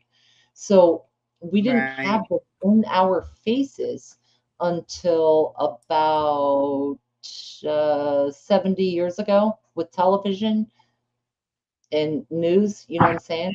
So our perceptions have been shaped since then. So with who won, Bush, Gore, who killed Kennedy, they keep you chewing on the cud. Well, here's the crazy part too. The Democrats, they're the ones who actually dropped the ball on Bush Gore. Showtime had a movie. I have it on DVD. It's basically a dramatized. It's a reenactment, but with Hollywood actors. So it's kind of documentary. With Bush Gore, the proposed deal was pick your counties, and we'll pick our counties, and then whichever out of the 3 counties that we're each going to compare, whoever has the highest count. So the Democrats, of course, voted for what they said. We'll pick these counties where they think they're going to win the most, and the Republicans are like, oh, okay. The Republicans picked their counties, and the Republicans knew what the numbers were. They had a better ground game, for lack of a better term. So basically, the Democrats screwed the pooch. They could have picked other counties that had higher populations or whatever, but they were so arrogant to think that Gore was going to win it in those counties, and it wasn't matching what was on the ground. Now, the thing that caused a lot of that stuff to get accelerated and wrap up. I want to wrap up with this was the Brooks Brothers riot that everyone thought, oh my God, they're attacking democracy and all this. Roger Stone and the Brooks Brothers, they didn't do that until they saw that it was the same lady from 2022 that was the same board of registrar voters head. She would have her people. They would have the vote in the left hand on the ballot. They would pass it to their right hand and circle it around their back and put it back in their left hand and recount the ballot. They were literally thinking that people who were doing election watching weren't going to notice that. And that's why they started banging on the doors and trying to kick in the doors and get in there. As they saw after that being done 3 times, they realized that these Democrats were trying to stuff the votes. And we found some of the 2020 election that there was evidence of ballots being counted over and over again and not being folded correctly and put away. Okay, but this is nothing new. Going back to Bush Gore, this is nothing fucking new. It doesn't matter. The people's voice doesn't matter. So the reversal came from Florida at that time with Jeb Bush in 2000, and it was fucking Bush's brother. Yes. That's pointed out by Michael Moore in Fahrenheit 9/11, which I also have on DVD. This process has been in play forever. That's why I'm reluctant to hitch my post anywhere, because these plans are old. That particular, if you want to call it ritual, basically don't think of it as your vote's going to tell them that they have to do it with this de facto system. It's your First Amendment telling them whether you approve of one of their 2 selected candidates. No, they said fraud. They said, oh, there's this state that if this one state, Florida, was actually switched over, then it would be Bush, not Gore. And that's what they did over time through the president, the other candidate's brother. And then you look at his father and you look at the whole family, and what are they? Republican. Correct. I'm not contesting any of that background info. What All I'm right. explaining, You ask. Someone else now? might say rhinos. I don't know who, but I'm just saying, not all Republicans are good and not all Democrats are bad. I always say that, but anyways, 100%. Yeah. so, but I do. now That's why to then? that's where the term rhino comes from. Is that they are going against. They're not really real what you would think of as a Republican, and that's where it came from. I'm not saying it's accurate. I'm just saying not all of them are good, just like not all the Democrats are bad. I really do believe that. I do believe there's both, but so I was just trying to get in here for just a second because Echo said it ended up being sort of a genius move. It got a lot of people watching the election party too. Election part 2 is what I think she means. And it's funny because that's the position that Vinny took. And he goes on this little thing about the fact that the beginning of that video that was everybody was calling him racist for is actually has some really relevant election fraud information. And so many people went to see the racist stuff, got educated probably along the way. I don't know. When she said that, I thought it was funny that it was like the same position as Vinny. And I wanted to share this real quick. It's short. First of all, by the way, has anybody ever seen Donald Trump on a cell phone, tweeting or nothing? As everybody knows, he's telling people what to do. They kind of write it in the moment. They edit it and then they post it. From what you're seeing, it's somebody is watching a video and then they scroll and then they go back down by accident. I don't know when that AI video was made. The person puts their @ sign on there. But if you think about it, if that was just a regular video from Donald Trump, nobody would ever see the cheating video, correct? Yeah, no, they're cheating. The machines are rigged. 2020, we keep hearing stuff. Tulsi Gabbard's in Georgia. They're getting all these ballots. Now, because of that, it might have been intentional, because if you think about it, now everybody has to watch that video and hear about cheating, and then boom, that came up and then went away. So that means everybody, Democrat, Republican, Independent, you had to watch that video. So in a messed up way, it might have been intentional because now all the attention is there. Because when I watched that, Pat, I went and another video came up from that on X. Rob, can you play this video? This was in 2020. Remember that jump that happened? That chart that went like this, and then Joe Biden got 100 and hockey stick. A hockey stick, which is it's never happened before. So that led me think about it. What if I don't know about any of this cheating? Rob, can you play this video really quick? This is from America Stands, and listen to what this guy's saying. There was not a Trump vote in there. Look, not They one all Trump vote. and you do not have a place in any state. Maybe Dixville's Notch, where there were 5 voters at the first thing, and they all 5 voted for Biden. Maybe there, you know who that but is? not That's when you David have something Barton. of 138,000. You don't all break that way, and it still shouldn't be linear because you have so many counters that are counting across the way that they're all tallying and reporting, and you don't bunch them in and report one thing. So that doesn't look right for the process. It certainly does not look right for the fact that there is no place of 138,000. Brilliant. And he basically, so think about this. I'm not saying it's a good thing that it happened, but you never know when it comes to this freaking administration. Because of that, that was the next video on my feed. And I went, wait a minute. That's actually that chart. It's impossible for that to happen, which is the main part of the video is that they cheated in 2020. Tom, what do you? I love Vinny. Correct. Vinny represents I like me. David Barton. If I was, I wish I was half as well spoken as him, and I just love Vinny. He does. He represents me. I feel like he made good points on that. I don't think that's what they did, but if they did, you know, it is either way, happy accident, right? Like he made good points.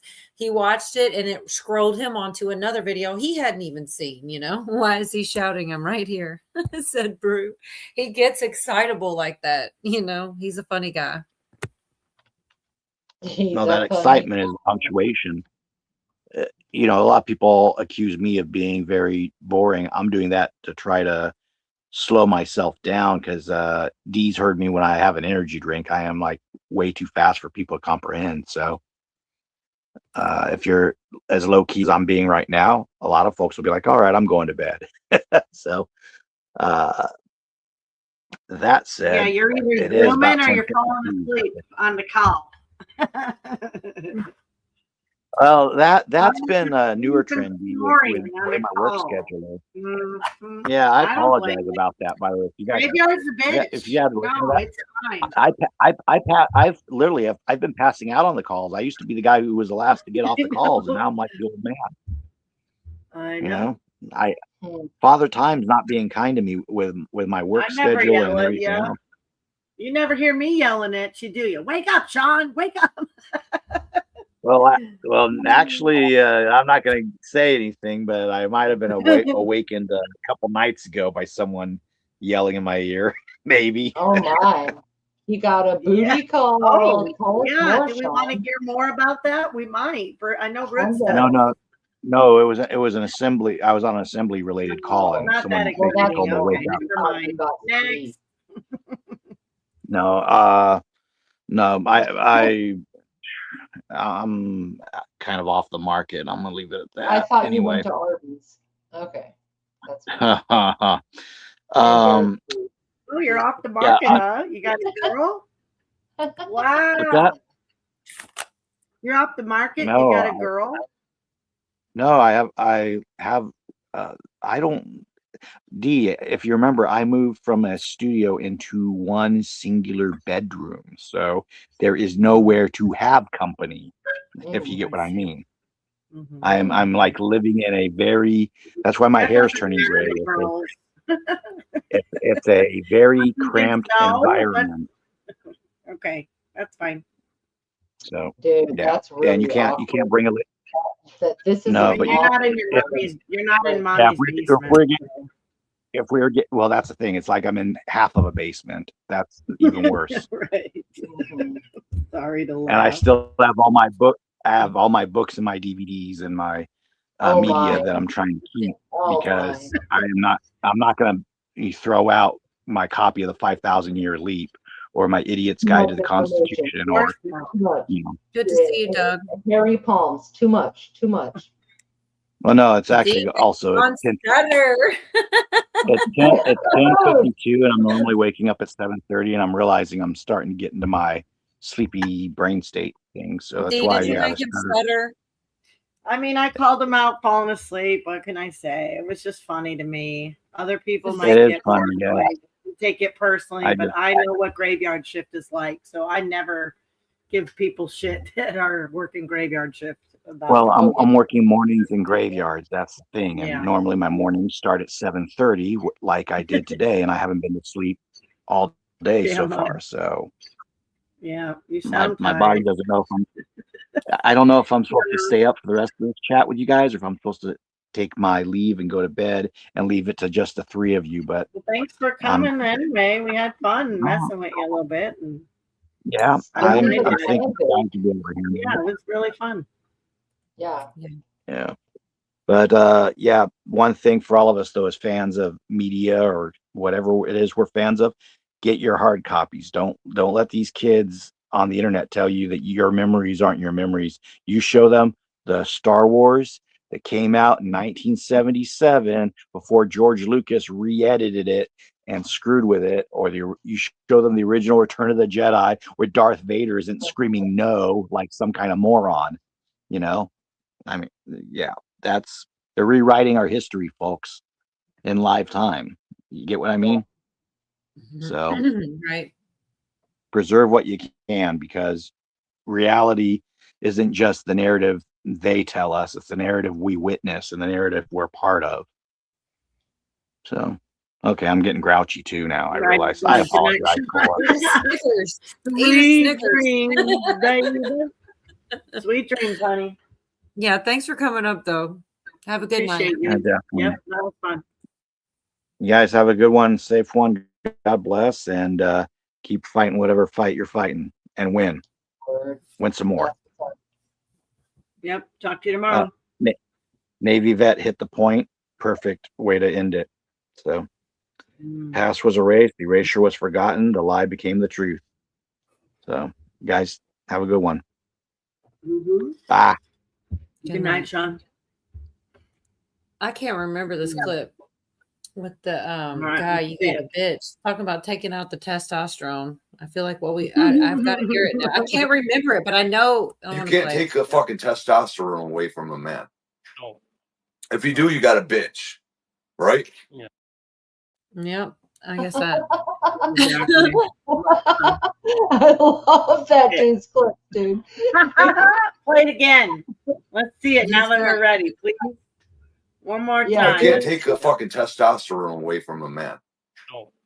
If you do, you got a bitch, right? Yeah. That's what's up. We don't want a bitch. We want a man. Mm-hmm. Yeah. That's funny. Mm-hmm. I like it. That was fun. So I don't know if you guys remember. I was totally on. I lied when I said I was done. If I do share anything, it'll be one clip. Nathan Wade. You haven't been on as long as you claim. I'm just saying. I mean, I'm actually getting through it though tonight because everybody keeps leaving and whatever's going on. We're rolling straight through. Okay, so where are you? See, we got rid of the testosterone and now we got 3 bitches. Where are you? I gave you a link. 3 bitches. So Nathan Wade was Fannie Willis's, like, it turns out, lover, but he was also, yeah. Well, he's getting subpoenaed, and Robert Gouveia did a bit on it, and I was about to think I was done. I really would like to share that real quick, but for real, Cujo, I sent you a text with the link, unless you want to wait to the backstage and just come hang out after I close it out, but you can come up now. We got a little bit left in here. Let's see. We're gonna squeeze this orange. Hey, you weren't here when Virginia actually did say she does like Cujo, so like I love Cujo. Yes.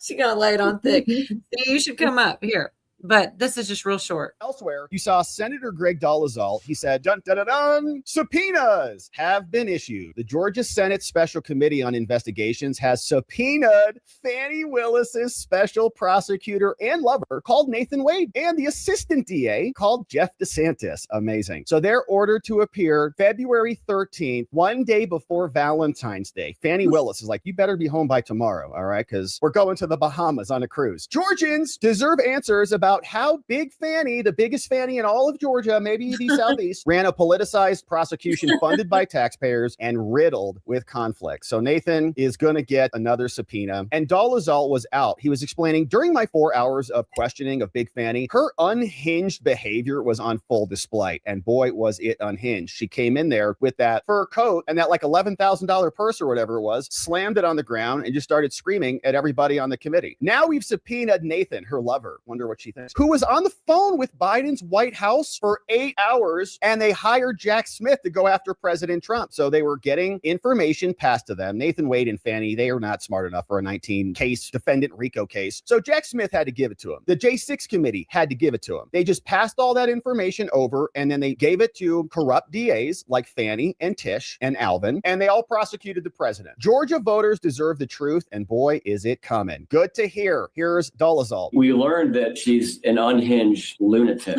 first and foremost. And if you saw any of that testimony, it was 4 hours. I conducted the questioning. Unhinged is the only adjective that I can use to describe her, Rick. Specifically, we learned that on the day that Jack Smith was appointed by Biden to go after Trump, that Nathan Wade, who was the special prosecutor that Willis hired, that she had a personal relationship with, that he was on the phone that day, according to his billing records, for 8 hours with the White House. We know that he made a trip to D.C. He magically can't remember who he met with in his White House deposition. Willis has no idea who they met with allegedly in D.C. There's massive cases of amnesia now here in Atlanta, but what we do know is there was some level of J6 coordination with Willis, and we know that there was some sort of White House coordination. And I can break the news on your show tonight, Rick, that we issued subpoenas today from the Georgia State Senate to subpoena Nathan Wade and Jeff DeSantis, who's the deputy district attorney working under Fannie Willis, and they have been ordered to appear a week from Friday before the state Senate to testify under oath. Amazing. Shout out to Greg Dolezal. And So that was actually 2. He did make it. Good to see you. Very good. Howdy. Howdy. Good night, Uncle Cujo. Yeah, Carolina's gonna leave right when you get here. All right, have a good night, girl. Yeah, I don't know. It was just I didn't want to just like glaze over that and talk about everything else because that's a big deal too. I was actually watching those cases through that guy Robert Govea, and they were going after Trump, and she's like, there was like weird note passing to the judge. There was a lot of weird stuff going on in that, and I was watching it and I was like, and part of it was that those two were a couple, but they were like not supposed to be, and it was just so hearing him getting subpoenaed is good news to me. I didn't think that they'd ever Sorry, that was like a soap opera. No, in real time. It was like, holy shit, this woman in a lot of people weren't watching it. Oh yeah, I loved it. One of the things they did. Go ahead. Yeah. Oh no, I thought you said what did I say, but I don't think that's what you said. One of the things that was like the note passing, and they called them out on it, so they turned the cameras.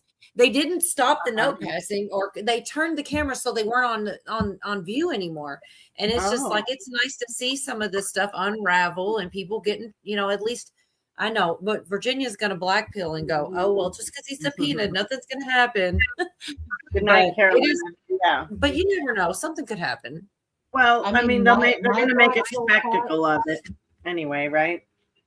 My black thought is what was in the note, because I immediately go to when I was in school, like elementary, middle school, and you pass notes, and it could say anything from, do you think Blaine likes me? Check this, check that. Or it could be some tea. Right. You know what I'm saying? Oh my God. So unless we know what's in the note, then yeah, I'm gonna black pill. Like, who knows what's in the fucking note? Like, they're in class. But if you're a judge, right, in front of everybody, and the thing was, she was like, she had a position title. It was and she was not supposed to be sitting as close or doing any of this. You don't do that. You don't pass notes. And I don't think it was like check yes or no. I think it was like, listen, call them out for this, or she was advising the judge what to do. And that shit is what the F. What is going on? Handler shit. And we've seen it with like text messages. And so when they got called out, Virginia, because I was watching this shit, like Dee said, like a soap opera. And when they called him out, what'd they do? Turned the cameras. They didn't like move her seat or something. They turned the cameras where it wouldn't get caught on film as often. I missed all that. I didn't like watch it all, but I'd see the highlights, and I was watching through that guy. Robert Govea was covering it. And he would cover every motion, everything, and yeah, he gets in there and does a really good job at it. Well, you can watch like C-SPAN on PBS or whatever, and it's not going to be controlled viewpoint. It'll just be them sitting there, you know what I'm saying? Right. And that gets you a better view. But as far as passing notes, that shit's funny. Who knows what it said? Do you want the burrito or the burger? Are you who fucking knows? So, are you here, Joe? Is your mic working? Are you here? Yes. Okay. So I was actually thinking, because like everybody was kind of making fun of me for not dropping the F-bomb, or like thinking it was kind of weird or whatever. And I thought about it, and I thought about his uncle, which is my great uncle. And my he's not so great. He's not so great. Well, but if you think it's weird to not drop to say it, that uncle, if someone says that word around his wife, my aunt, he'd probably box. He'd probably have a really big problem about that. So like it gives more context, because that's one generation further back, But I don't think that's how you would react. But that's true, right? Jesse, if someone says the F word around his wife, he took that as offense. So it was like offensive. I mean, he's 80 years old now, but yeah, I'd say it around him all the time, but we're men. Right. Yes, you don't say it in front of Shirley. Or, anyway. Yeah. Well, I just thought that gives more context. People are like, "Oh, you don't say it." Well, yeah. Well, I mean, you think about that's where it comes from. It makes sense, Some people consider it whatever disrespectful. I don't. I would drop it all the time, but if I thought it's going to offend someone, I try not to and be respectful. but I just think it's funny because I couldn't believe it. One time, Well, you got to realize that we have men that are showing us what it's like to be a gentleman in a world of not so much non-gentlemen. Well, I've this is had a men that won't even call me. They're like, What? no, D, I won't, they'll text me, but you got to call me because I'm married, so it's inappropriate for them. I'm like, Right. okay, I'll call you. It's cool with my husband. He deals with women all the time. Like, we trust each other. But yeah, so anyway. That's a fair point, Dee. It is kind of like Yeah. you got to figure out the boundaries. Mhm. Even Yeah. with just totally platonic shit, because trust is a hard thing. So you do yeah, I get that. Yeah, for sure. I mean, I've been on the phone late at night and I've even thought about it. I've been talking with a male friend. I have lots of different male friends.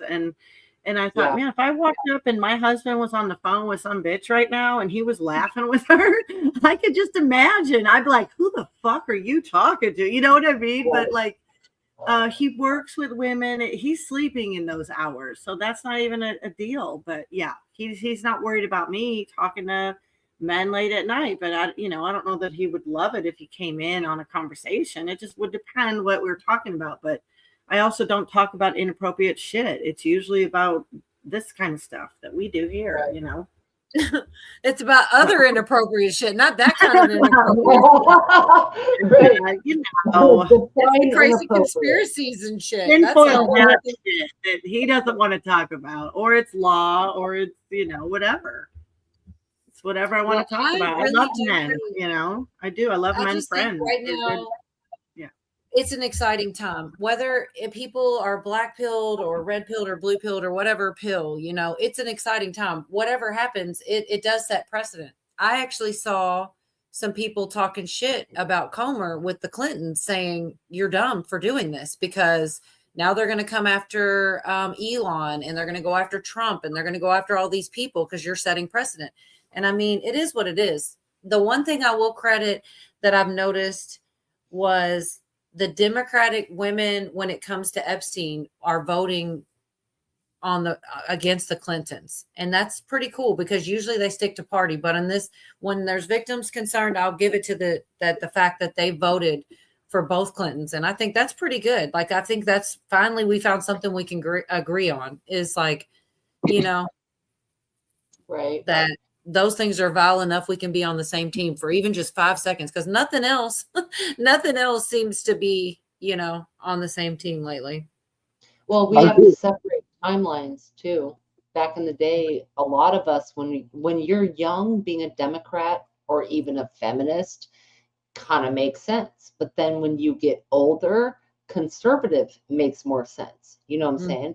And we came through that chrysalis of change of younger social justices seem more valuable.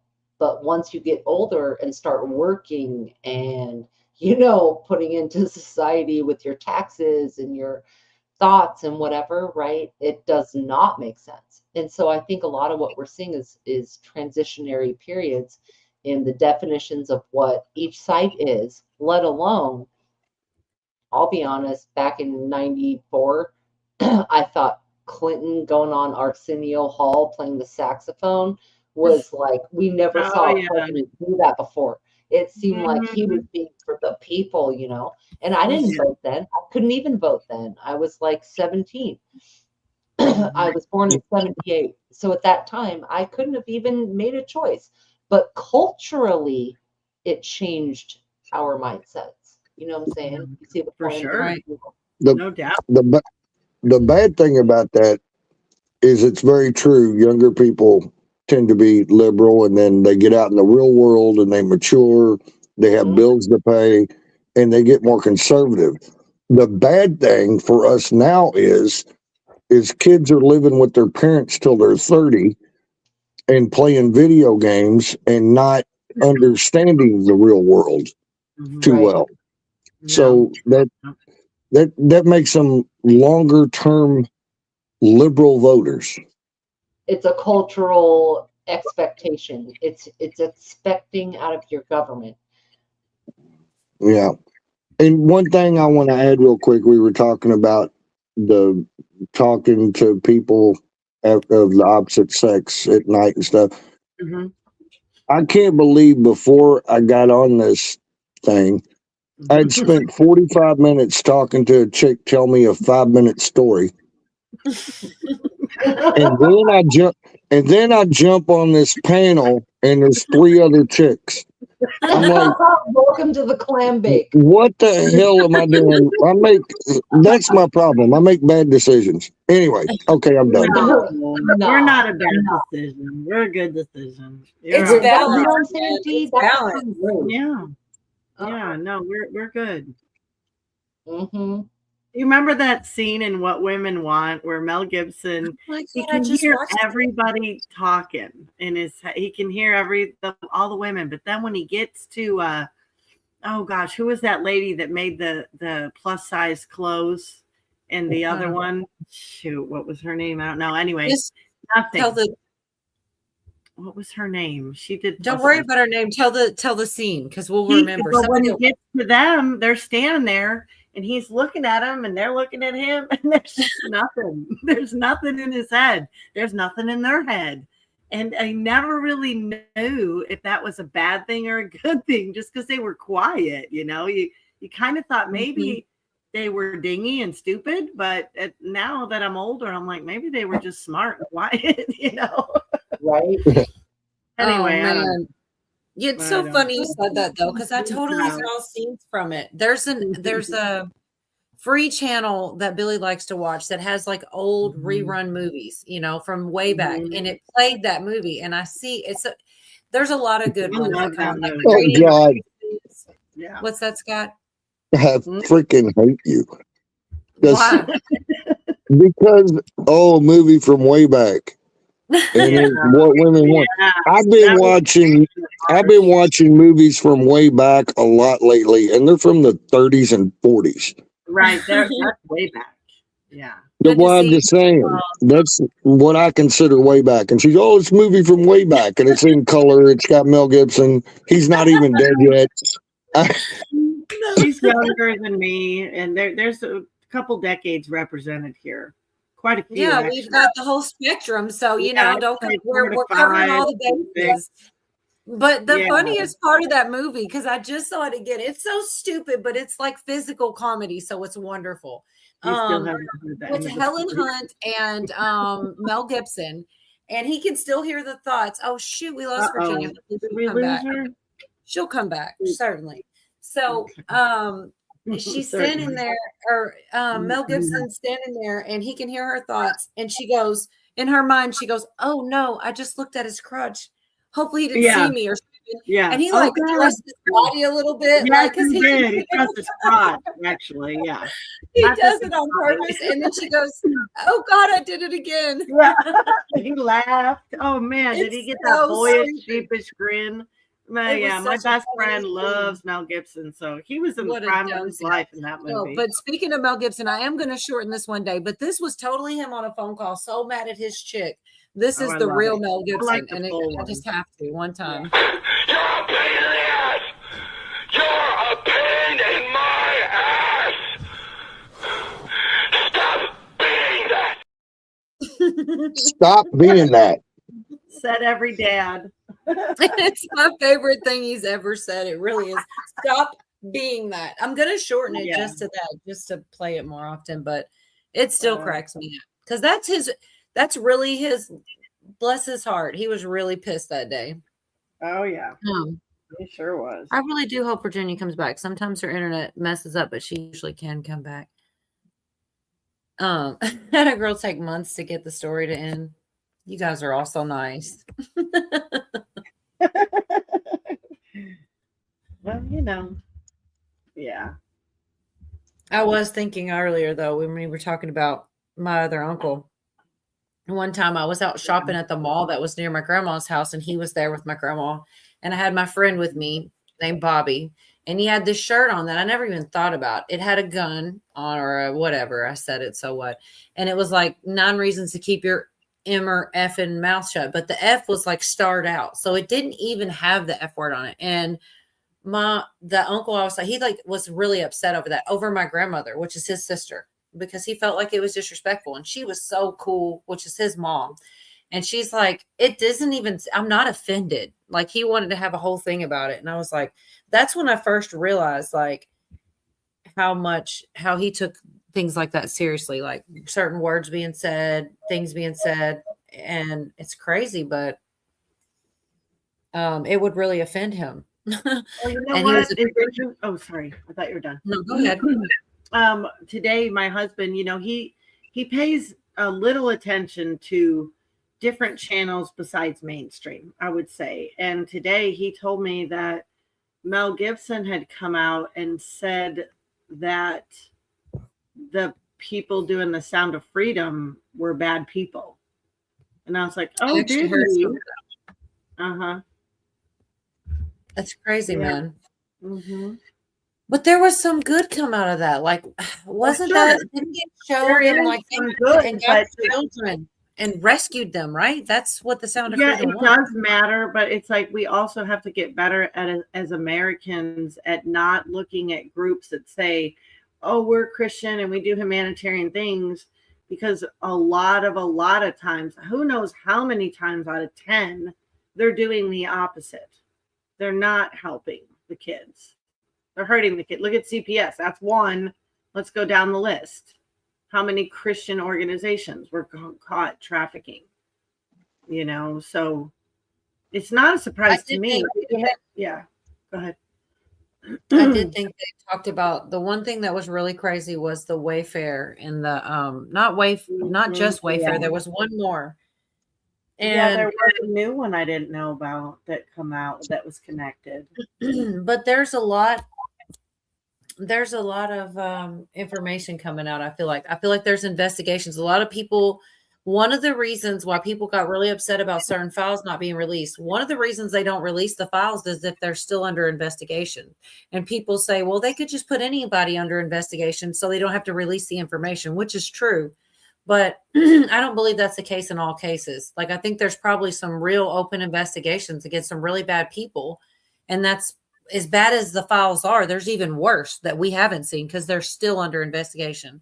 And I mean, that's my trying to be optimistic that things are going in the right way, because that is one of the reasons to not release some of the documents that they haven't, is that if someone's still under investigation.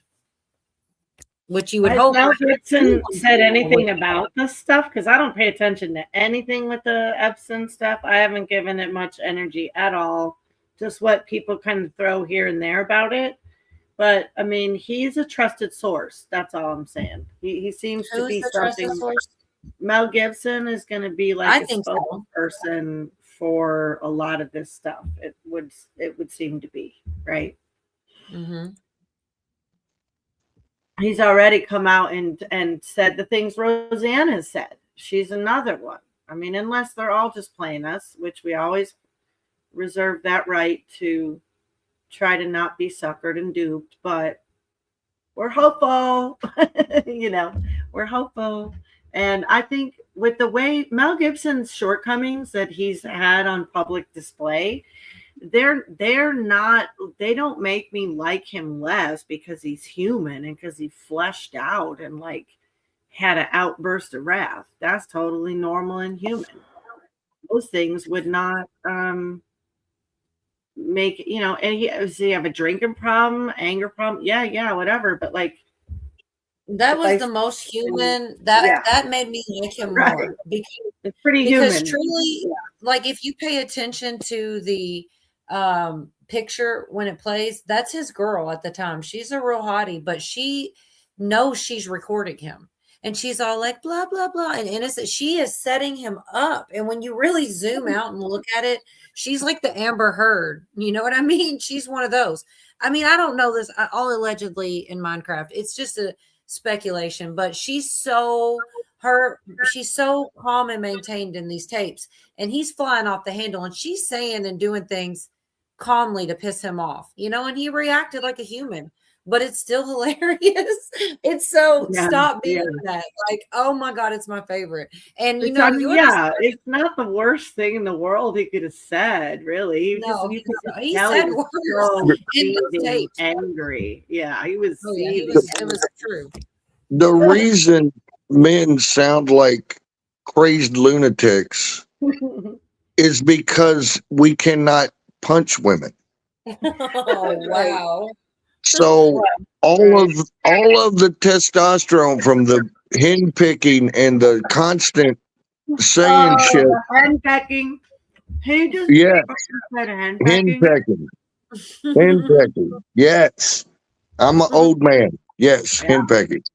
But I'm just saying, it keeps. Oh, I got the bird. That's kind of You got a keeping delay it, going. Just seen it keeping between it in the the family. Okay, good. Anyway, Okay. yeah, you can only take so much. You can't punch somebody. You gotta yell. Right. Sure. Stop being that. I mean, I agree with him though. She did need to stop being that. She really did. Absolutely. Yeah. And yeah, he's hilarious. So the one that I was on the hunt for. So Yorga is the reason I looked that up, right? Yorga said when those tapes came out, he listened to them and he heard Mel Gibson say, "You whore," because they were fighting or whatever, and he's talking to her. And he said, well, it's so much funnier when he tells it, but he's probably sleeping. But he said the next, for like ever, everybody at work, everything, if you bumped into the bird, you whore, everything was you whore. And so I was on the hunt for that clip and I found that one. And I was like, this is so much funnier. I never found it exactly what he was talking about, but that stopped being that and out of breath. I was like, this is the funniest thing I've ever heard. And it's still funny every time. But yeah, the whole reason was because of Yorga. And he's like talking about, I need to still find that one because it's probably still funny, but I never did find it. And it was like 3 hours long. They had all these tapes on their arguments because she was recording them, which is to me kind of shysty. Let him talk. Oh my God, the guys are going to stick together tonight. Hell, do I got some backup?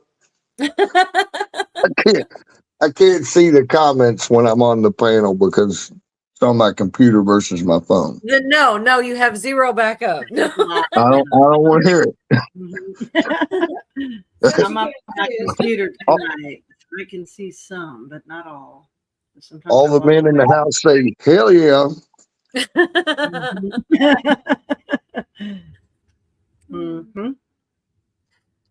So I did have a clip. I don't know if I'll just tell y'all instead of play it. That said they had a bunch of NFL players that were actually unhappy with the halftime show too. And it wasn't just, it was even some of the players were upset about the pick and everything. I don't really care. It is what it is. I think it's funny that Turning Point did so well. And I think that there will even potentially even be collabs like PBD was saying between, they'll probably work not against each other. They also pointed out on PBD that right after Bad Baby or whatever his name is, Bad Bunny or whatever, when he got done, the very first commercial they played was an ice commercial. And that is kind of funny because it's like they said, Roger Goodell was like equal and awkward. He was trying to not piss people off, even though I think there were already people pissed off at that point. But, like they go straight ice commercial right after. I think I have it if I looked for it. John Dunning is in here. Women like to trap men with questions like, does this dress make me look fat? That's when I learned to play. What's that say? Jihad? No. I don't know. My husband that. I know I'm fat. That's where you say it's not the shirt. There is also a Bad Bunny, whatever. Don't make fun of me, Miss Bender Sue. Would you still love me if I was a lamb? Bumpy. Mm-hmm. That's funny. Here's another thing about the Super Bowl. It's off topic from the halftime show, but did you see where the athletes that were playing in the game, they had to end up paying money to play in the Super Bowl. For what? Like, it's because it was in California, I believe, right? Yeah, San Francisco. They got like $178,000 or some shit for winning, but the way they do their taxes, the like Sam Darnold or whatever, that I forget the exact percentages or whatnot, but they take that off of their salary. So it he had to pay like $250,000 because of his salary, even though he won 172 for winning the Super Bowl. So he ends up paying like 90-some thousand or some shit like that. It's a large amount. So the Super Bowl participant athletes had to pay money to be in the Super Bowl because California's taxes are so whack. Wow. Anyway, look into it. It's ridiculous. Yeah, I don't doubt it. Yeah, they kind of do get screwed over. They also do some humiliation rituals. I've seen a couple of those where, it's just some weird stuff with that for sure. I'm so glad you got weird, because I almost forgot the other weird thing. Y'all just keep talking, I'll look for it. But really, I believe in that. They do that stuff in videos. Like putting people in dresses and stuff, and certain ones don't. And Cat Williams did the whole thing, and then it's like Dave Chappelle said absolutely not, and then he had to go to Africa because they called him a crackhead and because he didn't want to wear a dress. It was some weird stuff with him, and I know people say he was cloned or whatever.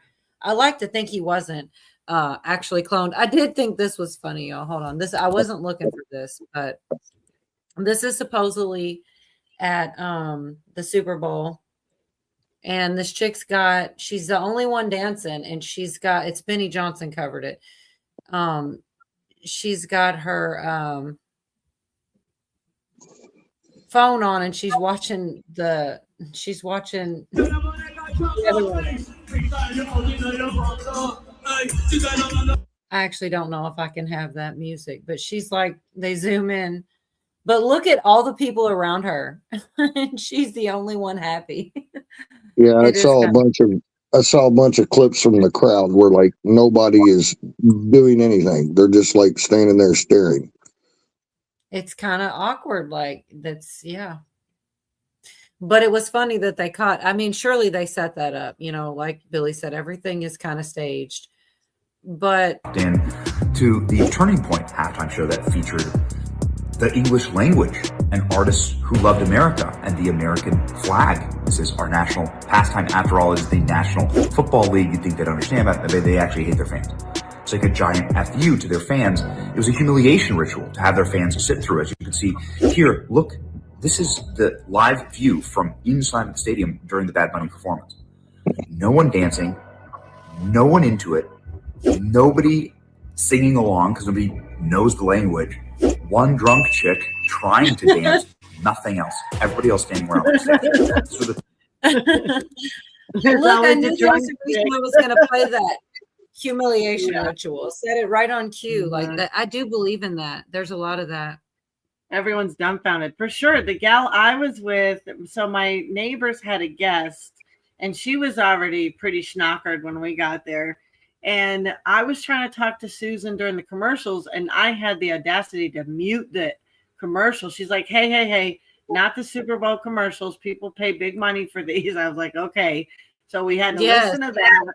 And then we had to listen to Bad Bunny. They didn't do the other thing, and she couldn't believe, and I couldn't either. She's like, they brought all this shit out right now, all that greenery and everything, and we were just. I was like, yeah, I guess so, and it was so dumb. It was the dumbest thing I'd ever witnessed on. And it's lame. Yes. Were you on the phone whenever we were showing the 50 Cent commercial? Were you talking to that girl when we were showing? He had a pack of combs for puffy combs, and he mentioned however many months he was in the Super Bowl 50 Cent commercial. I'm not going to go back. I saw that. That's hilarious. I'm sorry, but I am having newfound respect for 50. I know Sean and a couple other people are saying maybe his stuff's coming around and he's done bad things.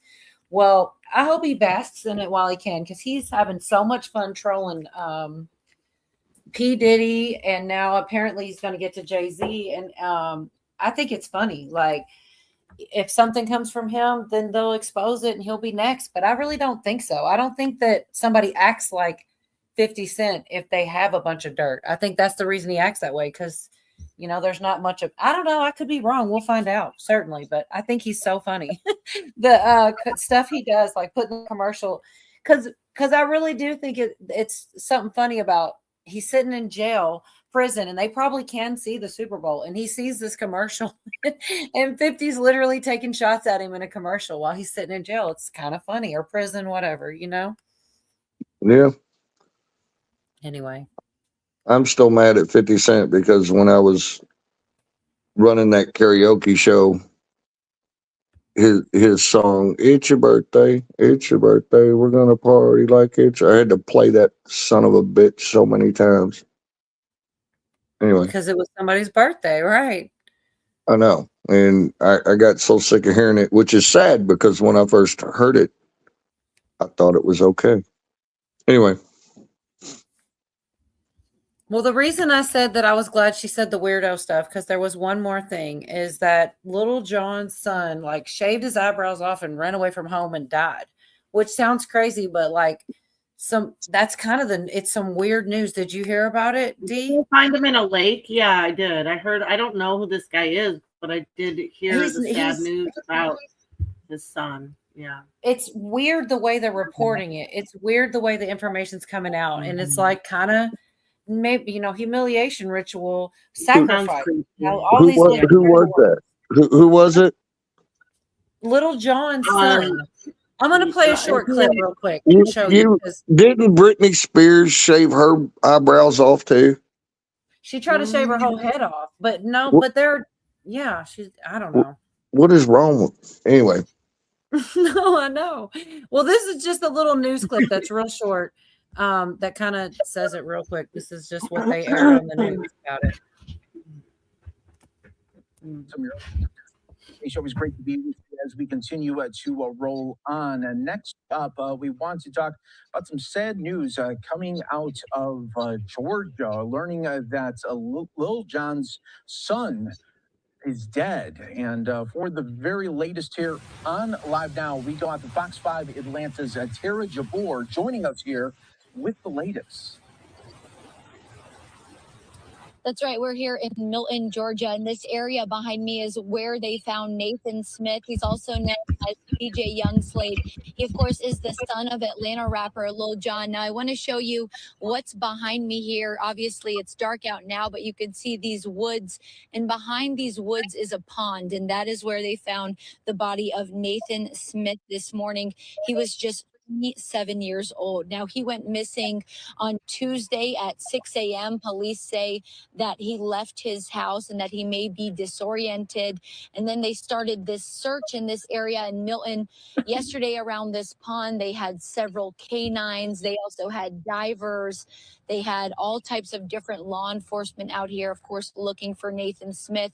And then this morning, they found him. Now, his dad, Lil Jon, posted on Instagram about his son's death. He put up a statement saying that Nathan was the kindest human being that you could ever meet. He went on to say that he was immensely caring, thoughtful, polite, passionate, and warm-hearted, and loved his family and friends in his life to the fullest. Now, Lil Jon says that Nathan was a talented young man, a music producer, artist, and engineer, and a graduate of NYU. And I've been here now for the past couple of days, and the people who we spoke to in this community, they tell us that this is a very close-knit community. They say that neighbors watch out for neighbors. Obviously, everyone is heartbroken with this news. They thought that things would end differently, but we did get the confirmation from the medical examiner just about a half hour ago that it was Nathan Smith. Yeah, so sad. There, no doubt about that. For weird information, right? Like he could be this it's just strange the way it came out. And then there's Maybe one other clip in here I've got from the guy Black Balloons that covers the stuff just because it is it's weird. Like it's always the strangest of circumstances. Water's involved, and it does seem symbolic, occultic, or sacrificial, or some weird shit with it, So Yeah, I don't know. weird. Either he owed him or he's gonna be like famous again, and you're gonna see Little John everywhere. And if I do, then I'm gonna think, damn, you really sacrificed your kid for this dumbass fame. It's weird, but anyway. Yeah, there's a couple of these NFL guys. I'll try to send you this one. What is this, like 10 seconds? I mean, you don't have to.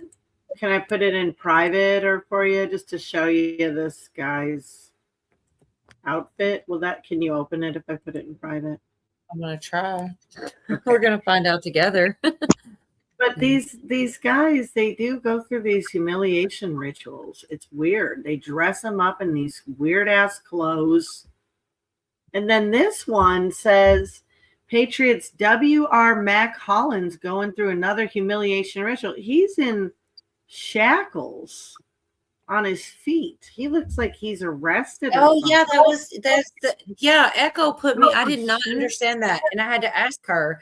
Scott probably knows this too. It's some kind of thing he does. Like it's a character he's supposed to be like. It's a thing like that he does before the games or something. I don't know. I don't know. I have to look it back up. I figured maybe Scott would know, but I'm gonna play this thing you sent me real quick, or try to. Okay. Just for a couple seconds. I mean, it's a minute, but someone's like, is it just me, or is this like, what do you think, guys? Is this a special outfit? What about Mike Tyson? Whenever Mike Tyson had that fight, his bare ass on the screen for like 3 seconds. If that's not a human, and he got his ass kicked by Jake Paul. That to me is a humiliation ritual. You know what I mean? Like they're out there. It's real. Why did they have him in it? I think Cat Williams did a joke. And it kind of play it, and he changed it. He gets closer and stuff.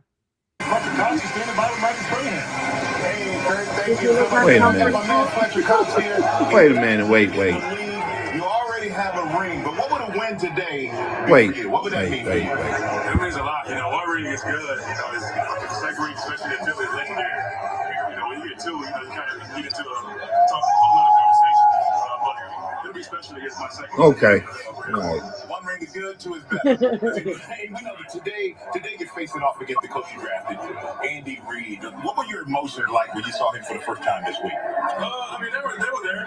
They were there, but at the same time, I know, we didn't have a business, I said before the game, after the game. Okay. It's always, I appreciate it. He gave me this opportunity to be where I am today. Bring me in, draft me as a young man, and, happy for him. I know you got the feet. He know for sure. Something ain't right there. Right. Something is not right there. Oh, Bob, let me send you out a link. Let's see. Yeah, they do these weird ass humiliation rituals. There's a bunch of them. There's another guy. I don't know. Yeah, sorry, Kuchin. No, it's fine. I'm just wondering if y'all had talked previously about Justin Bieber being in his underwear. That was real. I never know. I'm afraid to share stuff if I'm not sure. I saw something. He was in his boxers, then tennis shoes. Was he performing somewhere? I really thought it was a prank. That's for Bob. If you want to come up, I put the link out. It was that dumbass award ceremony shit that they do. Right. Grammys or different. Whichever one they just had. I guess they've had a couple. I've never watched one of those in my entire lifetime. But yeah, there was one where he was up on stage in his boxer shorts and a guitar. And some commentator was, and I'm sorry guys, because I do not keep track of pop culture at all. So for the last 25 years, I couldn't tell you who anybody is, but some commentator was talking about the person who got the award or that set it up for him to be there or whatever. It had something to do, I guess, with P. Diddy. Was Bieber part of that when he was young or some shit? Oh, yeah. Okay. Well, there was some kind of connection with that. that they were talking about, and they were saying that was a humiliation ritual for him being up there in his underwear. So maybe you'll start seeing him making a comeback.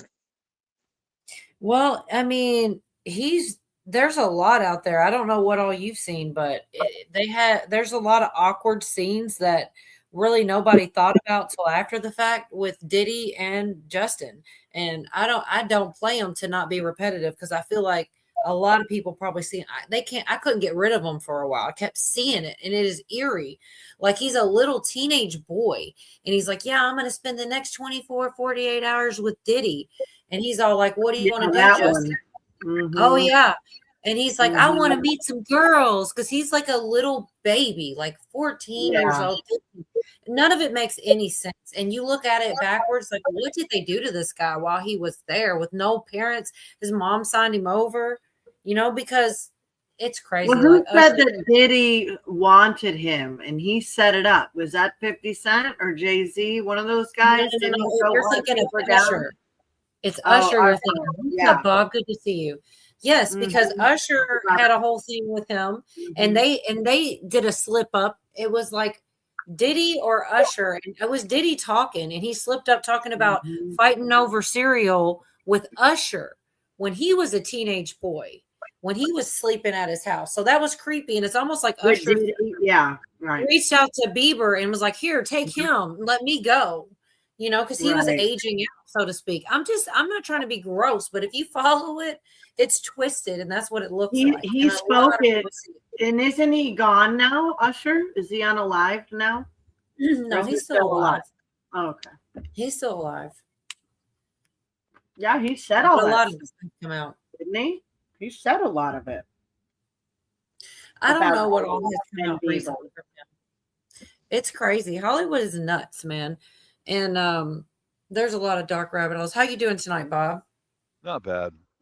Just chillaxing a bit. But yeah, that whole Diddy, pure evil, all of it, pure evil. But I wanted to comment on Diddy that was on the channels called Soft White Underbelly. It was a young lady, she up and coming musician, and she got invited to Diddy's party. And she would not take a drink or eat anything. She smelled a setup. Anyway, she went in, saw underage, this and that, bisexual, this and that, and then got out of there unharmed. Good for her. Now, during all of this, they mentioned that they're going to fly her to Cuba to start a new life in Cuba. And in case you haven't heard, the president is shutting off the petroleum products to Cuba. Have you heard that? Yeah. Yeah. The White House is shutting off oil products to Cuba. He's probably I'm sure they're aware of the human trafficking that goes on there. Because if you go to Cuba, I mean, there's a million places for you to disappear. And that it was funny how that young lady mentioned that they were planning on trafficking her to Cuba, and then now the president shut down all oil imports to Cuba to do a regime change. So I thought I'd throw that up and let y'all think about that for a little bit. Right. Yeah, it's traffickers. I've been hearing this for a long damn time. I'm so old I can't even remember how long ago it started. But if you want to take your slaves, you take them to Dubai or somewhere in South America. Yep, or Kuwait. Yeah. Dubai is a big one too. Mm-hmm. Just something for you guys to think on. There's more than just a power struggle going on there. I'm sure the White House and all those are very familiar with the Epstein human trafficking and that's involved with Cuba. Same with P. Diddy, because P. Diddy learned it from Epstein, doing the same thing. I don't think too much takes Trump by surprise, or I mean, if indeed this is a stealthy operation, I think that he's had an alliance we don't really know about. Usually they would tout about, who all our alliances are and everything, but with Trump, we kind of know El Salvador, President Bukele, and some of them, but some of them, there's also been a lot of different kind of mirages going on, I think, with Russia, and I don't think we know who all his allies are. I think he's just trying to. It's a very hard diplomatic road to go. Whatever his agenda is, whether a lot of people don't believe in him or whatever, but whatever his agenda is, he's obviously good at making connections and making contracts with people, negotiating and all that. And I think a lot of this that seems like lukewarm or hot one day, cold the next. I think a lot of that is just him playing people for what he needs at the moment. Basically, diplomacy. Yeah. Well, there has to be some of that, right? That's part of it. Well, you have to. I mean, you can't. A lot of people busted his chops over his first term when he went to Russia and he talked to Putin and all that, right? He comes back and he talks about, I get along. He's a good guy, whatever. You can't try to make a deal with the dude and then come back and say on national media, oh yeah, he's a cocksucker. I can't stand the damn thing he said. Yep. And one thing he does understand is business. Mm-hmm. And yeah. So He's true. a smart guy. He knows what he's doing when it comes to business. That's what makes him a little bit different. Is he's not a born politician. He's a businessman. So yeah, through and through. Mm-hmm. You just know he's been wanting to tackle those tariffs and bring American steel back to work and manufacturing jobs, because he had to deal with all that stuff when he was in business. All the bullshit. He knows all that better than we did. Than most, I should say. Not all of us. Some people may know. But I mean, the real ins and outs of trade like that it's probably so nuanced, Well, I recently learned, I believe I mentioned this before on your live, that I recently learned that a Japanese steel company bought a very old foundry in Pennsylvania. It's still in operation, and they're taking part of the old foundry and they're removing it, they're rebuilding it to Japanese quality. Well, that's where our steel is going to be coming from. If you know anything about Japanese and Korean manufacturing, they've got 5S processing down to a fine art. And they can take an old facility, tear it down, and rebuild it into something that's state of the art in not too long. So we've got to get aluminum back and steel back. Yeah. Coal's back now, I guess, this week. I think something was signed about coal. Okay, good. Yeah, we see coal. I see coal trains passing through the port of Tacoma, Seattle, all that all the time. They're selling that coal to the Chinese. So you can bet that much money flowing in and out, the leadership is going to be involved in it. So yeah. Anyway, I thought I'd just throw that out there for you guys to think about. As Cuba is the next target. He's going to let their own people overthrow their power base, and open it up for hopefully a constitutional republic. I hope. Yeah, maybe. I mean, he's got Iran's on the radar too, so maybe one will distract the other while there's moves made. Yeah. What? The Iranian people need help. I think. I think they're Yeah. suffering right now. They're trying to stand up, and I don't know that they have enough support. I don't know.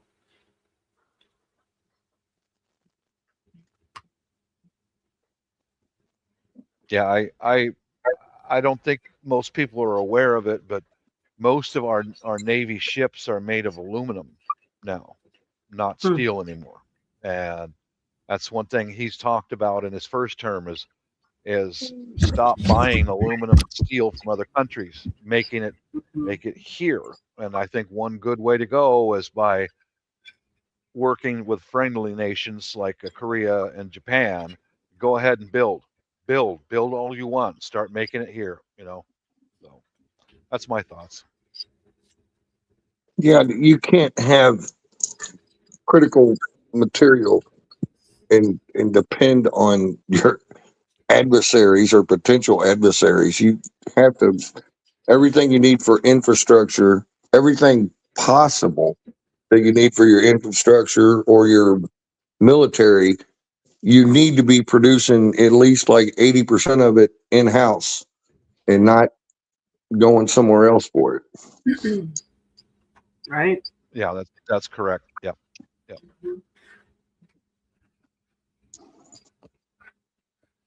Well, yeah. Well, you guys are on I'm on a totally different.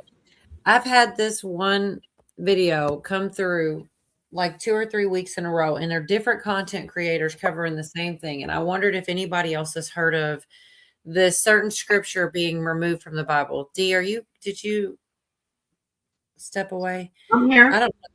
I just wonder because it's one of those things. Like I don't know whose algorithms it might hit.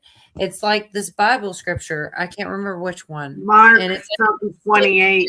Yeah. I don't think so. The prayer and fasting. I got a couple different lists. Yeah, it is about fasting. I don't know if it prayer was and fasting. I think it was in but Mark. like more than one person is showing their Bibles. They have several different Bibles. We just got it in church. We literally go through our Bible verse by verse, chapter by chapter, and we've been going through Mark, and we literally came across it, and my pastor gave his excuse and interpretation of why it was What removed. did he say? I don't even remember what he said. I Well, I remember want to play it real quick for people. it was in my Bible, but it wasn't in my daughter's Bible. They just removed it. Like they just It completely goes back removed to what Sean was saying about having physical copies, but it depends on. I don't understand because some Bibles do and some Bibles don't. I want to play it because honestly, I swear I've had the same information come to me from different. And I have a I whole don't know. list too. There's a whole list of other verses that I've come across, and I haven't checked them, but yeah. It's like you shouldn't be able to Mandela affect the Bible, but I'm just going to play it real quick for you guys. World. 3 Bibles sitting in front of me right now, and they're all page marked. Okay. The verse that she's referring to is Matthew 17:21. And the verse actually says in so many words that in order for you to heal yourself, now this is Jesus saying this, okay? Fasting and prayer. That's what the Bible verse says. It's Matthew 17:21. So I go through the 3 Bibles that I have. One is very old, 2 are slightly newer. Okay, this is the NIV. This is the newest Bible that I have. Okay, so we got Matthew 17. Let's pan over. Okay, 20. And would you look at that? Skip to 22. It doesn't even have a 21. See? It says 21. There's Same for me. nothing there. There's literally nothing there. It's in parentheses. Okay, that's I love the this newest Bible. one. Okay, this is Holy Bible, another NIV. This one's older though. This is the one where it's in red. If you don't know, red is what Jesus speaks. Okay, so we're in Matthew. Let's go down to 17. Okay, it starts healing a boy with the demon. You go down. It's 20. Would you look at that? Skips to 22. Okay, this is the oldest one I have. This is a KIV. Okay, here we are. I know it's small. This one has it. Matthew 17:21. Howbeit, this kind of goeth not out but by prayer and fasting. Do you know how important that is? It's this small line. Think about what that verse is telling you. In order to heal diseases, you need to pray and fast. And why out of the 2 Bibles is it not there? Go grab your Bibles right now. Wow. Go grab them and look and see if Stuff like that really freaks me out because I don't think that things like that should be able to affect something like the Bible. But apparently, certain ones have it and certain ones don't. I don't understand it. Like, who took it out? Why'd they take it out? You know, well, I guess we could figure out why they took it out, but who, right? Who took it out? Yeah, I mean, I can go back and find my pastor's messages are streamed online, and I know he gave some excuse that had to do with translations and stuff, but we're in the book of Mark, I'm sure. And in Mark, it is 9:29, and they just completely removed it from there as well, because I know we're not in the book of Matthew.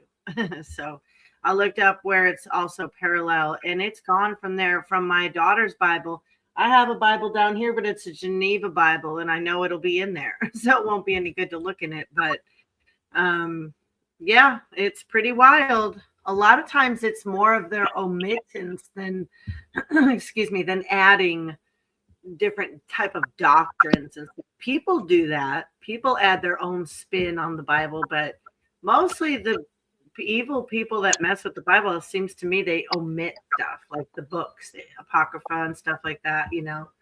And obviously this kind of verse, and there's many other verses that they've done it with. It's a whole list.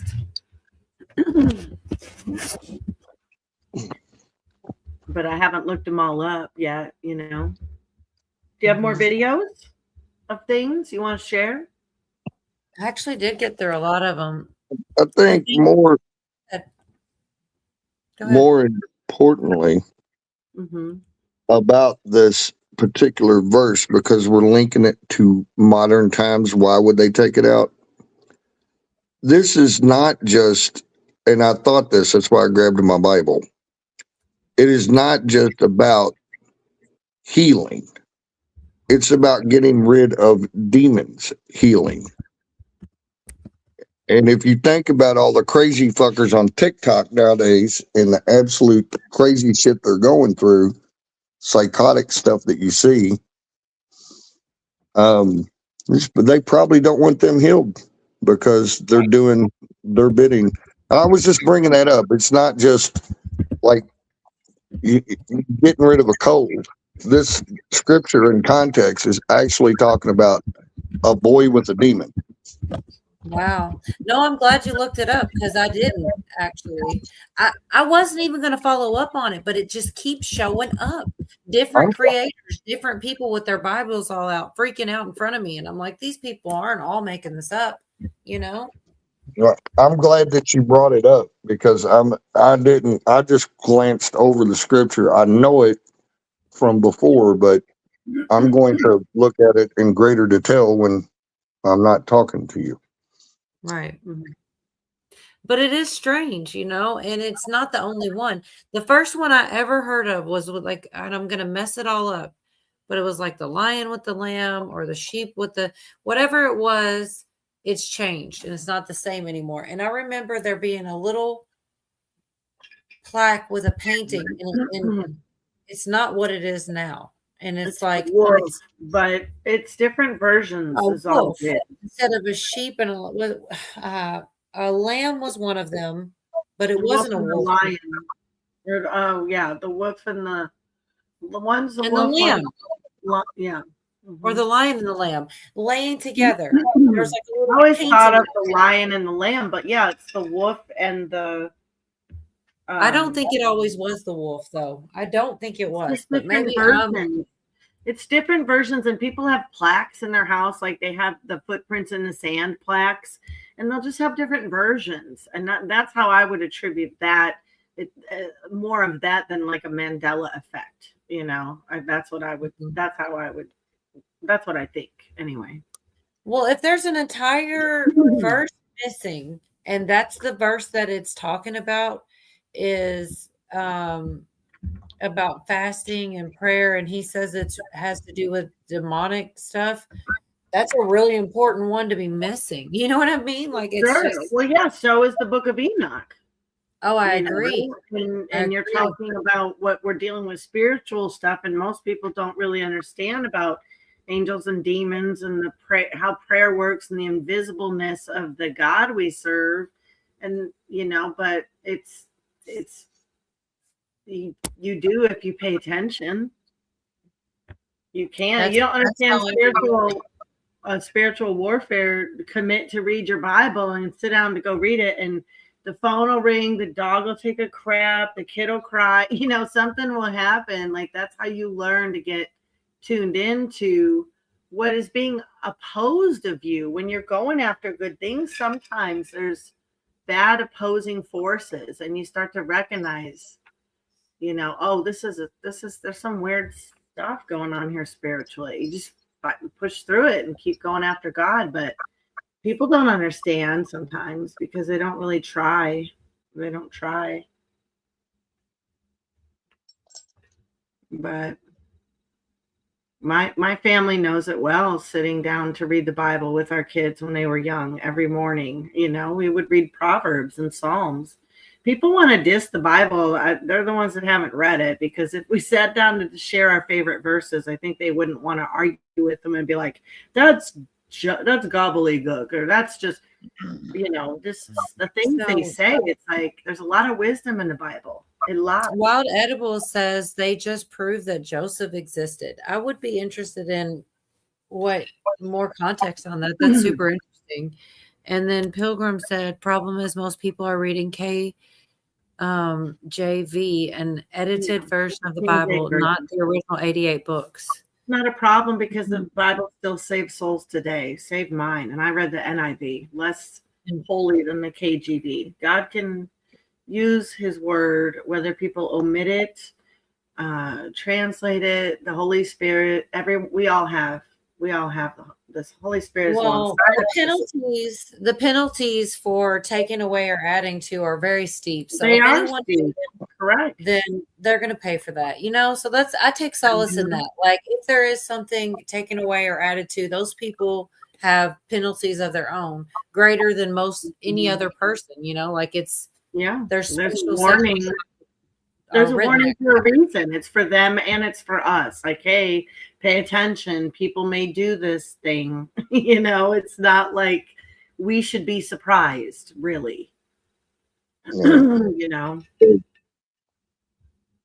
I find it interesting that so many people poo-poo the Bible today, because it used to be, at least, I don't know, about in the 70s, maybe even into the 80s or 90s. I don't know when they stopped, but even diehard atheists love the Bible for its historical accuracy and the political structures in the Western world that was set upon it. It was a very useful book, even to people that did not believe in God.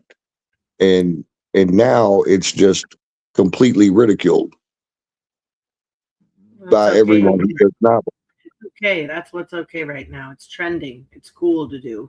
Everyone shits on the Christians. It's okay to do it because they don't think we fight back. It is true that there's a lot more. It's okay but and that's why Nicki Minaj was ostracized, is because she took up for Christians. That was her first stance, was that, oh, did you guys know that Trump is taking up for Christians that are being murdered in Nigeria? And everyone's like, shame Nicki. And then she just kept going harder and harder and telling things about Jay-Z and all kinds of things. But it started out with her agreeing with the fact that he was trying to protect the Christians who were being murdered in Nigeria. And like, she's evil now to Hollywood. And I know people on the right don't like her either. I'd hate to be her because she did really say a lot, Well, my daughter, she's paid attention to her for a long time, and she told me she's always stood against a lot of stuff. So I don't know. I don't really have any feeling either way towards her. She's kind of irrelevant to me, but I see her being used is all I wish I had the clips. I'm going to look them up and play them another night, but I swear they've been played a million times. There's a clip of Nicki Minaj long before this Trump stuff, and she is saying that she has another personality, and its name is Roman, and it's a gay boy. And this is almost a direct quote. She says, they conjured him up. Now that's the weirdest, craziest shit. Oh, I've seen that video. Yeah, I Had think you Sasha played Fierce. There's a couple of them. Beyonce talks about Sasha Fierce. This is not. There's something really demonic and weird about it, and I think she started to like detach from that in some type of way and see there's another. Because look what side she's clinging to, taking up for Christians. She's switching sides because they were doing God knows what to her. They conjured him up, a gay boy named Roman. She goes, he says things I don't want to say and does things I don't want to do. And it's crazy when you really zoom out and really listen to the cut, because there's not a lot of interviews, but the ones that are out there are weird. As they're really weird. Anyways, go ahead. I'm sorry. I get carried away. They showed Chuck Schumer one time talking to somebody next to him, like, is this for real? There's nobody there. They're like, who's he talking to? I think Benny Johnson did a video on it. He's talking to demons over there, It's like, I don't know. There's a lot of weird shit that happened where Mitch was glitching and who else glitched? Mitch glitched twice. Mitch glitched. He did. I had a clip and they took it down. I was going to share it on here with you guys 2 weeks ago. It had Mitch McConnell.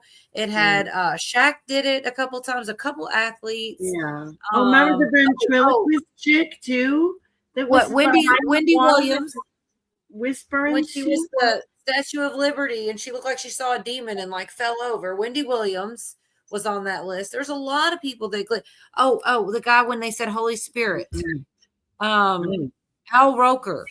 And he glitched for like 11 seconds on live air because they said Holy Spirit. I should have shared it because like in a week or two, all of it got taken down. I was like, are you kidding me? But I wish Virginia would come back. She says that's MK Ultra or Project Monarch. I'm telling you, I believe in all that. She's been programmed. But like NASA. NASA's to hide God for sure. That's why they created it. Lots of different circles of people have said that's why they created it. Not a space agency. But I don't care to argue about, flat Earth, outer space, plasma, water above, what the Bible says with people, because none of that it's dividing issues. Some of it, even millennium reign. There's so many different things of Christianity. But when people go straight for the Bible, like there's this one chick on X, she drives me crazy. She's like, you don't need a book to tell you anything. The kingdom of God is from within. And she's talking in this tone of voice. I'm like, bitch, I want to see you like fruit out sometime. The way you're talking with that calm ass tone of voice, and women are like that. I'm like, I know. You're freaking wound up tight. And when you let loose, you're crazy, And when they're trying to discourage you from even reading the Bible, like that's, I'm sorry, but I do find that to be antichrist. Don't be dissing the Bible. I don't think it's a good advice people should be giving. I think it's bad advice. I really do. Trying to set you up to be an easy victim is what they're doing. Don't read your Bible. Just listen to the wind and the flowers. No, listen. No, I live with those people, honey. Yeah, you're on the West Coast too. You live there too. That's just not. Faith comes by hearing, and hearing by the word of God. Amen. That's right. But not reading the Bible thing. Like, look, all you need for salvation, if you're Christian, is John 3:16. For God so loved that He gave His only begotten Son. I mean, if you actually contemplate that verse and what it means, that's all you need. However, how much more edified is your life by reading the Bible? How much more wisdom do you gain? So much more. Yeah. It's foolish for anybody to say that, but it probably sounds good to generations of people who are lazy as hell. Right. Or don't like to read. But I love 3:17 even more. It's the topping, For God did not send his son in the world to condemn the world, but that the world through him might be saved. It's the condemnation. A lot of people don't know how to get out from under. Not guilt necessarily, the difference. There is a healthy knowing of when things are wrong, but the condemnation, that heavy. I like that 17 part too. I like to. Yeah. I like that the Bible says, fear not, like 365 times. And it's like one for each day of the year. And I probably needed that. Like, it was people like me that he put that in there for. Because that's like, he says it over and over in the Bible. And that's kind of a cool thought to me. That's the exact number of the number of days in a year. Yeah, it is. It's easy in mindset to not be afraid. I remember in COVID when I just told myself, this is crazy. I'm just not going to be afraid of any of this anymore. And like, I just made this switch.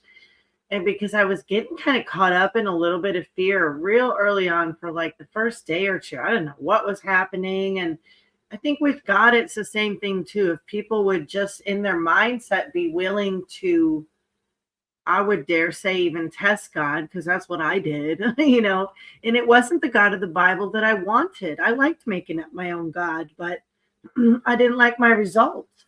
Excuse me. Keep losing my morning, Timmy. Well, good morning. Timmy does everything. No, when you say it, so Navy vet put the Al Roker thing in. So just if one thing I know about this clip is she's talking about leave room for the Holy Ghost or the Holy Spirit in like Catholic Church. That's what they would say to keep them from dancing too close.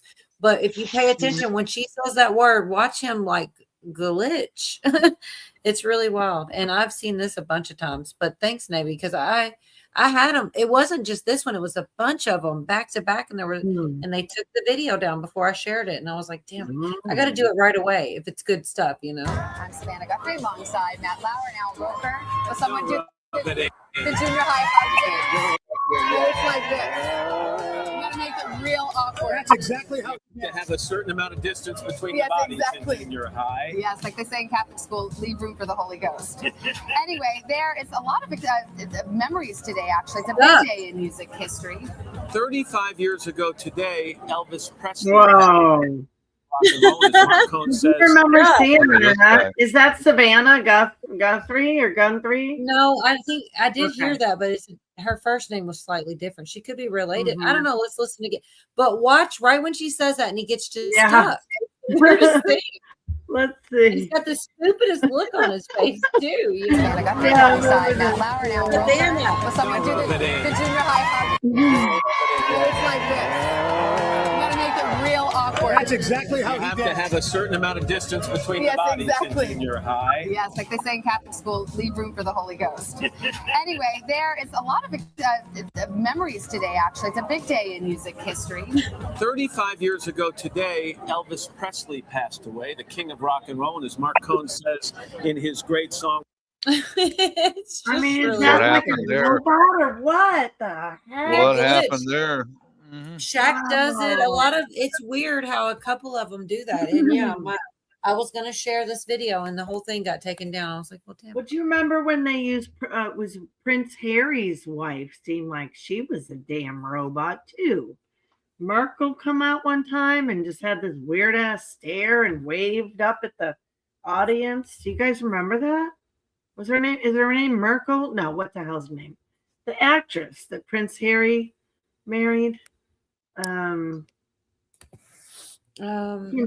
royal family. None of us gave a shit about them. It's so funny. Oh, she was an actress. What shit was her name? Markle. Markle? That's what she said was Markle, right? Marilyn? Ah, shit. No, Markle. Something Markle. She seemed like a robot. Talking about the royal couple that got away from one family. Thank you, Miss Kim. Yeah, yes, Meghan sir. Markle. That's exactly who they were. Meghan Markle. There it is. Markle was part of it. Thank you, darling. I appreciate that. Who is No, that? I like this chat. What would we do? What without I'll be checking. right back. I quit paying attention to them fuckers back in 1776. Yeah. Yeah, the royal family has no effect on my life whatsoever. I don't even. I know a couple of their names. That's it. That's it. Yeah.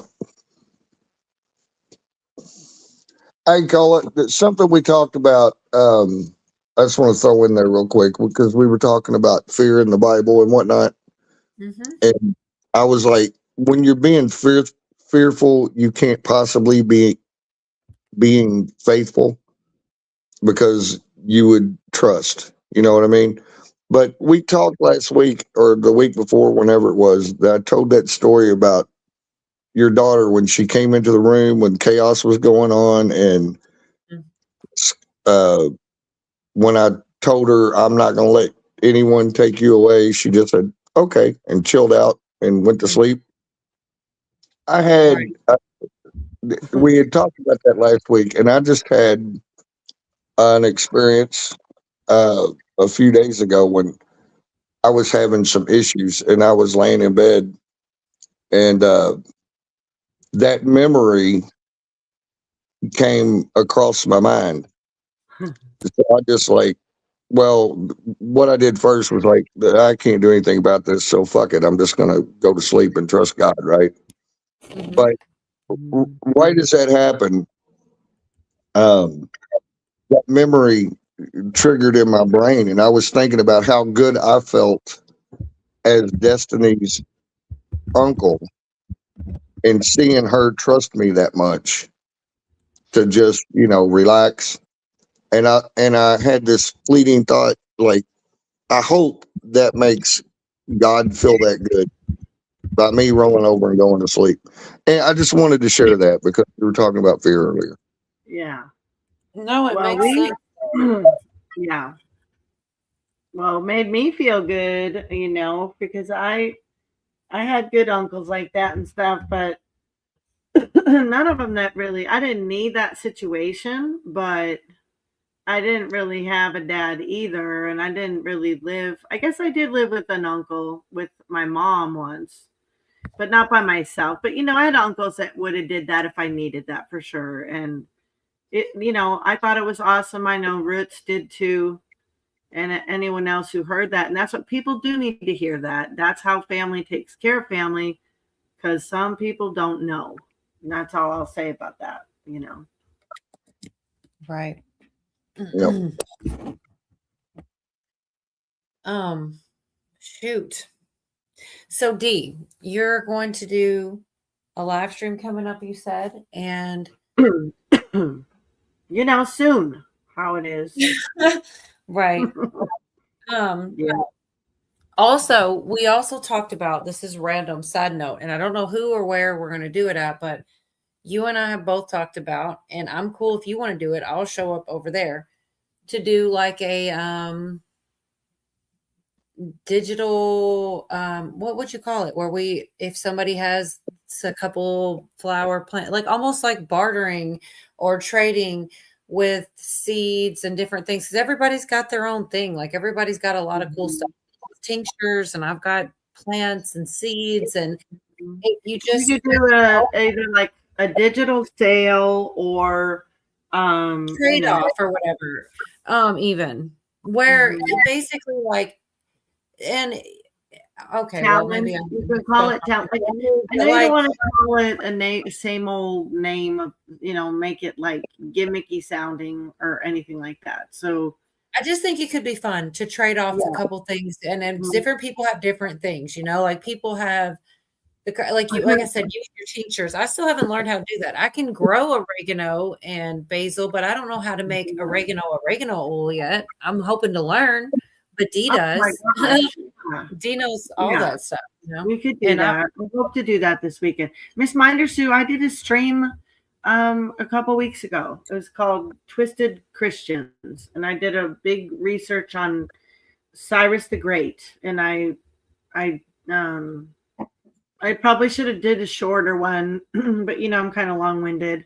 So most of my friends had to take it in chunks because it was almost 3 hours long. But I did study a lot about King Cyrus and the Bible, and I had a really great time sharing about that. It was about human rights and King Cyrus and Christianity today and twisted Christians. So I did it a couple weeks ago, I think.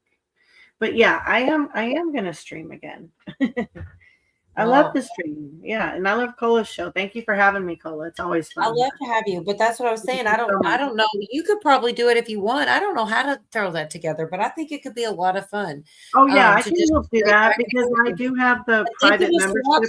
You know, yeah, like, swap me, and I have the private membership. We could literally put it under, you know, just like Hilltop Workshops and make it like a safe, lawful, not worry about whatever BS we'd have to worry about, and we can work things out with people. We'll just throw out what we have and let it happen organically. And you know, we have different offerings. I would call them offerings of things that we all make, our different crafts, our different things. And what Cola would like to do is do some trading, and if people want to buy some things, if they don't have things to trade, they just leave all the options open, you know. Right. Oh, D, I just connected with your channel and I left you a comment. So. Oh, thank you. Yeah, I put your link in. Dee's link is in the chat for anybody that's not subbed. I'm trying to get yours out there too, Bob. Bob also does the Sunday show. Well, I'm glad you said something, Miss Minder Sue. I did miss you there. You know, I never know if I've pissed somebody off if they don't come around for a while, but yeah, I have fun over here. Colette, yeah. I put Scott's link in the chat, but he does not stream. I think if he did, it would take right off and everybody would be over there in a heartbeat, but it's not. I think this is one of the first live streams, but he does things like you've called into radio shows and done a lot of similar things, if not this. So that's how I knew you wouldn't, you know.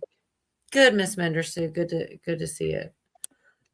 So I knew you wouldn't be weird about coming up on a panel, but it is new, I think, unless you've been on a bunch of other panels and I just don't know it. I want to watch them if you have. I doubt it. Cujo. He's kind of a virgin. He's a virgin, you know. We just de-virginized him. I think there's just different versions of things. Like I said, like he's been on things I probably wouldn't call like some things and just radio call, you know. Yeah. Oh, good, Miss Minder. So got unstuck. Probably. Sorry, Cujo. No, I was talking about you. If you even go to other panels or whatever, I was saying that. But you do, like, no, Cujo. I was saying he does similar things. No, I've no, never. I come on here to click a like and make fun of you a little bit, and then you send me a and I end up on here. Yeah. No, actually, we like it. I hated the timing because Virginia really did. She said it when we weren't live or anything. She's like, I really do like your uncle. Tell him, you know, he should come back and all this. And I don't say it to her live, and it seems like I'm just BSing, but she really did say that. And a lot of people enjoy you up here. He's in love with Cujo, actually. Sorry, but I don't know, but I think it's maybe there might be something there. Maybe I'm wrong. Maybe I'm wrong. No, the problem is I'm worried because Virginia does know how to make a sandwich. She's beautiful, so. Well, she is. Yeah. Yep. I'm all about the sandwiches. No, that's what I said. Oh shit. Yeah. But I could be wrong. So sorry, Ruth, you know. That's okay. Wouldn't be the first time. Yeah, right. She won't mind, I don't think. She's cool. Okay, did I get Bob's out there too? Yes. Yeah, mine's like out there. I said, I Thank put you yours very out much. there, but you don't have one.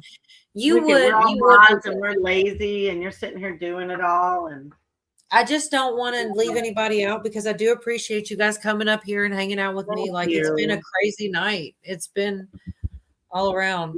I've got a lot of different men up here. I like it like that. You're so funny sometimes. I like the men. They're fun. Hold on, let me see. Where's Yorga's gone. He talks about the recall. Go out to the bar and you see somebody you like, and then you just go, hey. I think what made that funnier was Yorga's joke. He's like, oh, the recoil on that. I about died. Because it was so on the spot, you know. Made it extra she's young and perky. We get it, Yorga. We get it. Apparently the pots and pan chick is hotter than I realized. Like I didn't she's cute. Yeah, she's cute and she's musical. So she's multi-talented with her cuteness and her musical talent. I like her. A sandwich. Hey, you know she can with all that. What's going kitchen hardware going? Shred. She shreds that cheese good, baby. Melts it up in the cast iron skillet with butter. You know it's good. Yep. I'm not deserving of such a sandwich. Yes, you are. Cola, make him a sandwich like that next time, okay? Take some turkey that's already cooked and crisp it up in some butter and put some cheese on it. And then put some layer sauce on it. Put some layer.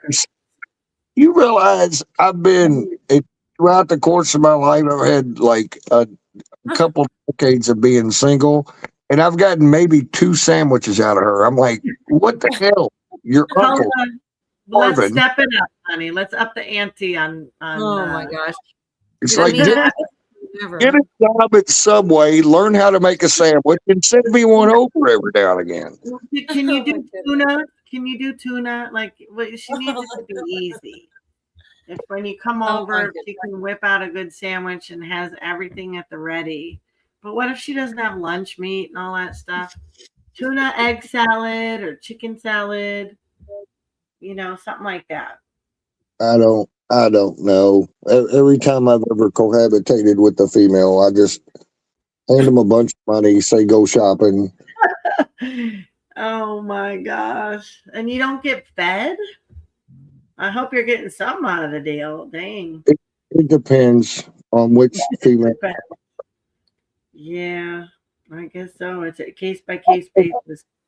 I actually was with a young lady that went to culinary school and had been a cook. And God, I couldn't stand her, but I miss her so bad. Only Mr. Food. You want to win my heart? Just make me a sandwich once in a while. Yeah, I'm good. I figured that out. Mm-hmm. Yeah, that's what it takes.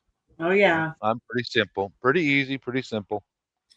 Yeah, I am. This has been going a real long one. I am about to close it down. I know I forgot a million things, but I do have this short, and it'll probably be the thing that gets me in trouble. But it's Cat Williams talking about 50 Cent again, and I did think it was kind of funny.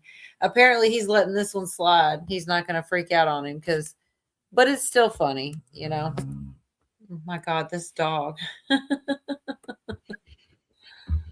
50 Cent turned against him. You don't want him as an enemy. Rapper 50 Cent responds to Cat Williams making a joke about him in his new Netflix special titled The Last Report. Even 50 Cent turned against him. You don't want him as an enemy. But I couldn't be shook, because I remember I never done nothing to him in my life. Then I got offended. Wait a minute, mother.